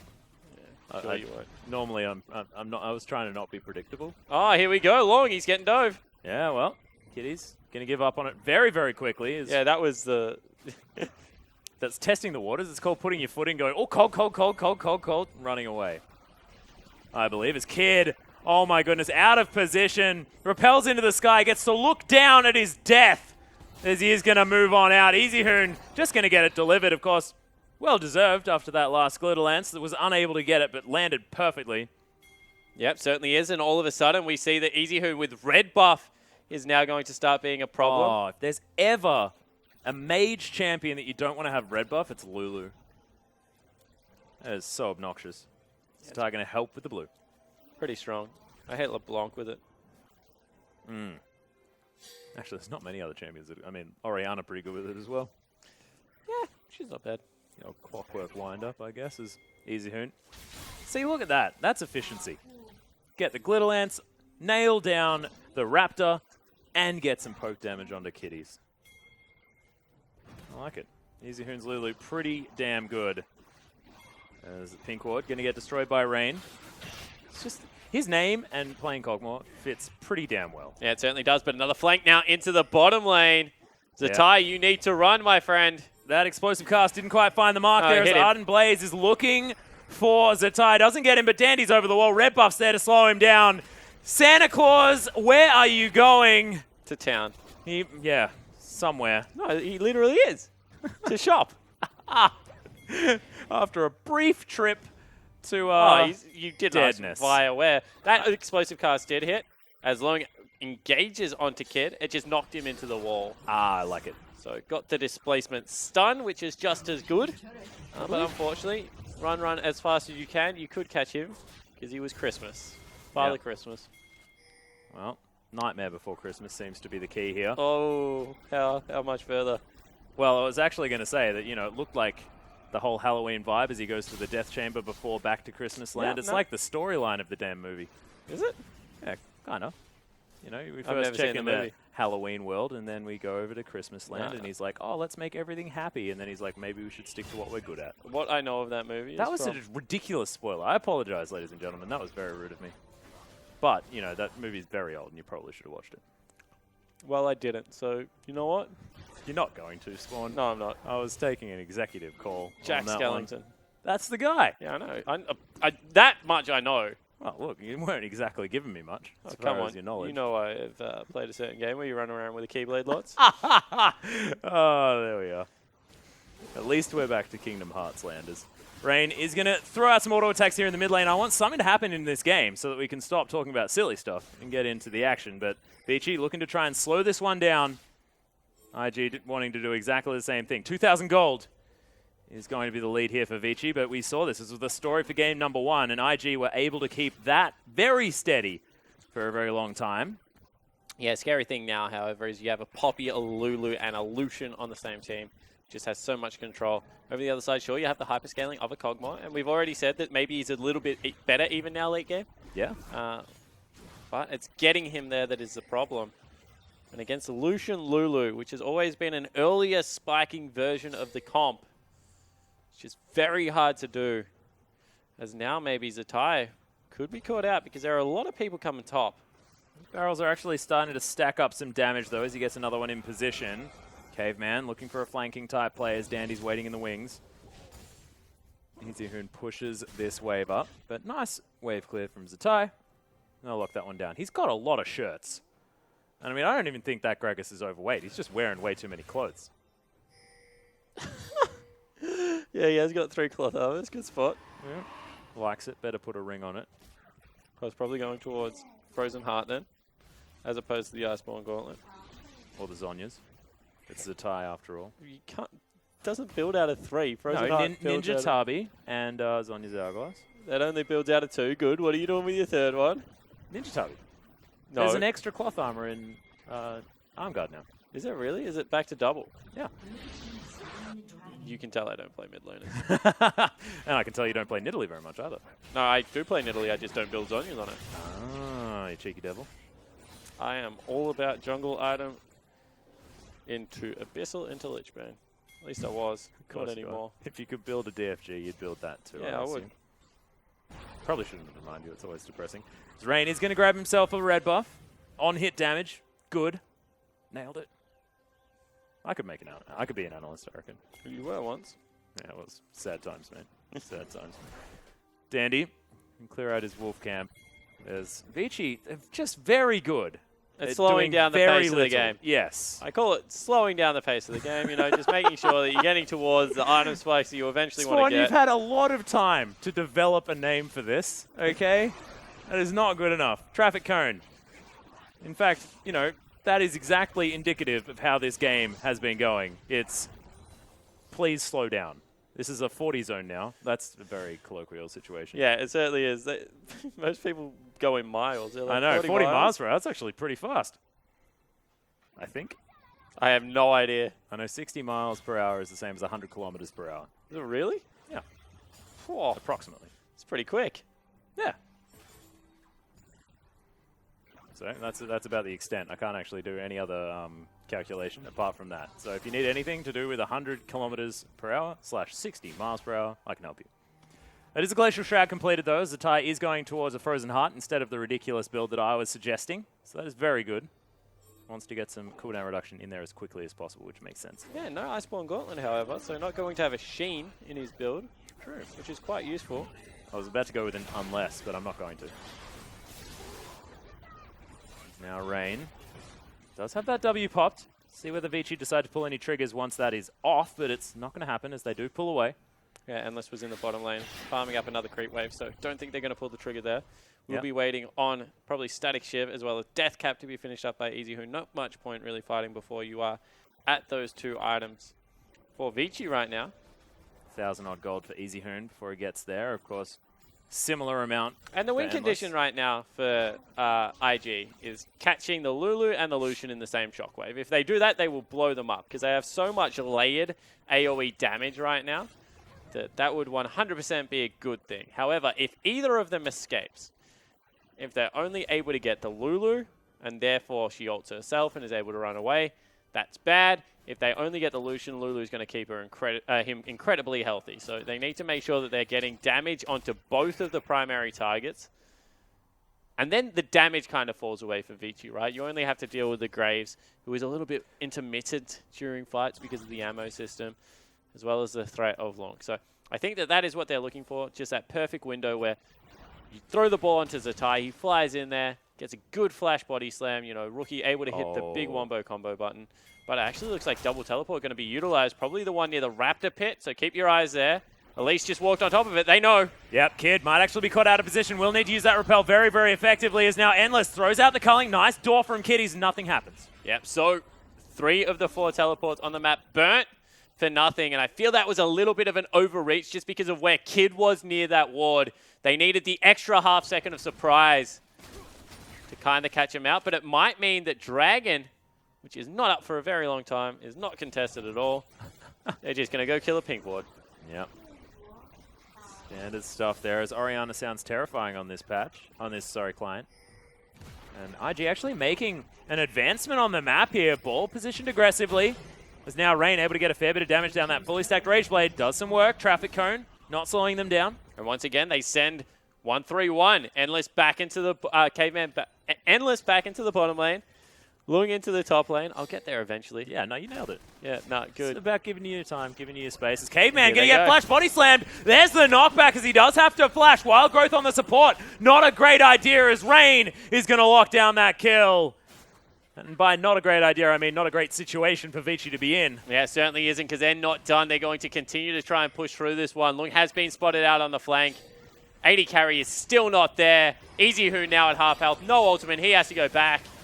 Well, Culling is actually going to get half of the health off the Cogmore. He just stands there. Takes it like a man. Ultimate comes in from Lung. They can go here. Yeah, he's going to get slowed down. Rain might be in trouble. Does have the command protect from Rookie. Lung He's in had the back flash line. body slam, and Rain was caught in the middle of no man's land after that Lung ultimate. Little bit of a missed opportunity, of course. Rookie still had ultimate, so maybe not willing to play with fire. Instead, everyone successfully disengages, but IG even out the gold.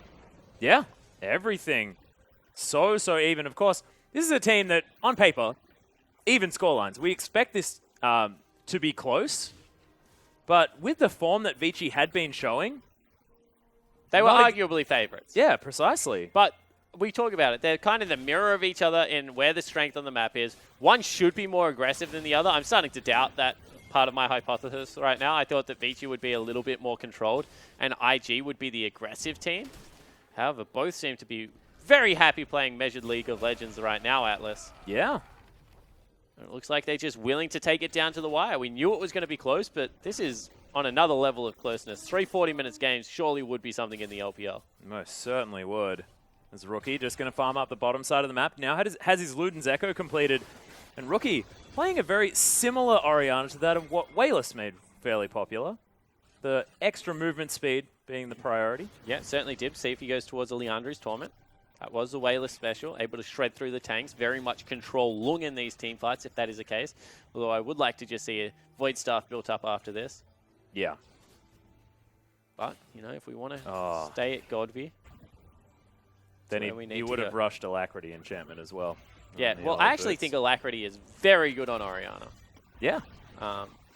It's all about being able to swing your ball around in little circles in team fights and stay on the max range. You know, something Wayless definitely used to do very well. I haven't seen his Orianna in quite some time, actually. No, not this season anyway.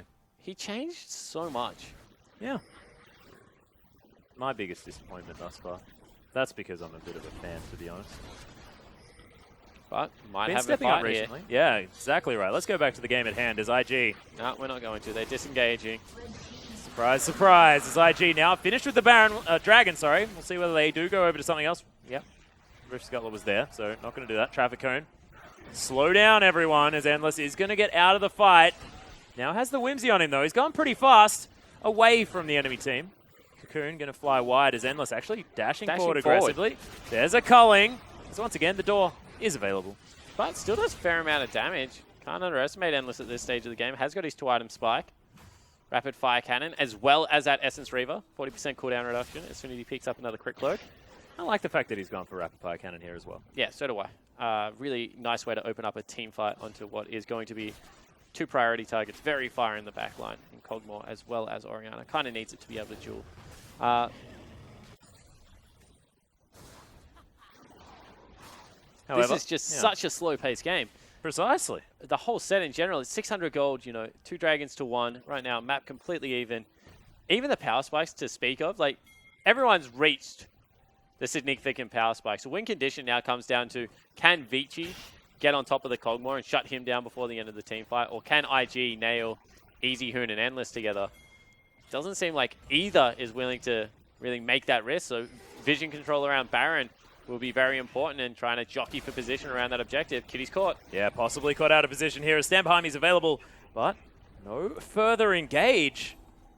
And I actually have a feeling that this has a lot to do with the fact that both of these games have actually been ended on relative misplays. Yeah. On either side. Completely agree. Yeah, no one wants to put a foot out of position. Teleport now coming out. They want to do Baron. Finally, a proactive play out of Vici. Rookie mirroring it. They know something is going down, and straight away they disengage, but Caveman's caught. Yeah, as it ties in position, Caveman, gets Wild Growth, isn't going to die just yet as the culling doesn't do so much.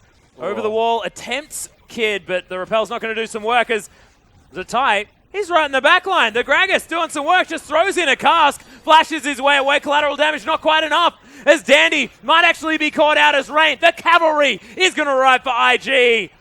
It's a decent ultimate from Long. Gets rid of one of the members of IG, but they're still pressuring forward. Let the chase begin. Here comes Rookie. He's pretty fast. We've already said there's the shockwave only onto Easy Hoon. Might actually be enough though as Kid locks down the kill. Long now having to run away as Caveman still very, very low.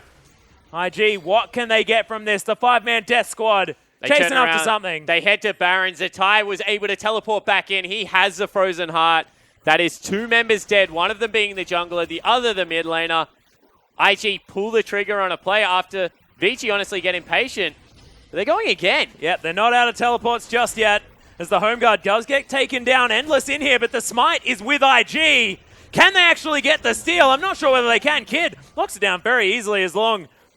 Just going to try and catch them if they try to jump onto Endless. IG actually waiting in the pit here. Nice stun onto Kid, because there's a fair bit of damage with that culling. You can see Rookie over to the side.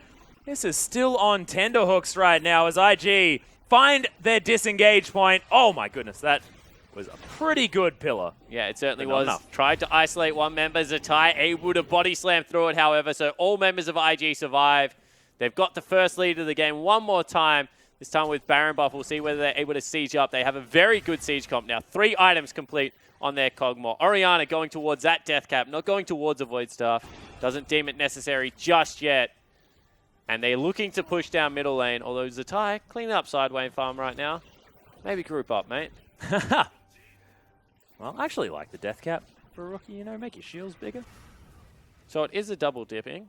I agree with you, but right now they're a 2-threat comp, right? Yep. So you need to be able to do maximum damage with a Maw, with what looks to be like a locket being built up, with the Spirit Visage. With stuff is mathematically just way more damage than what a death cap is at this stage of the game. And if it's all about the Cogmore, that means that everyone's just going to dive on top of him and try and take him out. We've already seen that as a huge risk to run in these kind of games. So I just think that Rookie needs to be a threat. He's pretty strong right now. I'm not going to lie. He did a lot of damage to Easy Hoon. Oh, yeah. So it's not like he's a slouch, but I just think he could be doing a little bit more. Well, doesn't quite have the death cap just yet. See when he is going to be able to finish that one off. Of course, 20% cooldown reduction already in his items. This is like a consolidating Baron for a team that is ahead. Zatai looked to recall one more time. Yeah. Finally, there is some pressure in the mid lane.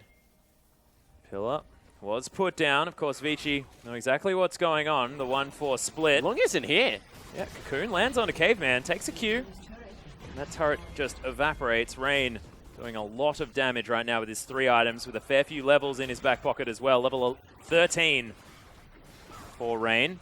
This inhibitor turret actually taking a fair bit. Dandy, half of his health bar. 1 dissonance combo. And all of a sudden, they swing through the jungle. They're going to be able to pick up top lane turret as Rookie might be caught. Yeah, culling actually flies through, but Command Protect does exactly enough damage. No, so I actually think that was the end of the culling missing. Oh, no. Oh, yes, a range decrease. Yeah, that patch. Whew. I played a heck of a lot of Lucian, so I knew exactly what the range was, but not recently. Yeah, no, it certainly isn't enjoyable anymore. Brushes backsides. However, 2 turrets do fall to this Baron, so they're able to extend their lead slightly. Nothing to write home about those Spawn. This game is still on the brink of a mistake right now, you have to feel. And because it's what's happened every time. That force from Vici was kind of the mistake. They had to burn a lot to keep Caveman alive after he was cocooned up in the Baron pit. And that meant there was nothing for the Lucian to be able to dash into this fight. And the one thing you can't purchase is Rain. Cogmore is going to have that over him every single time. They'll pick up a dragon for themselves and look to continue their siege in the bottom side of the map. Yeah, and of course the Cogmore can't actually be polymorphed anymore either. Does have that QSS available. So we'll see. Of course, IG probably not looking to fight until that Cogmore has his flash. Pretty important for such a immobile or stationary AD carry. Of course, those are meaning exactly the same thing as Long was looking for a flank. Actually, is going to get engaged on Vici very quick with the rotation. I'm going to save the top laner. It's now Long once again. Throws a buckler at Kid, but Kid making sure he keeps the Poppy out of that flanking side. Block of the Iron Solari used here by IG. Shield not utilized too much. There's now no Baron. No opportunity for IG to really be able to get too much work done with this turret, just because that minion wave evaporates to that of Easy Hoon and, of course, Endless. Top lane is building. Mid lane just hit the turret. So they are getting work done around the rift. Do not be fooled by that. Well, you can see Rain actually getting a fair bit of damage on Easy Hoon there as the door does go wide there onto Endless. As there's the engage. Lung is able to start this one up as Rookie's going to be the target. He immediately falls down. The exhaust onto Rain is so important as he's still alive. Kiting as best he can, but it's not enough. And Vici are rolling over this team fight. Endless picks up 2, picks up 3. Easy Hoon actually going to lock that one down. As now Dandy chasing after the fleeing members of IG. And by that, I mean member. And we already talked about this. A protect the comp is only as strong as a control mage. So instead of engaging onto Rain, just take Rookie out. And that is exactly what Lung does. Picks up his chocolate bar, is able to head into the back line, gets the flash wallbang. Rookie gets absolutely demolished. What a pillar. And then they just tie up Rain. And credit where credit's due. Endless has been calculated aggressive this whole series long. I'm not saying that he's playing up in your face all the time, but if he thinks he can get a kill, he is more than willing to flash forward, dash forward, be that person that is able to get it done. There's now Kid trying to look for a flank here. Rookie's actually in. Yeah, speaking of flanks, he just deletes Endless. Easy Hoon, what are you doing? You have to get in there. Yeah, well, he's trying to. You can see they're trying to consolidate as best they can, but it's a 4 versus 5 Shockwave. Actually just going to get whiffed as Rookie heads over to the side, picks up Easy Hoon as Rain's going to make his way in. They're trying to funnel kills onto this Cogmore Kid. So low, but it doesn't matter. Still gets the Flash Cocoon as Rain grabs his second. And it's throws versus counter throws, or fantastic engage versus overstay. I don't know what it is, Spawn. That was a really good engage and teleport play out of Invictus. But Easy Hoon, if a mid laner runs at your AD carry, run at the mid laner. Like, he needed to turn around and try and fight that. He threw out a very high, wide, and not so handsome Glitter Lance to kick that one off. Completely missed it. And that'll be IG breaking the base. Yep, the inhibitor falls down. Inhibitor turret as well, as Kid is able to save the top inner turret. And look, the gold, nothing to talk about, but added pressure in the mid lane and 30 seconds to go on Baron could mean that IG have the window they need to lock down the purple worm and push in for more. So mid lane really doesn't matter for that. Damn. The only reason being is because when you break open mid lane and you're pressuring Baron, to control vision, you walk towards Baron pit, so you can't push the lane. Yep. To retain vision, you've always pushed out the wave anyway. Yeah, that's so true. even though you're pushing against Baron creeps, if it gets into extended dances, like, it can mean something, but realistically, you're aiming to push your wave past the mid lane to make sure that you have the vision provided by the creeps regardless. And then you enter always through that river. If you enter through chokes, especially against an Orianna, you're going to die. But Vici don't care. They're just going to kick it off. Yep, they are. Scrying Orb already in the back of the pit as no one really envisioned just yet. Nice traffic cone comes in as Kitty's split off just a little bit, but now it matters because they're on the wrong side of the super creeps. I was talking about if Invictus started up, they don't. And now they can just completely pressure off. Look how big that creep wave is already. Vici have to disengage, go deal with it, shove it back out. See, IG happy to answer that as well. You can see pings out towards the top side. Vici noticing that they do have that wave in their control. And IG are going to answer. So, Baron control relinquished here by Vici, but not going to actually lose that big purple worm just yet, as long going to get tagged by the Winter's Bite. No follow-up to come quickly enough by IG, as we did have actually a last whisper picked up by Rain. That's interesting. I'm guessing it's going to be a Lord Dominic's regard. Yeah. As Rookie actually a little bit caught. Exhausted, Subjugate down there as well. Burns a QSS that he has picked up, so smart purchase there for the mid laner. Yeah, not going to have the same situation as that last team fight again, although now that it's on cooldown, possibly could for the next minute or so. As IG just going to peel off. Repeat. Back in towards that Baron. We can see exactly what you were mentioning playing out as Vici are in position to actually challenge for this one. Scrying Orb goes down. Half the health on the Barons there, though. There's massive damage with the Cogmore and the Blade of the Ruined King. They're doing the best they can. Kid is able to lock down the Baron. Shockwave now brings in 2, Dandy and Long, but they soak the damage. Wild Growth now on Dandy as he's right in the front line, but Rain just melting through. Tank or carry, it doesn't even matter. The Cogmore doing so much work there. Dandy going to fall down. Rookie takes down Endless as Caveman's going to fall. Doesn't even need the W.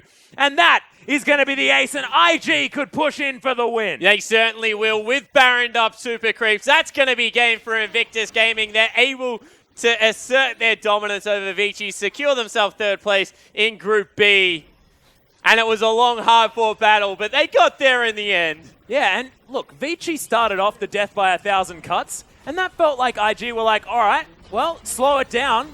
We will just get the fight that we're looking for and win this in 3 games. I feel like Rookie is once again the MVP of that game. Yeah. And I feel like this game has come down to the fact that Rookie has completely outclassed Easyhood. And you can see Dandy not looking too happy here on the desk. We can't actually see Easyhoon as he is flanked by that jungler, but the look on his face would be devastation at this point. Because after, what was a fantastic victory in game number 1, he played the Victor brilliantly, brought it out again, hadn't seen it for quite some time. Then unfortunately, it was just the control mages and the utility style from Rookie that was executed so beautifully in those last 2 games. It certainly was. And, you really have to look at how the pick ban phases went. Giving him Lulu in game number 2, in my opinion, just completely changed the tempo of that entire series. Yeah. So, not fantastic. And a well-awarded bout there from IG. A hard-fought battle.